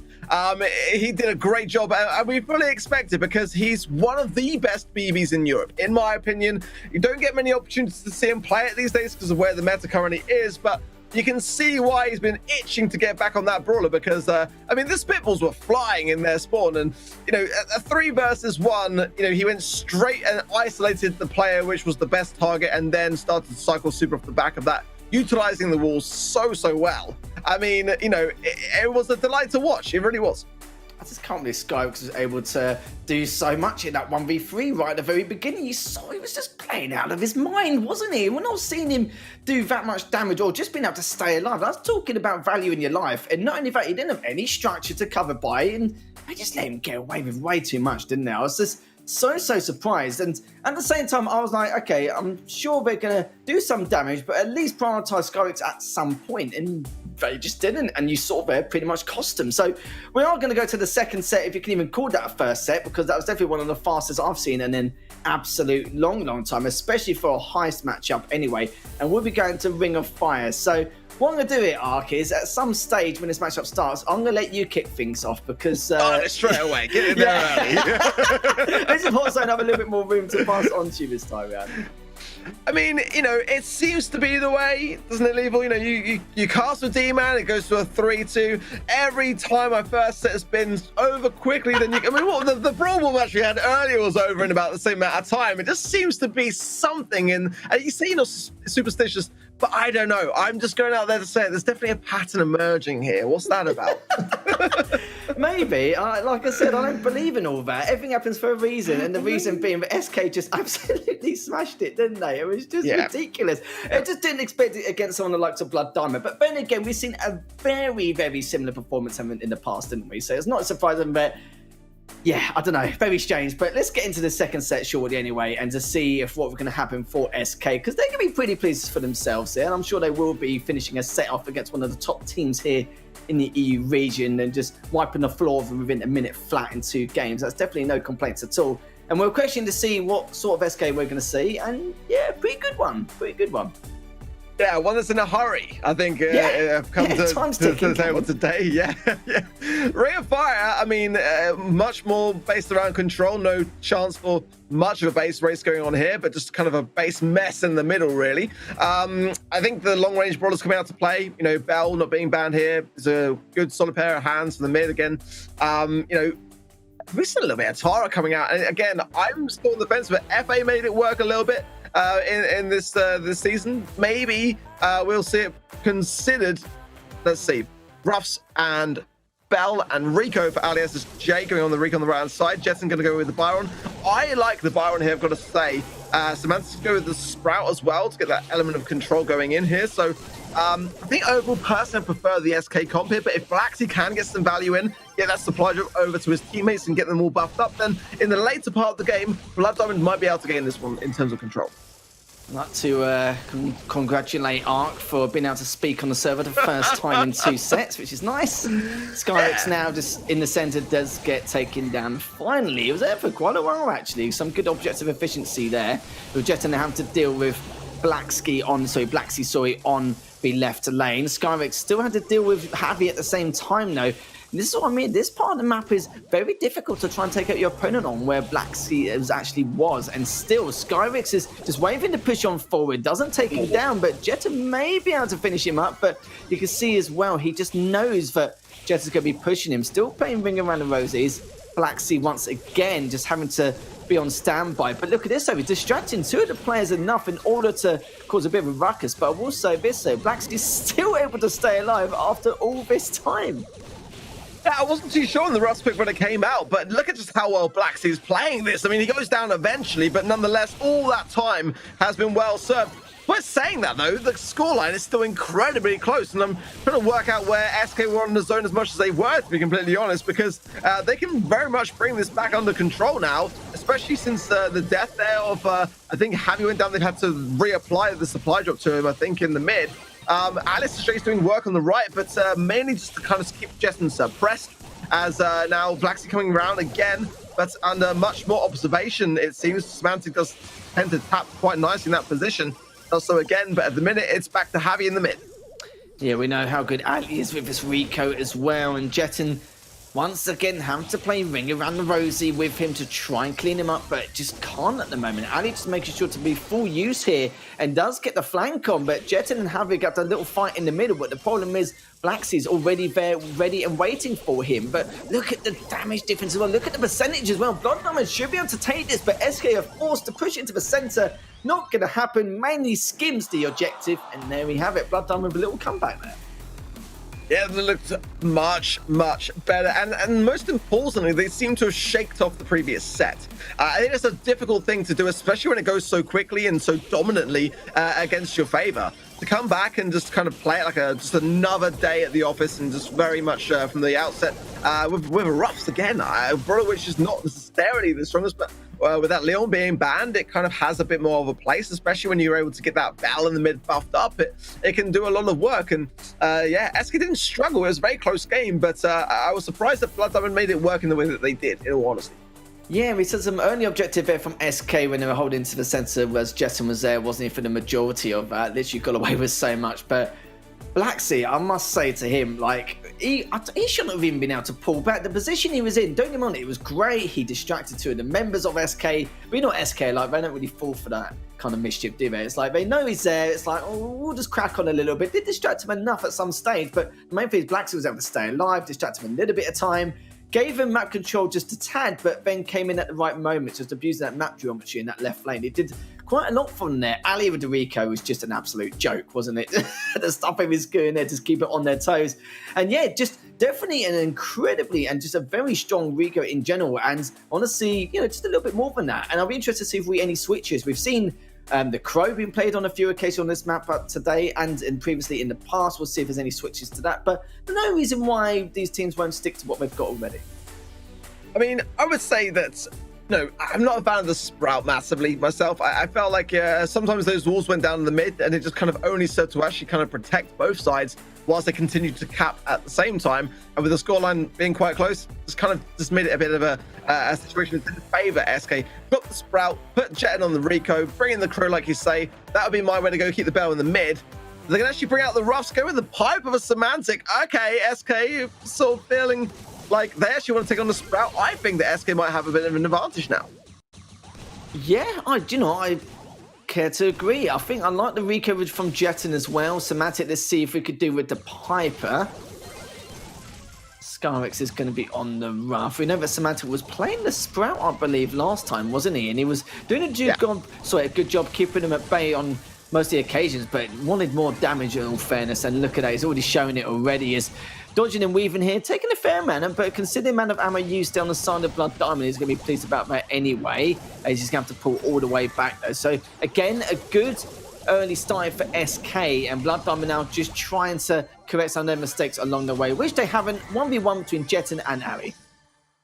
Well, I like the fact that, it was Skyrex that used the opportunity to get the aggression there and the buff over to Semantic on the respawn. So now Semantic coming with even more ability to control this mid as he's just sort of weaving in and out of it, capping every now and again. And yeah, Skyrex trying to get another supply drop in. Those snipe shots, though, if they connect, and Semantics tend to, are going to be potentially something that could get the takedowns faster. But having said that, at the moment, it's Blood Diamond now with the mid control and SK back in the spawn, and they need to ideally get out of this position and pretty fast because the scoreline is closing and now gaining in favor of Blood Diamond. Certainly is. Harry just holding that objective like an absolute trooper.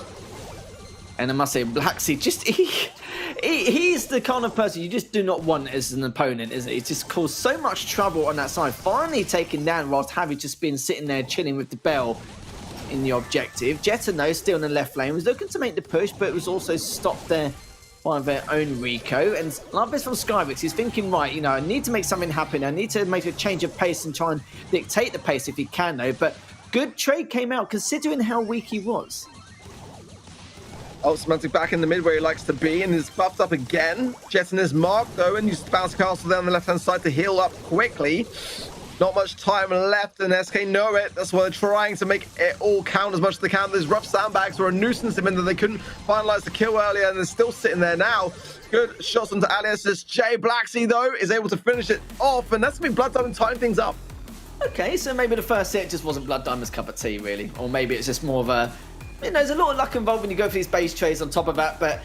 yeah, they're okay. Okay, so Blood Diamond looks like they're coming out swinging once again in this second set compared to what we saw in the first set. We barely even saw what we would be seeing any players, did we really, in that first set, apart from Skyrex coming out absolutely slamming his way through that 1v3 earlier on here. But good response from Blood Diamond, and the good thing is the fact that they stopped any kind of adaptation working for SK. I still think what SK did in terms of the brawler comp, I think the Rico was definitely the right change as well, and switching out from the Sprout, but still though, just couldn't put it into effect. Blood Diamond 20 takedowns, 146,000 damage, looking very strong, I must say, heading into this third set, which I believe is going to be, I think it's nuts and bolts, I believe. So, something for SK which they will like a lot. Yeah, and, I think Blood Diamond off the back of that last set, though, I've got to say, will be feeling much better in the sense that, it was a base race going on in the first game, so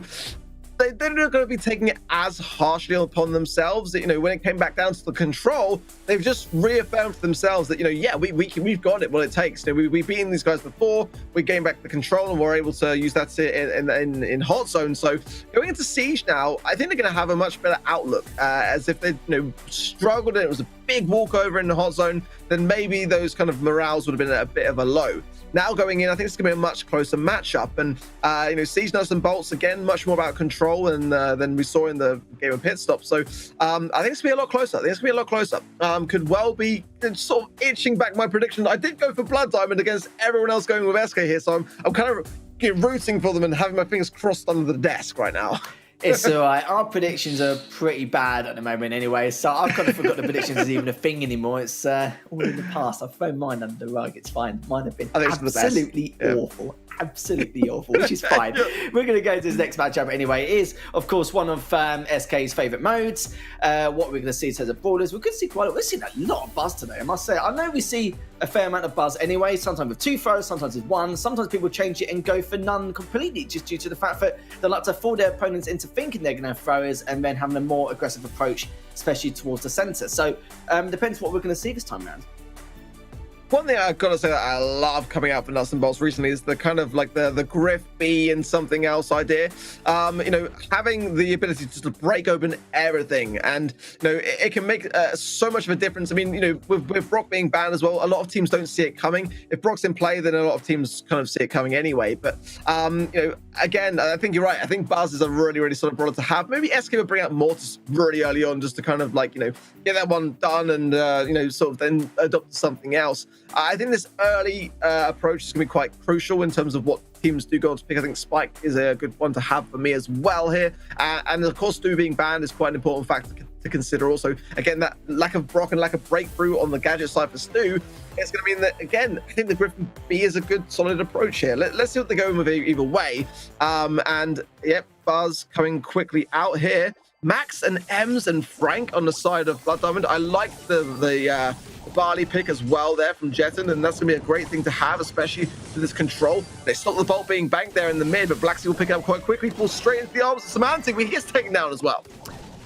Yeah, double thrower Buzz back into effect once again. Ali having to get away with his life with the max, which he will with the movement. Javi there just in the left lane, but Jetton's having absolutely none of that. He's thrown a few bits and pieces just to try and do as much damage as he can. He's actually done quite a lot to Javi, actually, considering the position he's in. But let's be real here, with the Frank, you can't really do anything, can you? He's not going to be having a good time unless he gets in range, but just can't find what he's after at the moment here. Jetton looking very good already, taking down Blacksea.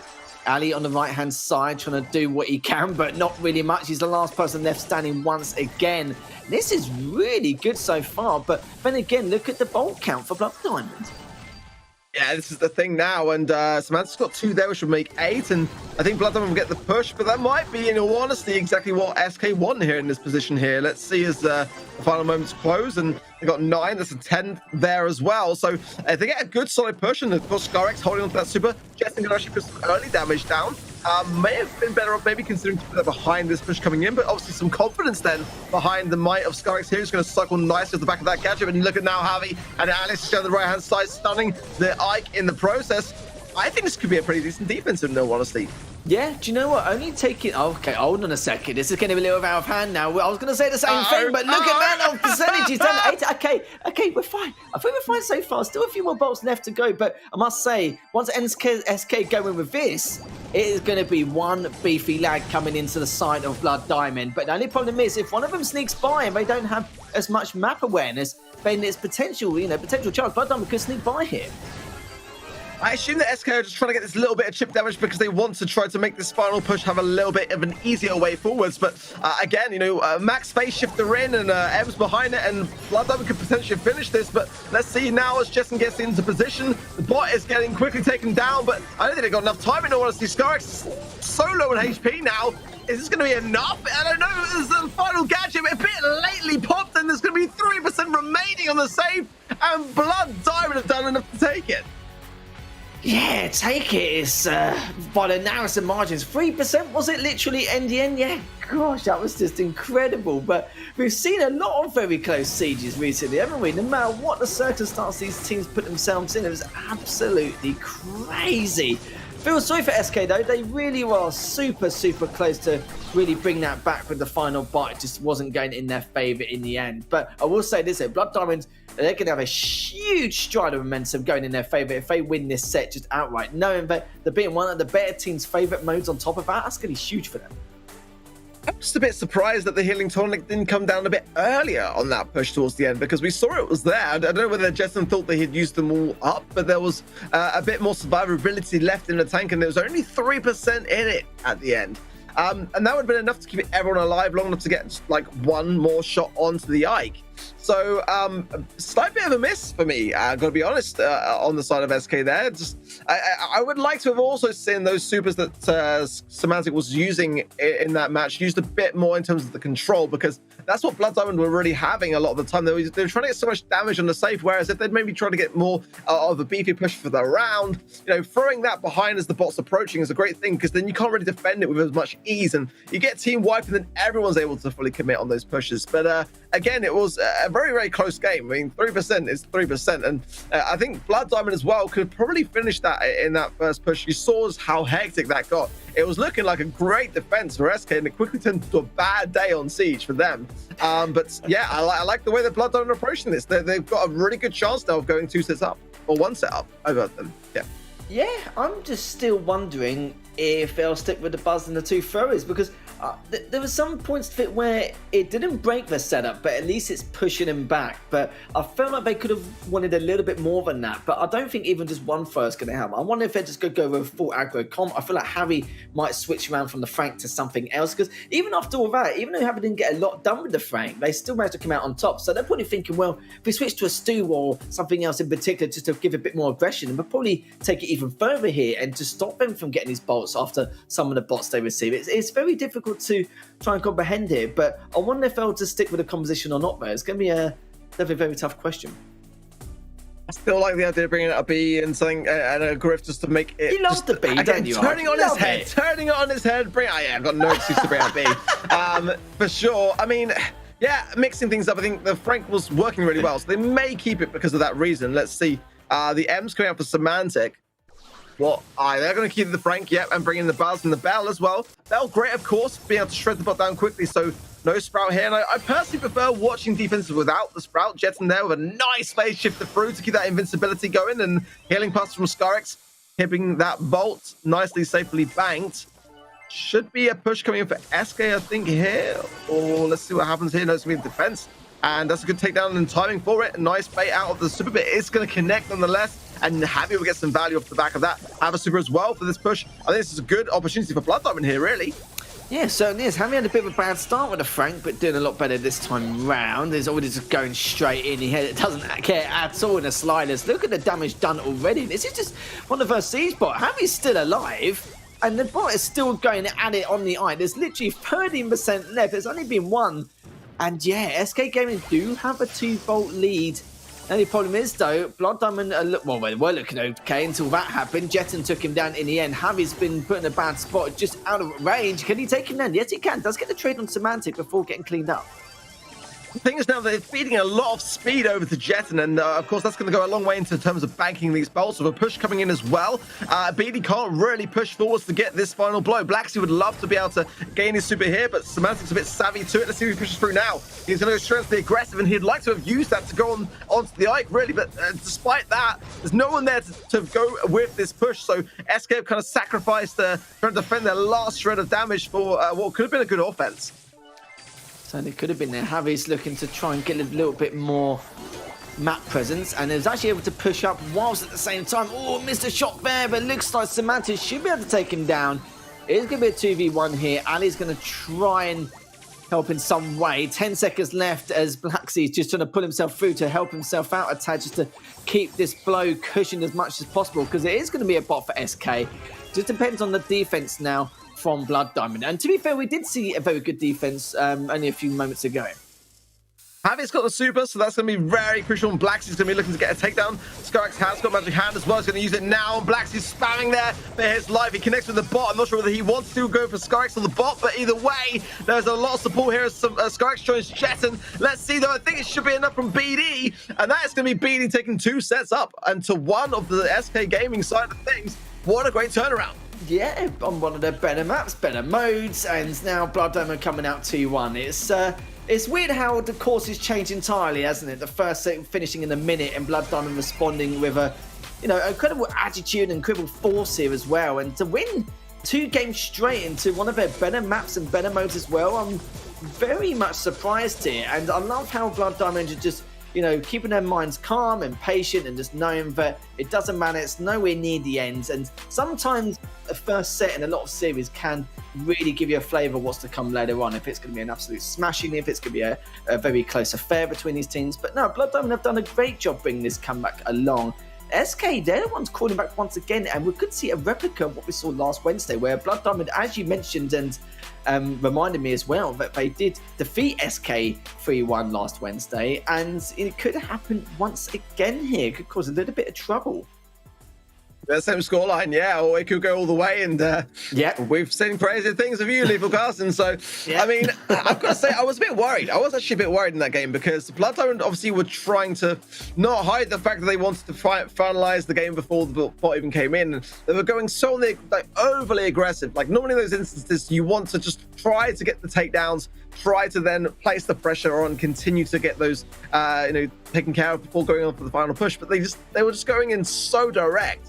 And SK were able to utilize so much of the back of that with continuations of supers, and you saw how much speed was around the map the majority of the time because of how much they were feeding the max. And fortunately, though, when the bot came in, I saw the Frank super to hand, so I knew that they more or less were be able to have a bit of an advantage in that respect. But it could have gone another way. Normally, SK would punish those actions as well. But again, they do perform arguably better when they're behind than when they're in front. So now they are behind. Let's see whether that holds true.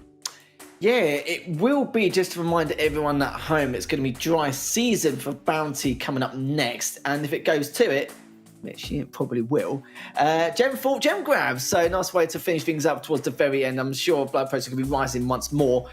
And yeah, it's just strange, isn't it? SK performing. I don't think it's really just how SK performing, but Blood Diamond are just very solid, aren't they? Just overall in terms of their performance in this season. Yeah, I think they got a little bit unlucky earlier today, to be honest, against FA. For me, I think they're fully capable. And again, I swipe them down my predictions. I think that they are really performing at a very high rate. And I think they got a bit unlucky as well in the pit stop game. I think those base races are a risky thing, and they obviously committed to the idea and it didn't kind of work out. But now, looking to be in much better control of things. Going into dry season, this is their chance to tie things up. They've got to be very careful, though. This is a game where the SK play very well. Yeah, the problem is I suppose with any bounty map, really, it can be very 50-50, can it? It's not just mechanics, but if something doesn't go your way, only by a smallest mistake or error in any way, but it just causes a massive ruckus, doesn't it, overall? And it's annoying because a lot of players don't really get free roam, especially with any players with great movement or any kind of individual talent. It's a struggle for them to really work their magic, doesn't it? There's a lot of aim skill here across the board you really do require, and just having to have a lot of patience and discipline, which the odd player or two don't really have that in their arsenal, do they? So we'll have to see how they get on for dry season. But you're right, though, it's a good valid point you made. Dry season, SK are very good at, but they're also very good at last map, and it makes you wonder really, how many more favourite maps do they need in order to try and topple Blood Diamond? We'll have to wait and see, but I'm sure if everyone out there still spamming BD, then obviously definitely feeling the energy coming in, because they're looking very good so far, 2-1 in this series. If you're just joining us, and don't worry, we do have SK versus Reply Time to finish off the night straight after this, so it will be a double dosage of SK, not like you can't get enough already. As now we're going to go into the full set here, and we're going to see if Blood Diamond do close this out 3-1, or if SK closes out to a fifth set going on to Gen 4. We'll find out soon, as we're going to see the Barr coming out, and we're seeing both ticks on either side as well, which makes perfect sense. Also, and we do have the Sprout as well. Oh, okay, an interesting pick, which you do enjoy, Ark. Yeah, I do like it. Do you know what, though? I'm not sure about it here, but, I mean, the saving grace is the Sprout, and ultimately there'll be some value there for Scarix to obtain off the back of that photosynthesis star power, which is that additional shield there you see on top of Ali SSJ. So that B can counter that pretty nicely in all fairness, but I prefer the Bell here, I've got to say. The Byron, though, is a solid pick as well. I think SK making it work very nicely here. There's a nice combination of slowdown there between Scarix and Semantic, nicely taking care of that left-hand side, and that's going to give a lead to SK. But the blue star is with BD, so just the one takedown will give them the lead. Certainly does, but any lead is a lead, isn't it, for SK? Just sitting there, just giving map control to Blood Diamond, but in all fairness, there's no reason why they shouldn't push up here, even to add a little bit of pressure for later on, but there's still a minute left standing, so they've got plenty of time to try and be a little bit of a pain, but at least got to be careful here. He's still taking a fair amount of damage with the Sprout on that left lane, but realises that, so he's looking to try and see if he can throw something just to put a spanner in the works against Jettin and Skyrix. Harry, again, just pushing to the centre. Not hitting his shots yet, but he's been put in quite a difficult task here. Skyrix and Jettin's strafe pattern hasn't really been standard for Harry to be able to hit perfectly. It's been very tough for him. Finally gets some damage onto Jetton, but even now, though, he's already behind the structure. As Semantic does a great job himself in that right lane, just keeping them at bay with that Byron. I think that was a great opportunity to get Jetton taken down because Alice was pushing through it, and Jahavi there as well was with them all the way. But as soon as the tick came in, it forced them all back. So with 10 seconds remaining, can Blooddiamond get a single kill here on take down Alice? She's slow massively. So Jetton again in a vulnerable position. There's going to be potential here. Alice's J super low, and no one even went down.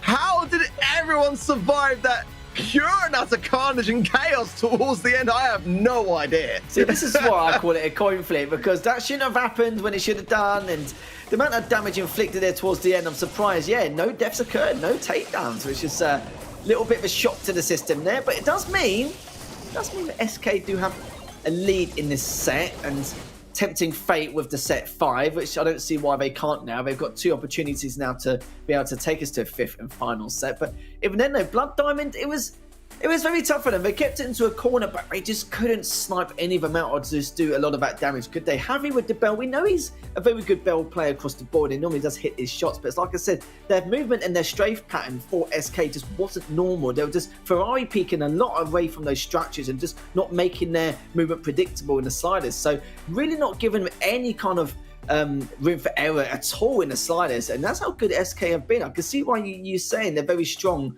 on this map in particular. Yeah, and they might completely switch this up as well. I've seen them kind of bring out Poco, which I believe is not banned here as well, and go in with some tanks, some Primo, which Semantic has no excuse to never bring out the Primo. He just loves to bring it in and just go straight onto the aggressive into the spawn. And yeah, Brock Leon was the balance for SK, and then Ashen's still in the balance for Blood Diamond. But yeah, Byron here can work wonders. I feel like it was quite hard to tell in that game because it's such a passive one. I didn't think like the Sprout was the... Maybe it's just the fact that Alice was maybe missing some shots. It's a hard thing to do when you're kind of going on that side lane against the tick, but I felt like there's a couple of moments there which Blood Diamond may have been able to capitalize on better than they did. I'm not sold on the B, I'll be honest, but hey, I mean, you know, SK didn't necessarily miss any of the mark in that game. They didn't go down, so maybe it was doing more than I gave it credit for. Again, he's quite good against the Sprout, so but you know, the key factors here is that the Leon's banned, the Brock is banned, the Stu is banned. I mean, those 3 brawlers would have been great options to have in this map. Leon especially, because when you're on that back spawn, which is actually kind of a position of power, if there's a Leon, then you're always on high alert, high guard, and there's a good chance of a takedown to happen here or there. So Brock as well to get rid of these covers, and Stu rather to do exactly the same thing, break away the covers, and that's why I guess SK are going with the B idea, because they can utilize a lot of that honey molasses behind the wall. But again, that can be taken down very easily by a tick or a Sprout. So I don't know. I think they've got to change some things up for this next game. It was far too passive in the last one. Ruff's coming out with Blood Diamond, so they're looking to try to beef everyone up off the back of that promotion star power, which I assume is being run by Alice G. But he could also, yeah, he's going to go for air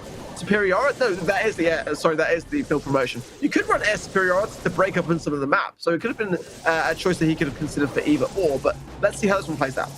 Yeah, let's have a look. Let's have a bit of a wander here, Arc, into the map and see if they can do a little bit more here. SK just forever with the lead in this set, I kind of feel like, but I might have jinxed it there, but it doesn't matter. Javi's still looking to push into the center. Black Sea just trying to throw a few bits and pieces at his opponents with the tick, but still though, not really a huge amount yet. They've actually done quite a lot of damage, and then this could be room for them to now make their mark. And yeah, they've taken that without hesitation at all. Jetton's taken a huge amount of damage in the bottom side there. Finally, a takedown's been done, but after all that, it was Semantic who took it down. Oh no, and Harry gets taken down as well. Semantic just filling up the kill feed. Yeah, Semantic played exceptionally well there, popping in a nest egg there. Not sure whether he knew it was there or not, but either way, it's a pretty decent time. But Javi coming back in now, 2 consecutive taps and followed by Mark. But Alias is Jay here, way out of position. Not sure what the thought process was there, but the scoreline punishes it heavily. 11 stars and that blue star in favor of SK, and they do not seem to turn. I thought going into this game, the Blood Diamond had a much better approach, a much better comp, but it doesn't look like it as far as the scoreline's concerned.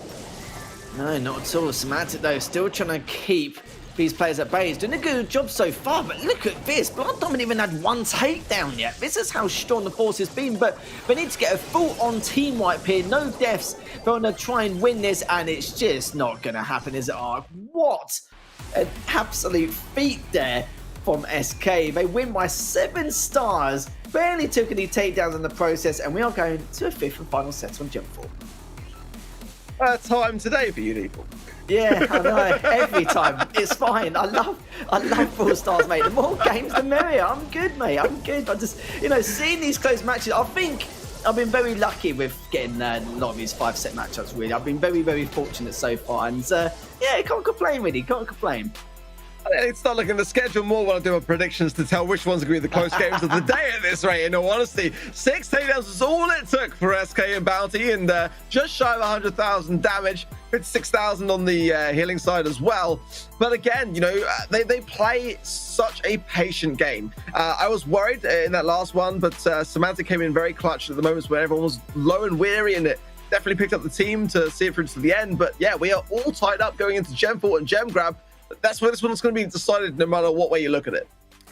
That is right. That is right indeed. And it's, Blood Diamond were in a great position at one stage and still just couldn't break SK still up. And it was strange because you saw SK they tanked so much damage, didn't they? And they were still able to get away with that. If it had just been a little bit more aggressive or just trying to dodge some of these shots, it could have been a completely different story. But in the end, they got themselves in a world of trouble with Samantha taking down 2 straight afterwards. But I can see why you were mentioning about Dry Season being one of SK's top maps to definitely take down some of their opponents on. A nice way to clean themselves into this series and keep themselves in it so far, because they do need to in order to keep themselves high up in the standings. Because the last thing they want is to show more weaknesses across the board and give more teams to think that there is a chance for them to be taken down at some stage, especially for that qualification spot, because of, well, obviously, more wins the merrier. But yeah, we'll have to see now with Gen 4. Now we'll see if SK now can secure this. But Blood Diamond have had quite a few chances now. They could have done something there, but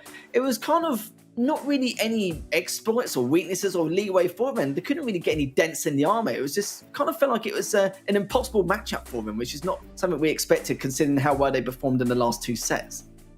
Yeah, but that being said as well, from memory, this was not a great map and mode for SK in the last time round. I remember Semantic was playing the PAM and was kind of very adamant to continue on with that brawler pick, and it wasn't working out, but they never changed away from it. So hopefully today they kind of look back at those plays and they've got something up their mind, up their sleeve. I still think that the PAM pick will be coming out here, but again, I don't think that SK did very well the last time I remember watching them play on this map and mode. So I would like to see something a bit different from them. Again, the bans will be very much the case, and I think Leon was available last time around when they did, so that being banned here is quite an important factor, I feel.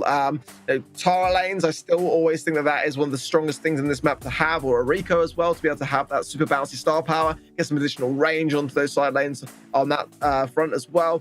Bells, great here. Max mids, I'm still not opposed to that. And we've seen some Gene every now and again here, and it can work out quite well. It's kind of taking a bit more of a backseat to allow the Max, and sometimes Pam mids still have a bit more of a role, but I still think a Gene in the corner with Magic Hand, you can't ignore it. That's the problem.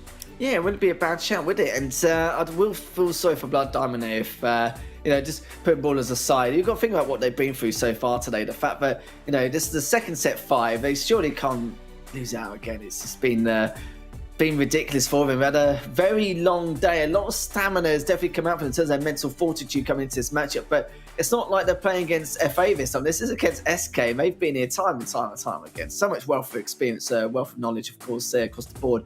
In terms of ballers, though, you could be right, though, with a lot of the matchups you were talking and you were saying, a little bit of range will definitely won't go and miss, of course. And we'll have to see what they can do here, because I do hear the bell is going to be ringing. We are going to be starting the game here and seeing exactly who's going to win this series outright. And it does look, oh, okay, a Rose and a Sprout and a Rico for SK, and a Bell, Rico, and an Amber for Blood Diamond. Okay, so apart from the Sprout, we're going to have to see exactly how we're going to try and make this work. And the Amber, of course, as well, with the left-hand side. Black Sea is just already just sitting there getting ready to do the damage, and only done quite a lot to Skywigs. Yeah, but look at the fact that Black Sea can just burn this stuff down. If he can keep continue to cycle this and they can start to make the gem deficit a little bit closer together, then having the Amber is going to go a long way for Blood Diamond. But at the moment, they're struggling to gain this control. Jetson doing a great job on the right-hand side for SK, and Semantic is getting very cozy in the mid as well. So, yeah, Sky coming in with the assassination attempt and gets that off nicely, but yeah, this Black Sea just burning it all down again. So the fact that SK got this great control at the moment and the gems to back it up as well is a very big factor. They lose that, then things could go pear-shaped.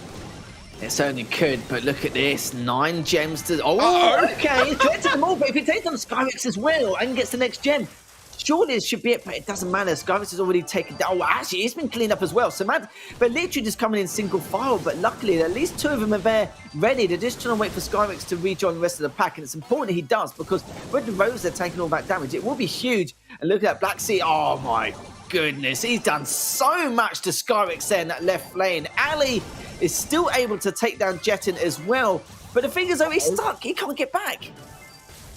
Great wall from Semantic, gotta give him credit for that one. Skyrex is marked up though, and use Black Sea again is just burning everything down. Exactly what I wanted to see from him. So playing it to perfection, but now things are progressing on. Semantic is a very important takedown. Skyrex on the left going in aggressive.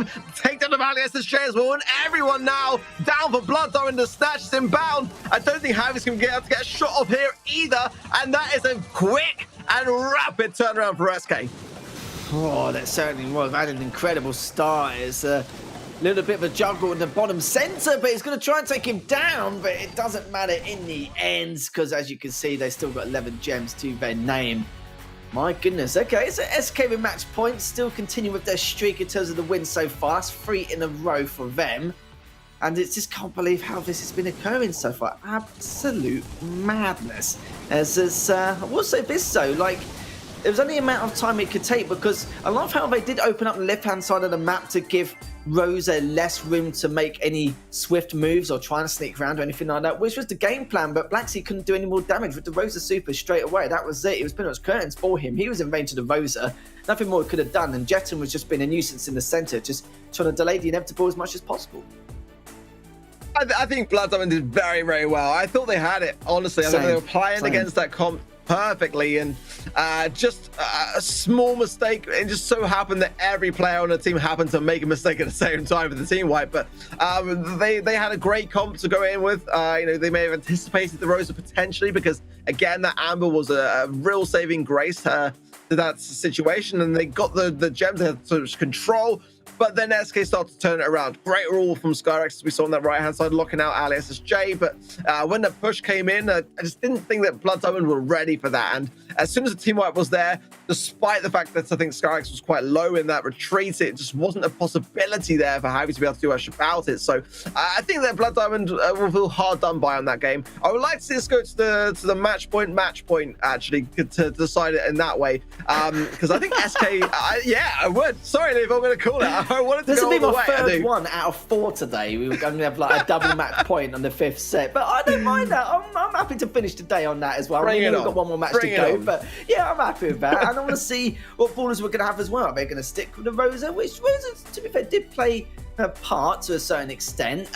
Something we do see the Pam as well, just literally ruling their lanes, depending on how well they're used to Pam and how aggressive they are. So we have seen that on the other occasion. So yeah, we will definitely have to see here. Just take a little bit of time before we go into the next game, because of course, very important for both these teams they just want to try and secure their qualification as soon as possible, so that at least they can rest, relax, and then just save what they need to for obviously the finals for the ESL MENA Challenge finals and the BSC finals as well. So makes a lot of sense really. It's a very important game for both these teams, and not only that though, I'm sure a lot of the other teams around that mid-table are going to be keeping a close eye on this matchup as well to see exactly how things will fare for the two of them. But if it does go to a match point for Blood Diamond, it wouldn't surprise me. I feel like Blood Diamond put up a very good fight. I think Black Sea's still coming in that left lane, being super aggressive and just coming in with no fear. It's an excellent way to really complement the Amber well. And we saw it on enough times, taking Skyrex off guard and having to put their full focus onto him because you don't know what shenanigans he's going to be up to afterwards. It's just absolutely crazy. But look forward to it though. I do want to see it to go to the final game. I'm sure everyone else does as well, and I'm sure BD's still going to be consistently spammed across the board. Yeah, no doubt about it. I mean, again, it's incredibly important, like you say, for the scoreline, because, with that loss to take account for from Blood Diamond earlier today against FA, they're now on a 5-3.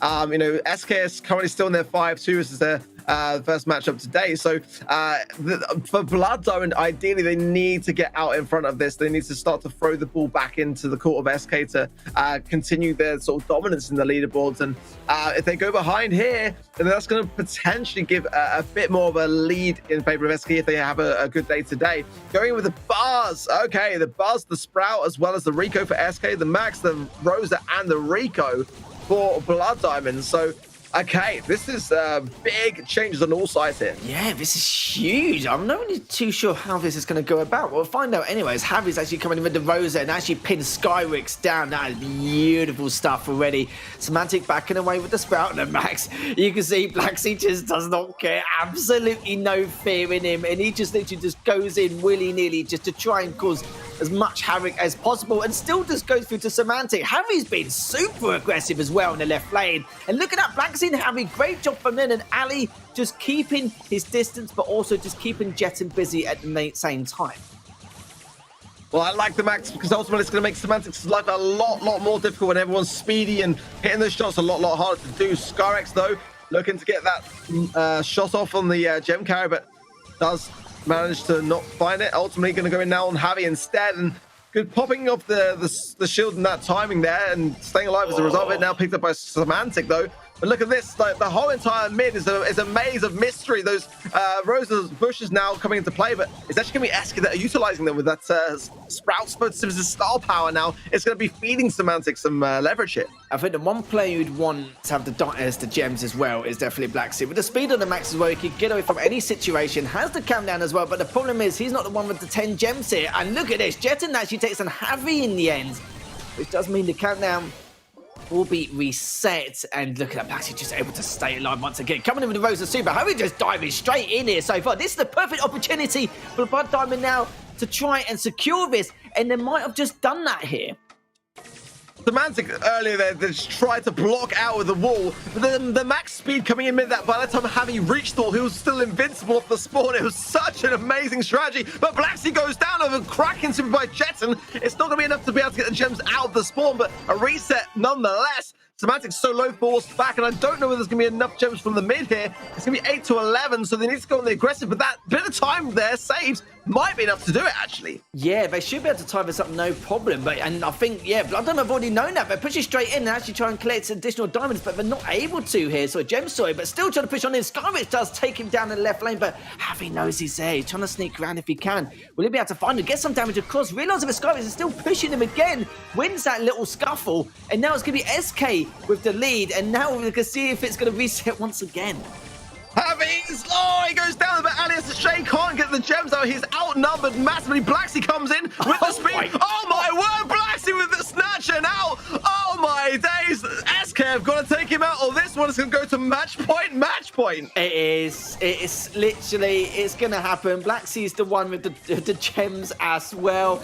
It seems like, will he be able to survive? He should be able to. Yeah, he's going to be peachy keen there in the corner, making sure to stay alive, and it is going to be double match point once again. Lovely. Blacksea, you sneaky thing. Oh my word. I thought that SK had that. When Javi went in there, I was worried. I've got to say it. He was being very, very aggressive on the left-hand side. There was the bus stun available, and when Alice went down as well, I almost didn't even spot Blacksea. He just runs through this. I didn't even see how he got out of that, to be completely honest. It was such a daring move, but one that I'm sure him and his teammates would be very thankful that he did. Yeah, I think he will be. So there was a lot of scuffles there in the centre. I don't know how to compute all of this. It was just absolutely crazy. But I will say this, some good trades back and forth from both teams. It was very, very difficult, but Blood Diamond had a super solid start. And two of the players, I believe, I think it was Javi and it was someone else from the top of my head, I can remember, it had extremely good teamwork, especially in the centre and left lane with the aggression, just taking SK out one after the other in single file, and Ali distracting in the right lane. He was just doing a phenomenal job, just holding a very peculiar setup here as they were collecting those gems along the way. And I said it before, Blacksy having the gems in his back pocket, he's the main man you want to, especially using the max just to give himself a little bit extra time for his teammates to respawn if he does die at any time. But he did perfectly well. So it does mean that Blood Diamond are really not making it easy for themselves. I feel sorry for them if they're going to lose 2 match point set 5s. Surely they'll be able to take this one. I don't know. It all really depends on these border picks because it's we've definitely seen a lot of changes so far this set. Yeah, it's going to come down to the comp, I feel, on this one. And again, it's a really hard one to call. The bus for SK was a good idea. I don't know whether it kind of did what they were hoping it would do. I mean, I think it was a good time for Blood Diamond to bring in the Rosa because of that same idea. So I would love to see a Tara here. I think it can work very well. I think the max has got to stay either way because, you know, which would maybe take away Tara being as effective. Because you ideally want everyone to be able to come together at somewhere with the max. So Tara likes to be able to do her thing on the side lane and kind of stay there and stay in a position of aggression. I think that SK got to drop the stew. The Sprout. I think that if especially Blood Diamond bring back in the max, it's going to be a really, really hard thing to continue to get those shots to land. So I think that Blood Diamond, if they continue with the same comp, could do very, very well, depending on what SK bring in. I think that they looked a lot better with it. So the question is, are they going to feel like SK read that same kind of conclusion, and therefore are SK going to try to counter it? And that's the kind of mind game that's really at stake now. I think that it could be a good time for both teams to drop Rosa and try to take each other by surprise. With how rapid the pace of this matchup has been, a thrower can be quite risky, isn't it? It makes sense with the Sprout as well. It can control the aggression to a certain extent, but only if you get it right and if you're in the right position at the time. And even then, it's very, very tough to call, I will say this. But yeah, something else to throw into the works will be definitely helpful in some way, because when SK could play a little bit more of an aggressive matchup than, of course, the likes of Blood Diamond are doing. Because, of course, with the Rosa and the Max, it's definitely going to work absolute runners as well as the Rico. But I'd be interested to see if they switch the Rosa out for something else with a little bit more range rather than just having a full-on brawler anyway. But let's have a look. We are going to see here, and I think I just saw a glimpse of an Amber. Yes, so we've got Amber, Max, and the Rico. Okay, coming from SK. We have the Mortis coming up from Black Sea, the Poco as well, and we still got the Rosa here for Blood Diamond.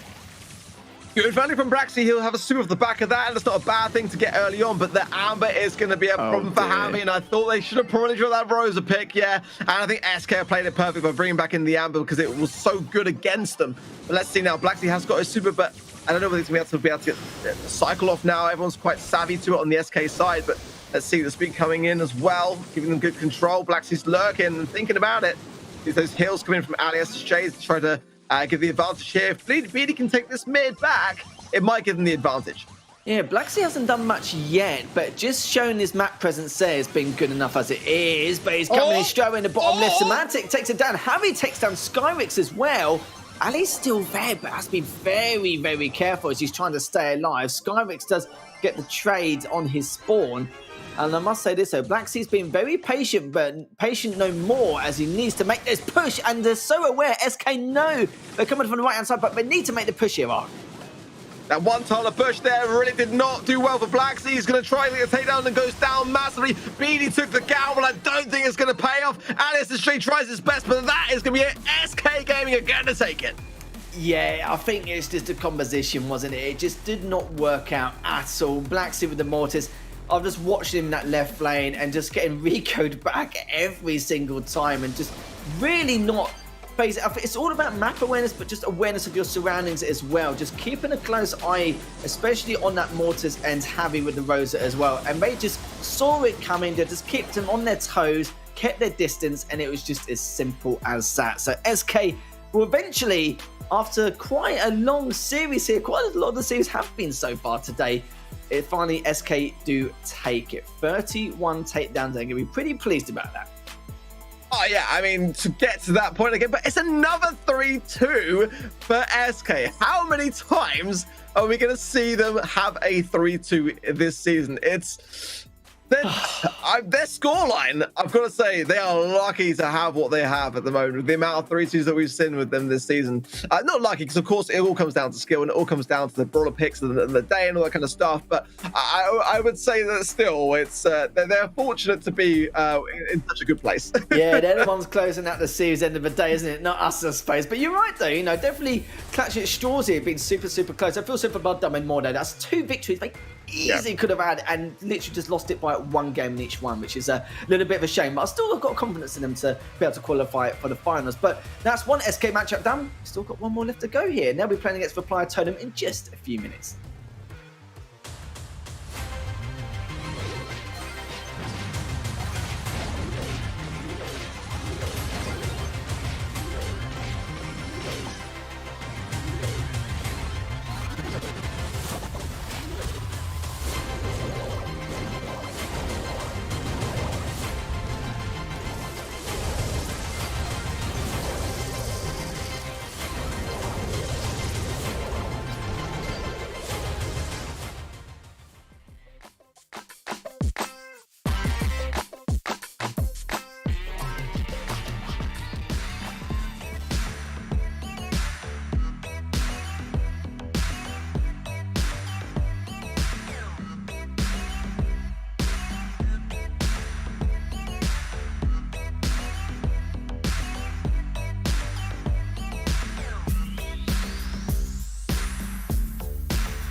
ESL Mobile Challenge is brought to you by DHL and Pay Safeguard.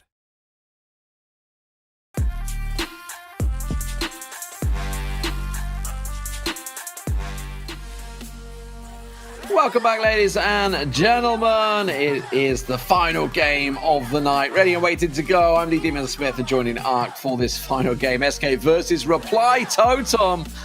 SK Gaming closing out a very close series, but getting the revenge over Blood Diamonds. Yeah, I mean, it came down to that final match. Super exciting to see it go down, and yeah, that's definitely got SK Gaming all shaken up, but now I think they're ready for this one. SS, of course, Scarx, Jet, and Semantic, and no Pedro today yet, so I don't think we're going to see him.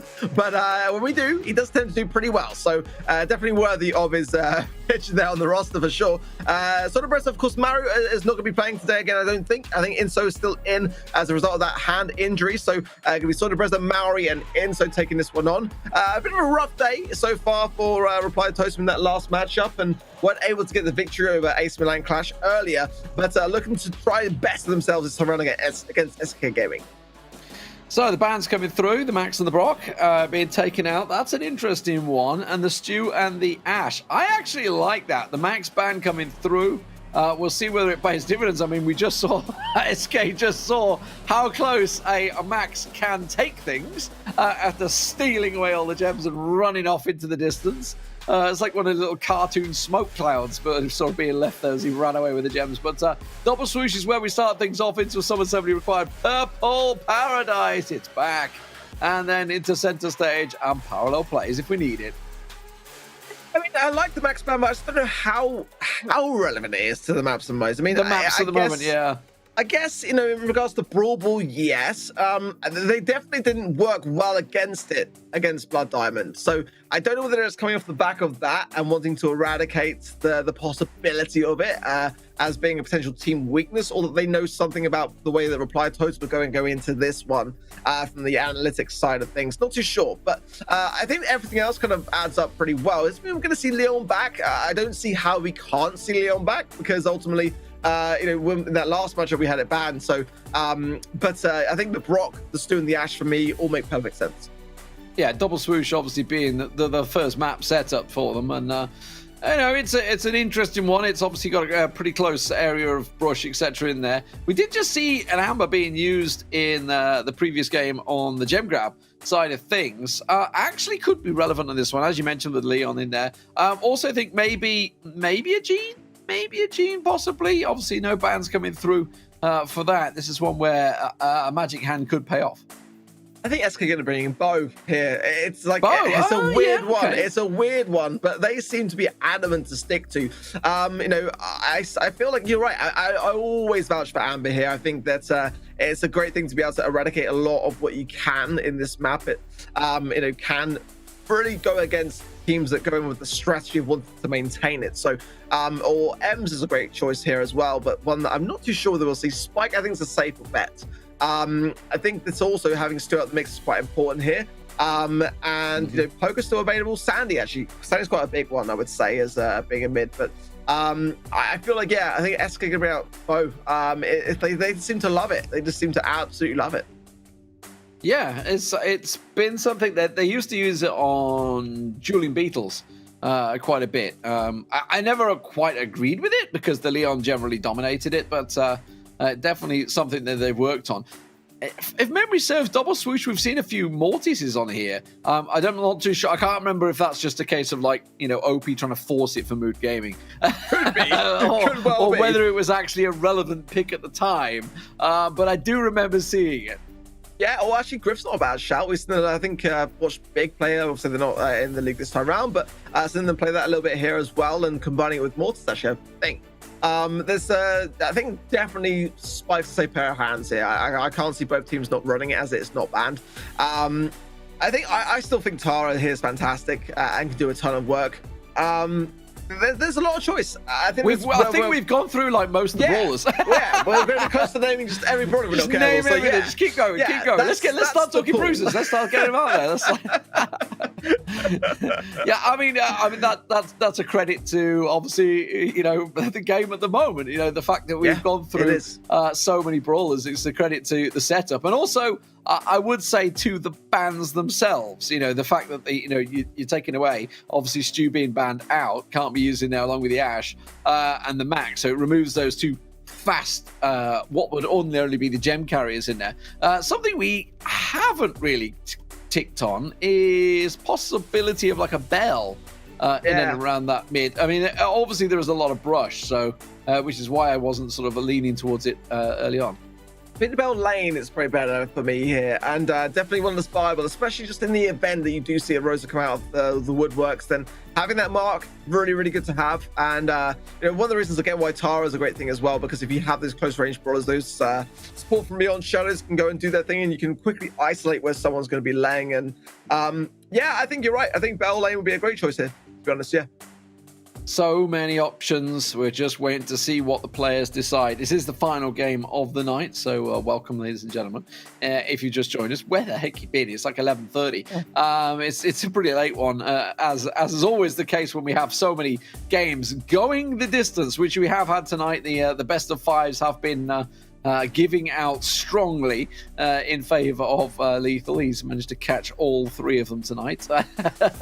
If you've just joined us, we've had some magnificent games like Na'Vi falling to Mood Gaming, picking up their first win of the ESL Mobile Challenge. Bad night for Na'Vi overall, actually, because Free Agents took down them and Blood Diamonds. So it has been a very interesting night in terms of where the teams relay, because now we see Free Agents tied up with Blood Diamonds, both on 5 and 4. SK Gaming seems to be stretching their position now because they're on 6 and 2, and if they win this one, they could be on 7 and 2. And Clash, of course, 9-0 for Clash at the moment, dominating the top of the table. Let's see if SK can help chase them down. It is going to be the double Genes in that mid. Yeah, dropping the boat then. I'm all for it. I think Gene here could work out really, really well, actually. And I think that's SK quite accomplished with it. So. Oh, it's Meg. I was like, Meg, yes. I was like, wait, it's Max. I was like, no, it's Meg. It's Meg. I always get confused because the yellow and red skin, it looks so similar. It's going to be a great thing to have here because ultimately it'll mean that Totem are trying to then enforce out SK from the mid, and that's, yeah, Mecha coming in now. So Semantic's going to mark it surely here, and if he does so, then it could be a quick takedown as well. Nest egg popped, and yeah, look at that. How quickly did Semantic take care of business on that left-hand side? Yeah, that's probably why we're not seeing it too often. Semantic absolutely taking care of business. Sorry, best again taken down. Maru trying to run away with this. Look at this, by the way. Did you notice? Maru is playing. So I hope the hand injury is not hurting him too much. But it's interesting to see him coming in here. We'll get taken down, but at the moment, 8 gems in the good, and that's a great pull coming in from Mari. Yeah, I was really surprised to see Mari there, got to be honest, and hopefully, yeah, his thumbs are okay for it. Oh, but Skyrex gets a cracking pull. The lamp blower almost saved Mari there, but Mari will come to pick these gems up. He's got to be able to get out with them. That's the problem. Sorry, Brett is on the left-hand side. Great timing to pop the mecha, by the way, because they're all going to go straight into his pocket. The question is, when that mecha goes down, is he going to be able to survive with so little DPS? Trying to hold on for the pull, and that's a great one coming out from Mari. Gets the pull onto the Gene, stops it coming through, and Reply Turn. I'm going to start off with a 1-0 lead. Fantastic work. Honestly, I think they timed it perfectly, and gotta say, interesting to see Meg here, and it worked out really, really well. And we have seen SK be a team which have kind of experimented more so than others with Meg. I wonder whether they might have liked the idea and might bring it out themselves going into the next game, because yeah, they've been pretty good at experimenting with it recently, but got to hand it to the Genes in that game. There's some great pulls on either side, and I think those gem carries are there to stay. Oh, I still think the Amber could have worked well on that left side, you know. I'm still on that sort of train, but we'll see. I'm a big Amber fan these days. Yeah, absolutely. But honestly, you know, both teams bringing in, obviously, we were expecting the Bells, we were expecting the Genes, so pretty much covered most of the stuff there. But do you really think that's just going to be the change? They're going to switch and pull and make themselves? I think they might do. I wouldn't be at all surprised if they do go to a bow at some point, just because they want to try to lock down some of the lane sides of the mines or something along those lines. But yeah, I mean, ultimately, if it's going to be something which is going to recur, and Reply Totem have got this in regards to like the scrims that they've done, and they've kind of utilized it a lot, then it could be a good way to counter it. I mean, I like what you're saying about the Amber, and Amber's kind of one of those brawlers which is quite deceiving in terms of the range. It always looks like it's short, and it's actually incredibly long, so it could be the very thing to keep the Meg at bay. They might swap over to that to try to then take Reply Totem off guard, and even if they do swap away from the Meg, it's still a great thing to have. It's a great brawler to be able to open up the map, and with the Brock's out of the way, there's not going to be any massive cover changes except for like maybe a Gene Magic hand pulling through the walls. So you want to have a little bit of an advantage, and if you can break open some of those bushes, then it can definitely help you get the upper hand at an earlier point in time. Well, we'll see what they come out with. Here we go. Game 2 on the way by Totem. Looking to try and take it early. It's the Byron and the Meg. Okay, so that's the change to go with. Meanwhile, though, total counter from Reply Totem coming in with the Sprout on the left channel. Up against that Bell on the right. Oh, Maru surviving with next to nothing, but he hangs on. I like the fact that, yeah, SK just saw that and thought, yeah, actually, yeah, we can see that working, but they've also kind of seemed to anticipate it slightly, because if these Sprout shots continue just to rain down here, Semantic is going to be suppressed, and he won't be able to get the mecha in the first place. So it's going to rely on a lot of these side lanes to put the pressure on, these takedowns to be able to make it that 3 versus 2, but Soldier Press coming in now, and Semantic finally has the mecha, so he can start to go on a bit of a tear. can do, but look at how quickly they've avoided him. Oh, and they've mitigated him so well. They were ready and waiting for it. They counter the strategy really well, but Semantic is going to get past, gets the swipe in, takes down Soyderbresser, and now it's a problem. That mech putting the damage down on the right-hand side. It's opened up for Jetton to get around the back, but he's still there to get the damage done. There's the gem carrier going down. Skyrus is going to push in and clean up. He'll be taking the 10 gems. There's the pull, and he's in and gone. Yeah, that was very clean by SK, you've got to admit. And yeah, Semantic is a nice swipe there. Pops the gadgets to keep some survivability towards the end as well. And that's a lot of work done. Jetton and Skyrax there just taking care of business towards the spawn side. And yeah, comfortable take countdown for SK. All square. Going the distance, maybe. Who knows? This is a game that could deliver with Mauro back in the team. I hope he's not playing under too much pain, or whether it's hopefully the swelling's gone down, but certainly delivering in the first game, rocking that bell. Yeah, fully want to reiterate the same thing as well. Oh, the double takedown from Jeff. Yeah, I didn't see that in the real time. Yeah.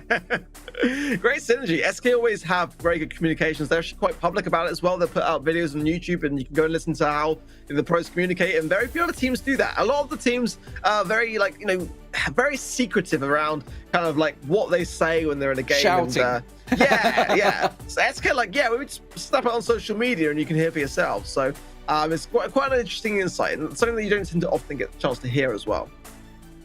Is anybody else other than Semantic talk? He's very good at talking. Yeah. He's never short of a conversation. You're right there. Yeah. I mean, I spoke to Skyrix recently. It's you know, these guys are really good at. Honestly, they're great with the media as well. These guys have been around for a while and going to be representing Europe very well in the World Championships. Let's hope. Let's see how they do here though, because Reply Totem we're going to be doing the same thing, and this is maybe their turn to stop the rot, as it were. Seeing the tables turning for the likes of Blood Diamonds and free agents, it puts a lot of pressure on Reply Totem to get a win here.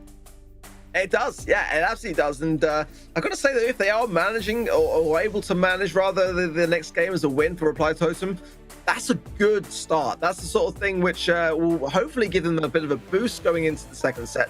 But again, it's danger because SK perform better when they're behind. So either way you look at it, it could be a lose-lose scenario for Reply Totem, but they're going to bring out the Crow. Again, they're quite aware of the fact that SK were going to continue playing the Mega. They want to take away the Sprout, which I think is a wise choice here. I really like this play from Soyderbresser, but he's got to make it count and obviously, you know, try not to feed Semantic wherever he can, because, you know, ultimately Semantic can't really do that much. He's got so little DPS. These are the most important times to get that lead, to get those gems, and to try to not feed them too early.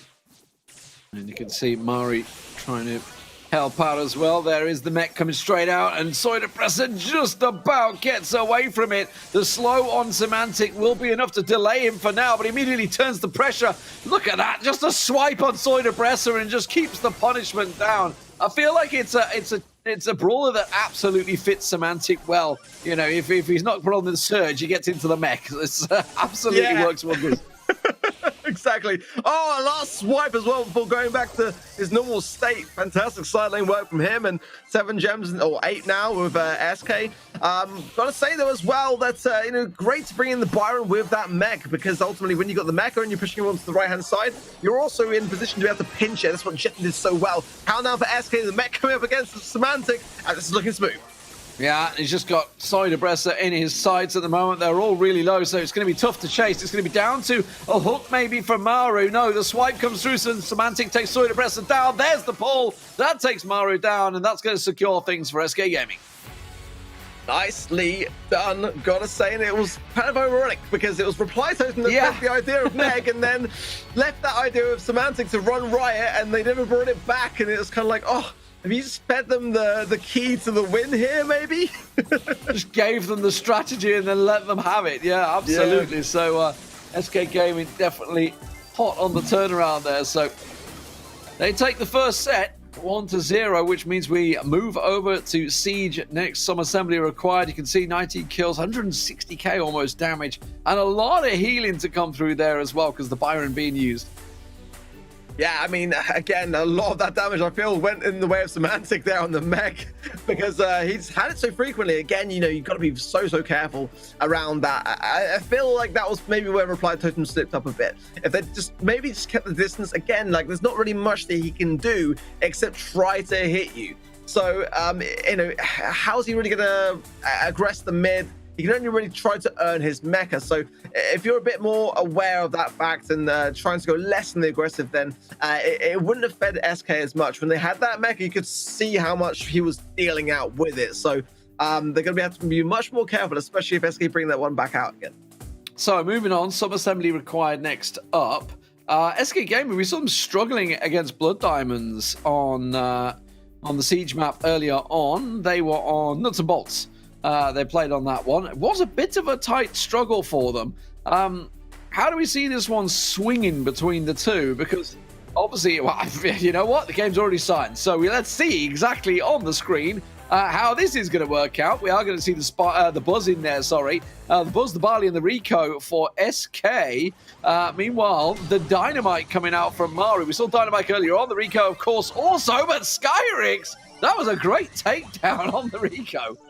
Yeah, it was. I don't know whether Jetson needed to pop that super bouncy there, the bouncy castle rather for the healing. He had time to heal there, so one less for him, but maybe he felt like the bolt was just a bit close over the line and wanted just to ensure its safety, keeping going into the pocket. But Dynamite for Reply Totem is something that they bring out a fair bit every now and again, mainly on like Hot Potato. It can work out very well, but SK do know how to go against it. So already, I just feel like they've got the better comp here and applying so much pressure. Look, they're trying to one push this. Yeah, that's a lot. 30%. So 70% damage in one push. They will get the respawns through. And the fact they're only up against a ball to piece, it's not going to be too bad to try and come back. Though, here we go. Sandstorm down. Skyrix finds Maru outside of that. He's also going to look towards Soda Bressa. But while that Sandstorm's down, it has managed to connect them 6 bolts in total. So it should be a decent-sized bot coming out for Reply here. Yeah, Bressa's doing a great job of cycling these sandstorms as well, and all the while SK is struggling to retake the mid and haven't got many bolts for the next round either, so they're going to have to realistically get it's a nice takedown from Skyrix on the left-hand side. There's the healing tonic coming out as well, and this bot getting shredded. Mary coming in over the top of it and not going for anything other than the bot until that moment in time against Skyrix. So that's going to make it a 3 versus 2, and SK are going to be falling behind quickly unless they can retake this mid. Yeah, losing out quickly in the battle there. Skyrix has got to get on towards Mari here, but you can see he's just being punished and kept at range. Jet in a bit of a duel with Maru. Skyrix comes in, but the stun goes down. He jumps across and switches targets. Catches Mari off guard. Jet in the end comes down with Maru, but again, the Sandstorm delivers, and he continues to bank the bolts. Yeah, and this could be a level 10 potentially here. Let's see whether the last one's got time to bank or not. It does reach 10. No, it stays at 9, so it's a bit of a saving grace, but still, SK got to get a good defense here, and it's a good way to start off. Sobra's still alive, though. I thought that was going to be a nice way to take it down, but can they get the damage that they need now? There's only one person alive for Reply Totem here as the defense starts to rain down. They need a bit. Got it! Mary comes in to save the day. Maru comes in, gets that Rico damage down, and Reply Totem take themselves the first game in the set. In a very tight battle. I gotta be honest, those Sandstorms did some serious work there. Yeah, Bressa really came in clutch because again, it's a tough thing. I think Dynamite as well works far better when you're trying to keep people in the spawn, and you saw there once the control was lost how much more that Brawler was able to thrive. But yeah, the Sandstorms provide that unpredictability, and a lot of the bolts off the back of that, you know, you can't really contest them. You kind of just have to sit and watch them get banked, and I think that Sandy Pick was smart. Absolutely fantastic turnaround now, SK Gaming. I think they might drop the Buzz here, it seems. I don't know. I mean, it did a lot of work. It did well. But the fact is, they were just losing the mid-fight. Whether it was simply the Buzz, whether it was the Barley. I mean, you got to kind of keep a Barley, right? Or switch over to a Spike. Spike wasn't banned, right? Yeah, Spike's available. Yep, 100%. Yeah, so I mean, 100%. Maybe not a Spike, maybe a Sprout more than a Spike. Or Lou. Didn't they lose Lou earlier? They did use Lou earlier. No. Yeah, it was Clash. Right? Clash brought Lou for the first one in a while. Yeah, but I still feel like the Griff B pick here can work wonders and just throw everything out of the water. You know, imagine going up against a Dynamite with no walls. You know, and you're the one breaking them. So I think that might show itself here. I think that if SK do that and, you know, I think that Reply to will keep the dynamite. They've always been stubborn to it. So every time I see them play it, they'll always continue to play it. I think that if you're SK here, Griffin B and maybe keep the Barley could be a solid shout. So you keep some of the walls on the right hand side, but then again, you could just get them all out of the way and eradicate the need of a thrower line anyway. Either way, you know, they've got to be bolder because they lost that control and then they suffered as a result. I think if you outrange the sand and you outrange and break open the walls of the throwers, you leave them nowhere to hide. Let's see what they come out with. Do they totally switch things around? No, they stick with the exact same comps. Both teams tell alike. It's a Barley also coming out for Soy de Bresta this time around. Well, double throw is quite a powerful thing for Reply Totem, and Skarx is going to have to get a lot of work done here with the buzz to be able to... Yeah, and that's a solid takedown. This is what I was worried about. Ultimately, double thrower can lead to some very fast takedowns. Jetson doing his best and his left on the side and doing wonderfully off the back of it. Mario's so low, but healing now. Let's see, 2 to 3 is going to be a Reply Totem push potentially coming in here. Oh, it's got the tie as well, so bear that in mind. This next one's going to be a big one. Yeah, and it's looking like it's going to be a Reply Totem, which would tie up the sets if they can make it count. Keeping that pressure on. Once you're in a position like this, you can really siege the SK down with that double thrower. Keep them in position. Skyrix tries to bounce his way in there. Will be able to get on towards Maru, so that's going to clear out the right-hand side channel. But Jetten has lost out to Maru, and now 14 seconds to go. It is 10 bolts all ready for Reply Totem. This is going to be a beefy bot.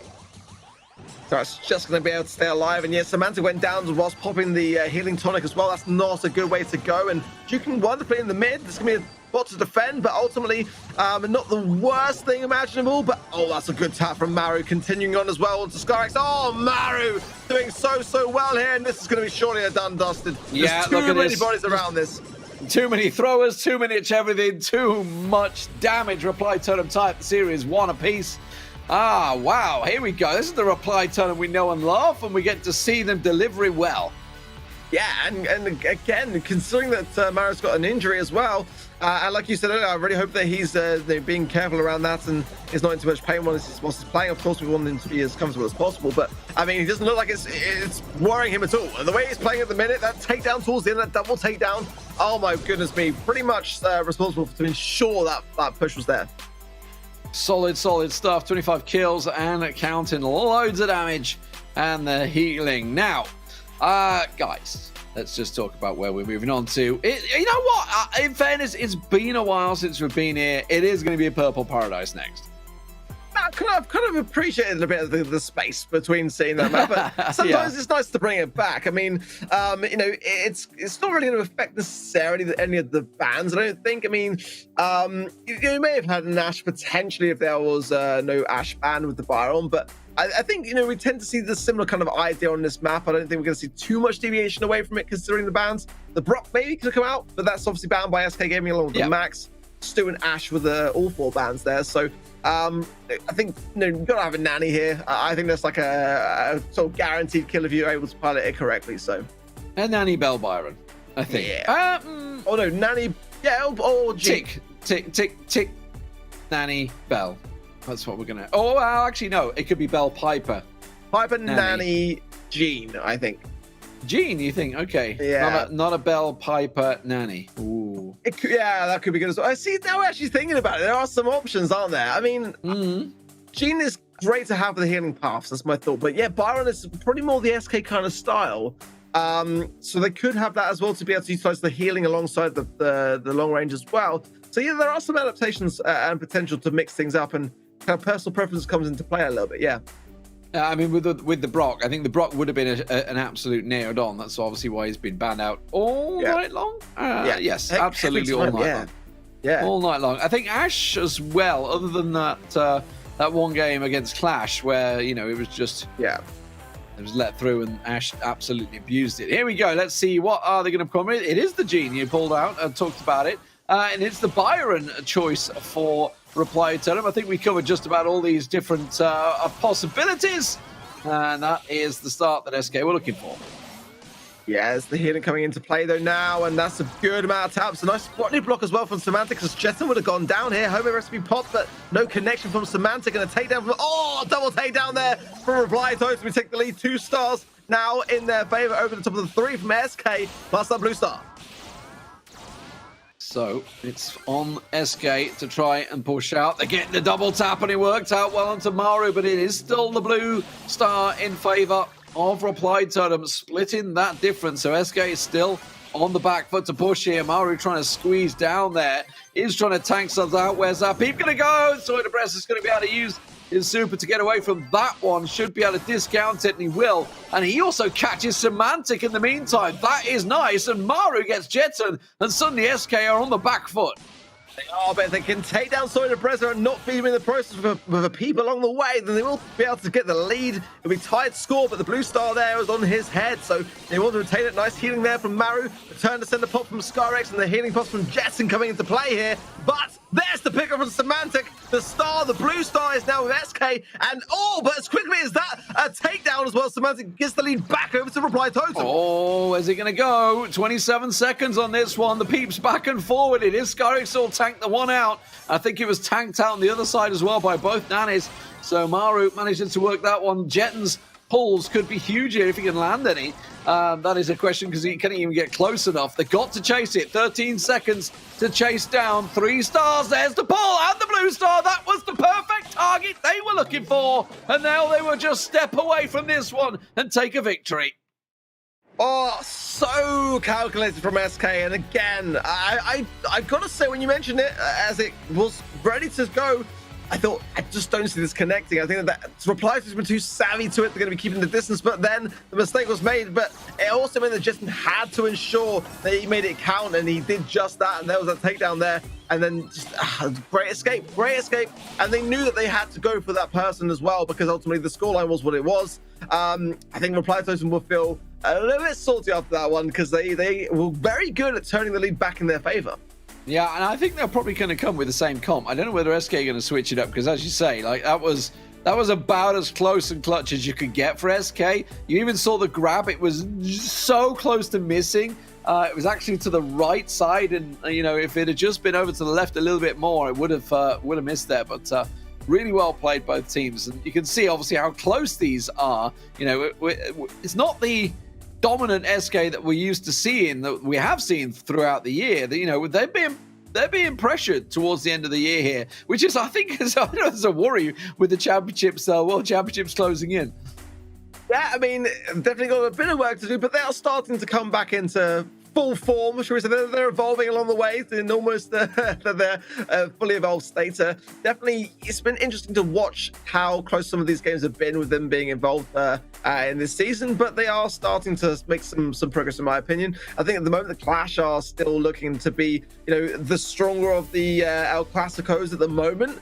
But nevertheless, there's still a month to go until World, so they've got plenty of time to be able to put in those extra scrimming sessions. I think as far as this was concerned, I think that Reply Totem now have got a bit of an issue in their hands. I think they kind of need to match the same idea. The Byron is a great thing to have, and it was providing a lot of value. But personally, I think a Gene just goes a little bit longer in terms of having everyone hunkered down on that Magic Puff star power. Oh, we'll they're going to double down. They're going to double down. They're going to stay with the same comps, both sides. And the blue star will be picked up by... it's the Byron for the bell, wasn't it? Switching around as Jetton does manage to get that blue star away, and that's another hit from SK as they build themselves a lead.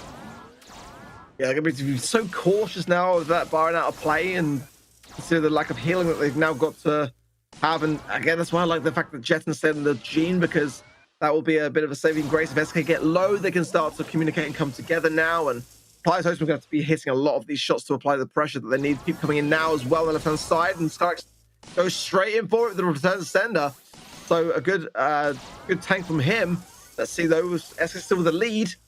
Reply Totem have got to get a takedown quickly here. Yeah, they need to catch something. You could see where they were doubling up on Skyrex, and Soydebress trying to move on the back of it. Good block from onto Jet now as they try and put the damage down, and a response immediately as well.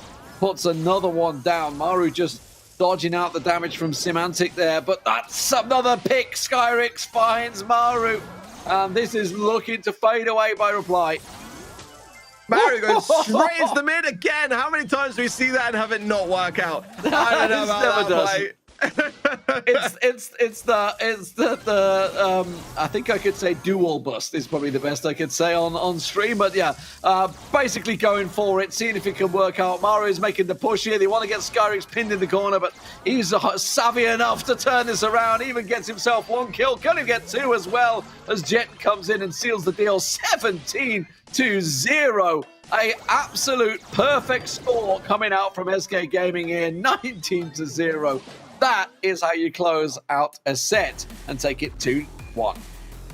Yeah, I felt like for me, Reply Totem were kind of playing as if they had the Byron Hill still coming in, but they didn't have the Byron Hill still coming in. And that's only going to go one way. I think SK looked far, far more comfortable in that game. They didn't really seem to ever lose control, really. And the taps were on point. And yeah, I think they deserve the set straight up. So, solid stuff from SK Gaming. You can see the stats for them. It was a pretty dominant second side domination overall. 13 kills and, well, just shy of 130k damage. And as you say, just banking on those heals that just weren't coming in. So, overall, it means we move on, of course, to center stage. Brawl Ball, we've had it a couple of times tonight. We know what this is all about. We've seen some fantastic comps working, some fantastic comps not working. You know, the classic of almost the max being unavailable, of course, is a big one, certainly for this, because you'd ordinarily going in with, say, I don't know, a Rosa, a Max, and a Sandy or something like that to throw them in to get that speed boost in there. But with that being removed and also the stew being removed as well, both could be crucial within this one. It could turn things around. Now, Poco's available. It could be a full bruiser build. It could be. It could be. I mean, the thing as well that I've got to say is that if SK were specifically banning Max for center stage, yes, it could have been used in Siege a little bit, to be fair. But if that was their game plan, then they've got a plan. Because, again, there wasn't many other places that you could really play Max, in my opinion, other than in Siege. So, being ahead now, if they come in with a plan and that was part of the strategy, then I kind of worry a little bit for Reply Totem here. I think they've got to be very careful with what they pick here, especially because, again, that was the ban that we kind of isolated and thought, what are they kind of going with there? Because ultimately everything else kind of lined up with the Stu, the Ash, and the Brock. Yeah, you got to be very, very careful. I think the Bruiser idea can work with the Poco, definitely. I think having the Max out of the picture is going to eradicate a little bit of the aggression that could be behind it. But again, with a good heal behind them, I think it'd be a good comp to run in with here. I think it was center stage. Was it? No, it was Sneaky Fields. It was Sneaky Fields the first game of the day. We had the Mortis on there from OP. That actually worked very well. I mean, we could also pull the Gene out. Obviously, you know, we've seen some great grabs, and we've obviously just seen it a moment ago. It is a strong possibility in here. I know you love the B. I know you love the B on here, so that is a strong possibility with the Brawl Ball, obviously. But honestly, you know, there's a lot of possibilities, certainly for center stage. It's a map that's obviously, you know, exactly parallel, big square in the middle, easy to work on for both these teams. And as you say, I do question if they've banned out the Ash. I think it could have been used on the gem grab, like it was used against them a moment ago. So it certainly could have been a strong gem grab contestant. But for this map, absolutely. And I wonder if this is something that they are maybe testing ban-wise down the line. You know, this is a test bed for SK. Yeah, I mean, ultimately, I think you can choose to break a lot of this map up as well. So, having seen that strategy present itself a little bit, it was kind of experimented with in last time stuff, and it worked out very, very well. And these teams not going to go with that, and can be. Actually, Strux is running the Amber, so they do want to break up some of this push and would like to do it on the other side of the field if they can. I like the spike picks. I think it's pretty go-to, but we know what Mary can do on the Gene as well. So the pressure really is starting to mount to SK here. He's got the 3 versus 2 in play. Maru's got the ball passes to Maru. Can he make something of this? He tries to walk in. Oh, Semantic stops it dead, puts the super down, and tries to run it back up the other end. That was a poor pass though to Skyrix. That was never going to work out. And now it puts him back in there. But look at Jet. That was a beautiful bouncing shot. Straight away, Jet absolutely popping off. He has the goal line completely covered. The rest of SK just need to catch up. Oh, they really do. But Skyrix get clearly left on the side. The light plant should go off here, but all 3 members of SK around. There's no way it's not going in there. Jet and seals the deal, but a bit of teamwork all round for me. Yeah, solid stuff. Jet dominating that right-hand side, and Solid Aggressive being forced away again. Skyrips trying to put that oil down and catch Maru off guard here. We'll get the flames down. That's what he was looking for. Does manage to remove all that bush coverage that he was looking, but this is got to be careful. Semantic, got to be careful that Maru just doesn't run straight past. We'll try and get that ball forward. I think Semantic did really, really well there, actually, and got the continuation shot into Maori as well. Yeah, Jet or Rico is already a GG sometimes in my book, and today could be well looking like that. Semantic throws out the super as well, bring the ball back actually. So SK looking just to keep this pace up and the continuation damage rolling in. They're not really caring about finishing it. They just want to keep these kills rolling. I mean, they are absolutely pinned. I don't see too many ways around here. They have all the angles covered out there. Mario throws it down. Skyrix gets the flame on. And Jetton with the crossfire just burn everything down in the process as well. And as you say, just keeping it ticking. 25 seconds was wasted in that simple defensive setup. They have allowed Mario to break out the left-hand side. But it doesn't matter when Jetton is dominating the right channel. He's still there with 7 HP. 7 HP on his head, and again, I think that SK played his pitch perfect. But you got to ask yourself the question: with Jetton already playing Rico, and also Rico on the side of Reply Totem, how are they going to deal with him? Like, what are they going to do to shut him down, going into what is a match point now for SK Gaming? Yeah, this is SK starting to turn it on. Nice comp, nice setup. We talked about the fact that Max was taken away, removing that that sort of Max Bruiser speed boost comp that we've seen. You know, be it a Jackie, be it a Rosa, be it whatever you throw in there with the Max. Clearly removed in there. We knew they had something up their sleeve, but that was very strong. I mean, honestly, like that's the only way they got rid of Jet. Using the magic hand to get rid of Jet. Because he was demolishing that right channel. I think that's maybe part of the plan here. Get rid of Max, because then Jetton cannot miss anything. I think that's maybe the only weakness to Jetton was having some additional max speed so that he would be able to struggle to land the shots. He was the problem that game. I mean, again, like I think as well, Semantic was doing a great job on the spike as well. Skyrex, of course, burning everything down. I think everyone's playing phenomenally well, but I think that just the fact that he had so much survivability in that game, they just could not shake him. Once everyone was in that spawn, there was no getting out of it. I think their gene's a great idea for Reply Totem, but it wasn't working in that game. They can bring it in again, yeah, sure, but they've got to be more aggressive to get the pull through, to see what we normally tend to see with that kind of like pass shot and a pull to then lead to a goal. That is possible here, but they got no value from it at all in the Reply Totem side of that game. Yeah, I mean, they were just holding on to it, right? They were never in a situation where they could use it properly, so he's just sitting there holding, keeping that super in his pocket. Well, it doesn't do anything if it's not being used, if you're being dominated like they were. Let's see what they bring to the table. Is this going to be match point for SK Gaming, or will Reply Totem be able to answer Reply here? The Sprout and Spike, so the double thrower comp coming out. I'm not too sold on that, to be honest. The Sandy definitely can work in here, but that's the Daryl, isn't it? Sorry, the B. I thought it was the Daryl. I was looking at the skin. I was like, no way. It's a B in there. Yeah, no, B coming out to play, and that's only good news to my ears. Let's see, though. Again, it's a good thing to have on the Reply Totem side, considering that Semantic is running that Sprout, has that the photosynthesis star power as well. But I do worry at the same time. Let's see is Jetton. Yeah, Jetton's doing Jetton things on the right-hand side there. No surprises there. But no sign of the goal just yet. SK is looking to take more control of the mid now and bring the ball up.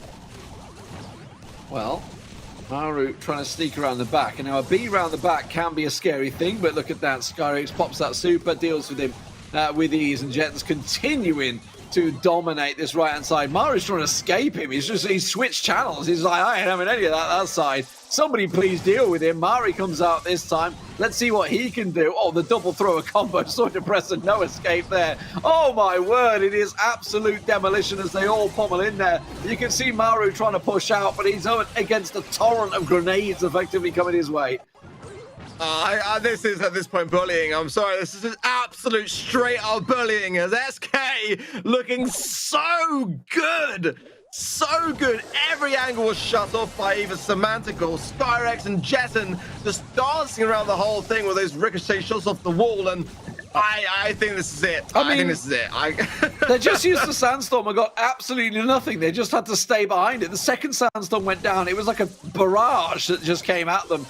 Be it Jetton on the left-hand side, Skyrix and Semantic just pummeling them over the top. There doesn't appear to be too many answers to this one. They need to try and pull something together, but at the moment they are going individually, and that is not how you beat SK. They're just treating this like target practice at this point, aren't they? It's just honestly so good. Semantic's just keeping the ball as well. He's running it into the corner.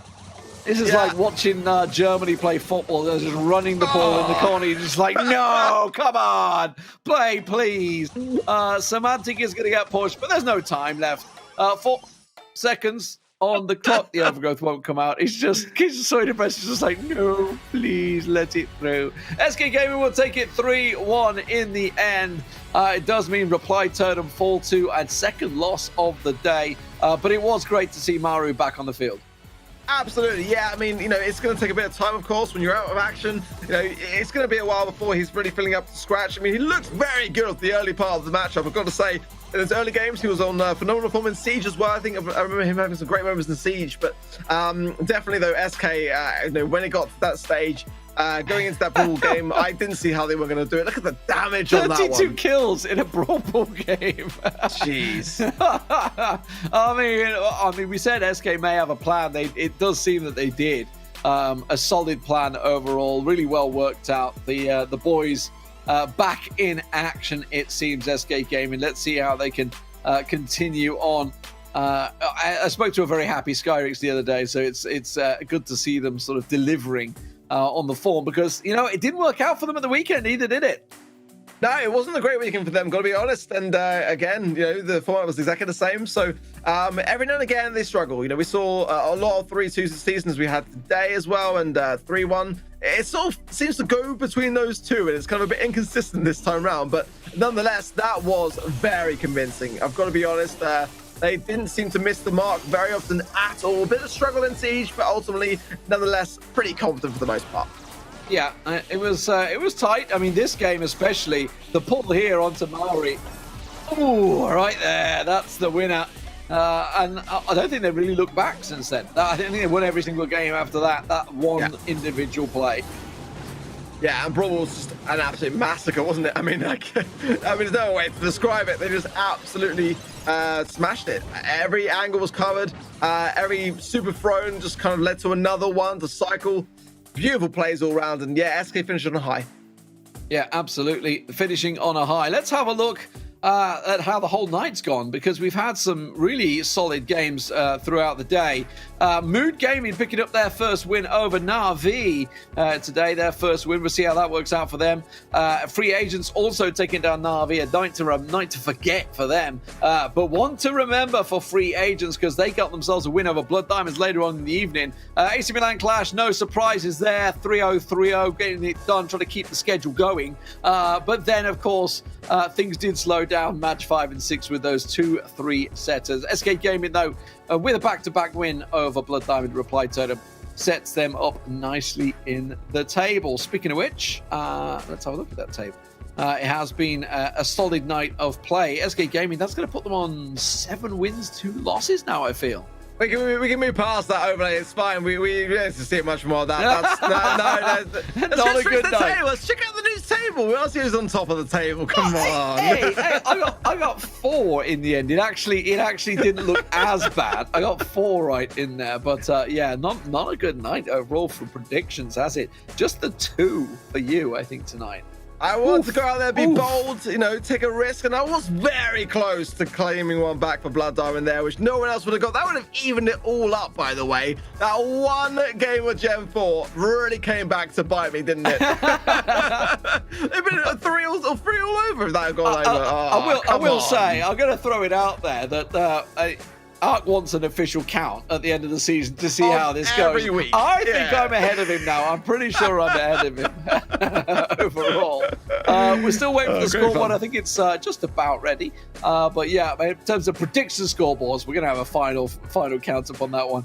Clash at the top of the table, 9-0. It is SK in there, 7-2 now. But as you see, it is getting pretty tight. Blood Diamonds and Free Agents, 5-4. Now, what a different night it could have been. They could have been on 6-3. that they could have been in third place and chasing things down. But as it is, it's still very tight in the mid-pack. Reply Totem, unfortunate for them, they fell away a little bit here, but it's not done and dusted yet. 6 losses, it's totally possible to turn that to an 8-6 and squeeze your way into that 4th place like they did in the spring.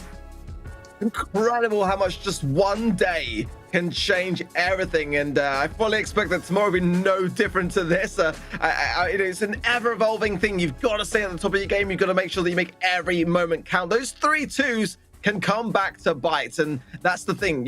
I kind of worry about a little bit Blood Diamond today because of that 3-2 that they had against SK, but we'll see. Again, like you rightly say, Navi had a great chance of getting out in front today, and they're going to be reflecting on today and having to go back to the drawing board. Yeah, some big games tomorrow as well. I mean, Navi versus Clash, SK versus Navi, SK free agents, Reply Totems 3x, Reply Totems Blood Diamonds Mood, and finishing off the night with 3x versus Mood. It is going to be yet another exciting evening of gaming. We're going to be right here, right now, at 6:20 tomorrow in... Well, actually, that's not too long. It's scary. It's already 20 past 12. We'll see you tomorrow. Have a good night. See you then. Level up. All we know about is level up. Are we ready not to level up? You know we fall and we get up.